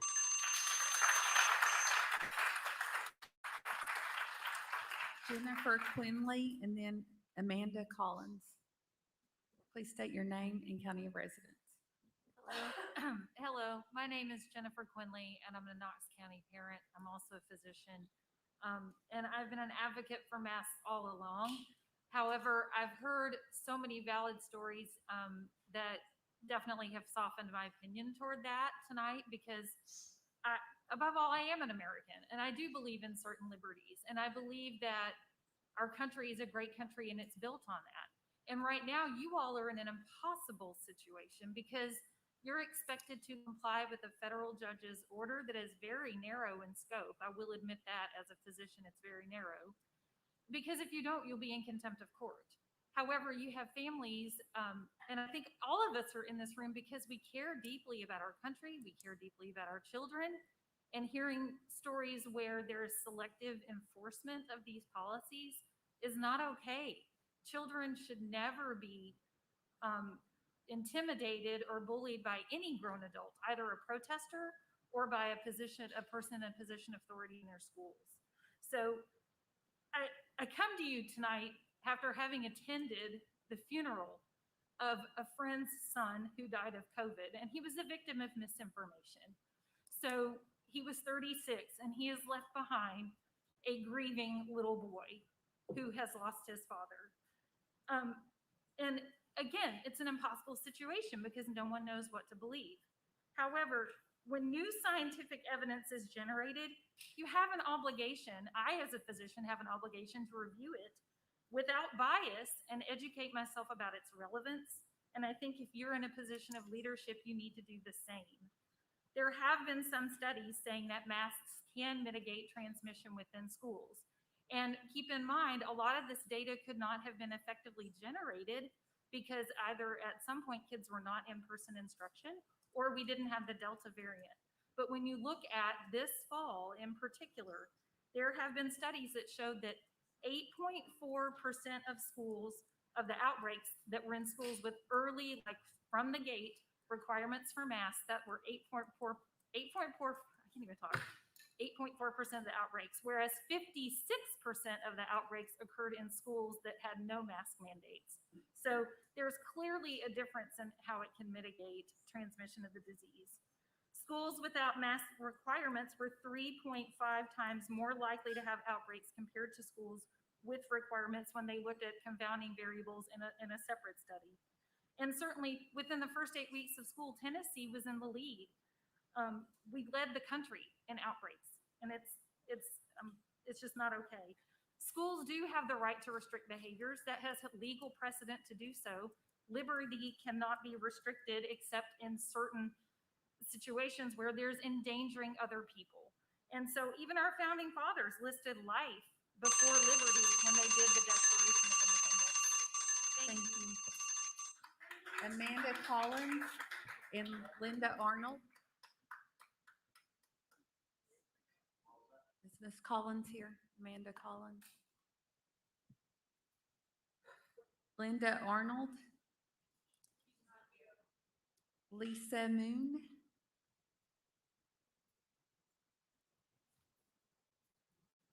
Kim Sprague.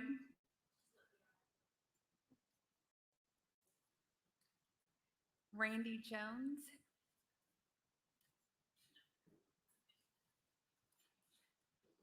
Patty King. Oh,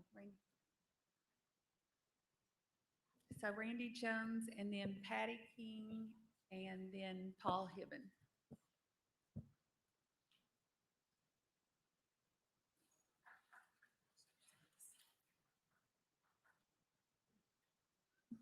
Please state your name and county of residence. Hi, my name is Randy Jones and I live in Knox County. I have a junior at Farragut and I am the grandmother of Alec. So I believe that I'm a nurse, and I believe that everyone that can wear a mask should wear a mask to school. Although I do believe that schools have to uphold exemptions for those that are unable to wear masks. And I can tell you that Caitlyn and I disagree on this, and there have been some very heated discussions between us. Over the last few weeks, or over the last week and a half, we have been asked several times why Alec just doesn't stay home and be homeschooled. And the answer to that is because of Alec's learning disability, homeschooling is not what is in his best interest. His IEP team has determined that his learning needs to be done in a classroom because right now what he needs to learn is how to be a student. He's not ready to learn how to write his name or that 1 + 1 = 2 like a traditional student. He needs to learn how to sit at a desk, listen to teachers, and interact with his peers. Those are the goals that his IEP team set up, and for him, those can't be learned virtually. But we are not just here to talk about Alec. There are other students like him that need to be in the classroom. Caitlyn also brought up the point that these students' IEPs are federally protected, and right now they are not being met. So I ask, on one hand, you've got the judge's mandate that in essence is preventing these students from going to school, therefore violating their IEPs, and on the other hand, the federal law protecting their IEP. How is it that you're choosing one to follow? So if not following either of them are violations, and one excludes students and one improves students, why not pick the one that is better for the students? The ones that's better for the children that you're supposed to be serving. Since you have a choice, why not choose the children? I don't discount that you're in an impossible situation. I don't ignore the fact that you are dealing with the educational needs for 60,000 students. I don't know the number of how many of those students have a learning or mental disability. I'm going to throw out a number, I'd say 50,000 or 5,000. So in the grand scheme of things, we're talking about choosing what's best for 55,000 over 5. So then ultimately what are we asking you to do? We're asking you to immediately follow last year's mask mandate with the exemption clause that you used then, or even adopt the exemption clause that the plaintiffs in the lawsuit asked for in their response letter. Something that will allow the students that are unable to or will not wear a mask because of a disability to attend classes and follow their IEPs as written. All we're asking is that you start leaving those behind, not leaving those children like Alec behind and forgetting them. Patty King, and then Paul Hibben.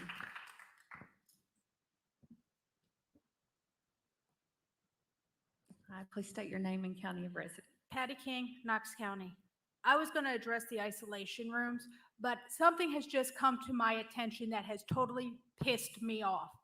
One of the students that spoke here tonight has been called in one of the other groups an entitled brat. Okay? This is bullying. We need to end all the bullying. The other side is saying that we're bullying these people. We are not. We are peacefully protesting a mask mandate that should not be in place. It's not right for our students to have to choose to leave school or be in isolation, okay? These kids have the right to learn. As many of you know, I am a small business owner that teaches music privately, okay? These kids are my students, my husband's students, another teacher's students, okay? These kids have come to these lessons.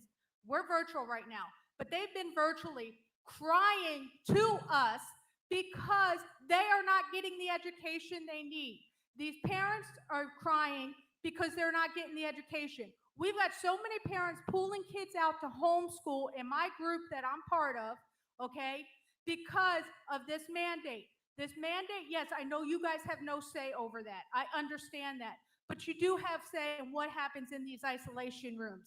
These students are not getting work. They're being threatened to be arrested at South Doyle High School. Come on now. That needs to stop. That needs to stop, okay? These kids are fighting for their freedom that has been promised to them by our Constitution. Thank you. Paul Hibben.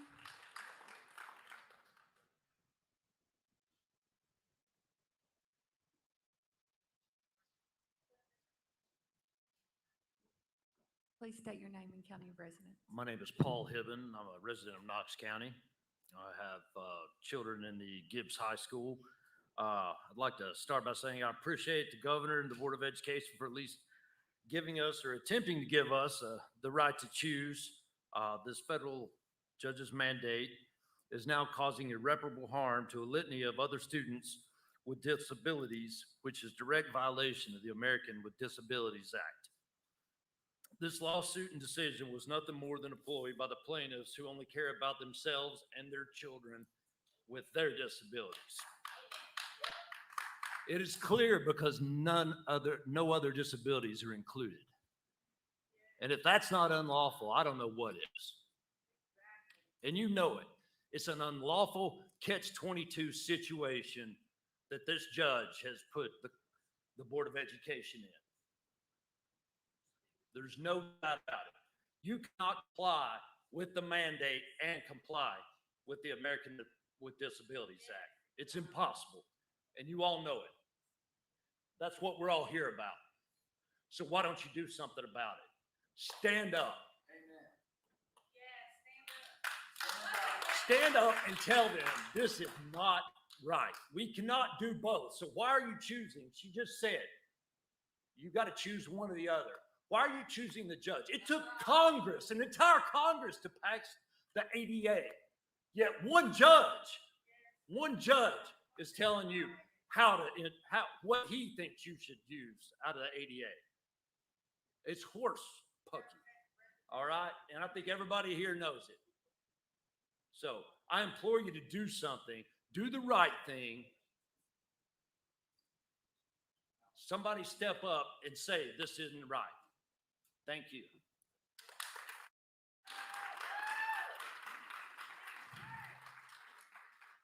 concludes public forum. I think we had a motion to add board forum by our student representative, Mr. Penn, if you want to go first. Yes, ma'am. Thank you, Madam Chair, for this opportunity to speak. I just wanted to speak to a person recently emailed me to ask me to speak about the Tennessee Promise Scholarship for seniors in particular who are applying to college. This is a great opportunity for our seniors to receive scholarship money so that they can attain the education that they need, help them succeed in their future. And in conjunction with that, I would also like to say that the FAFSA opened up a few days ago, and that is something that seniors can fill out that will help them receive the financial aid they need for post-secondary education. So I just want to put that out there and remind families and students that these opportunities are out there for your child, those students, to get the money they need to achieve their goals. Thank you. Ms. Owen? I'll be brief. This weekend on Saturday, Fulton High School dedicated 2 monuments to veterans of foreign wars. One was to 7 classmates who were fallen during the Vietnam War, and the other is to all Fulton veterans. And I encourage people to drop by and see those 2 monuments. They are in front of the auditorium side. Thank you. Mr. Watson? Ms. Babb? I'll just say that I hope everybody has a good fall break, and also that it is National Principals Month, and I appreciate everything that our principals are doing in the schools right now. Ms. Horn? Thank you, Madam Chair. I just wanted to say thank you all for coming to share your stories. And please understand that the format of public forum we don't interact with speakers, but we do hear you, and we appreciate you coming to share your stories. And we've certainly heard some disturbing things tonight, and so I appreciate you coming. Thank you. Ms. Henderson? Thank you, Madam Chair. I also just want to thank all the parents that spoke tonight. I'm sorry, I'm a parent myself. I really appreciate that you took the time to come to advocate for your children and to exercise your right for free speech. I promised that I would be a voice for parents, and I believe that each family has the right to make that decision for their own children. I've been working with the county attorneys, and I believe there's a lot more that we can do, and I want you to know that I will never stop fighting for the parents and children of Knox County. Thank you. Ms. Bell? Thank you. I too want to echo thank you to the people who came to speak, and knowing we had so many tonight, I prepared some remarks and I wanted to share them. We have heard from a large number of passionate parents who are hurting, watching their children suffer. People always say there is nothing like an angry mama bear protecting her cubs. And I personally can speak to the declining mental and physical health of my own grandchild with this mask mandate. And I can't fix it for her. I have been an educator for 50 years, so it is both tragic and frustrating for me that this past week I have seen firsthand fellow educators and administrators going beyond the mandated policy from last year and being both petty, punitive, and cruel to our students. Now, on a positive note, I have seen firsthand educators that chose to educate all children with kindness and love, and I thank them from the bottom of my heart. Lastly, perhaps the most disappointing and tragic thing to me in all of this is the individuals over the past few years that were the loudest claiming they would fight for public education. And they did. But those same people are now destroying the very thing that they claim to fight for, and it's apparent to me that they aren't for all students. Thank you for your attention, and with that, I will end by saying freedom is never free. Good night. And I would just like to thank our speakers as well. And I did like the suggestion one had with having a place to go online to ask some of these questions. I know we all get emails and it And the superintendent gets a lot of emails, so it'd be nice to have someone that could monitor that and answer, because there isn't a lot of consistency, obviously, throughout the district, and we definitely need to work on that and help fix that. So I would love to see something like that, where parents could go and get quick answers for some of these things. All right, and meeting is adjourned.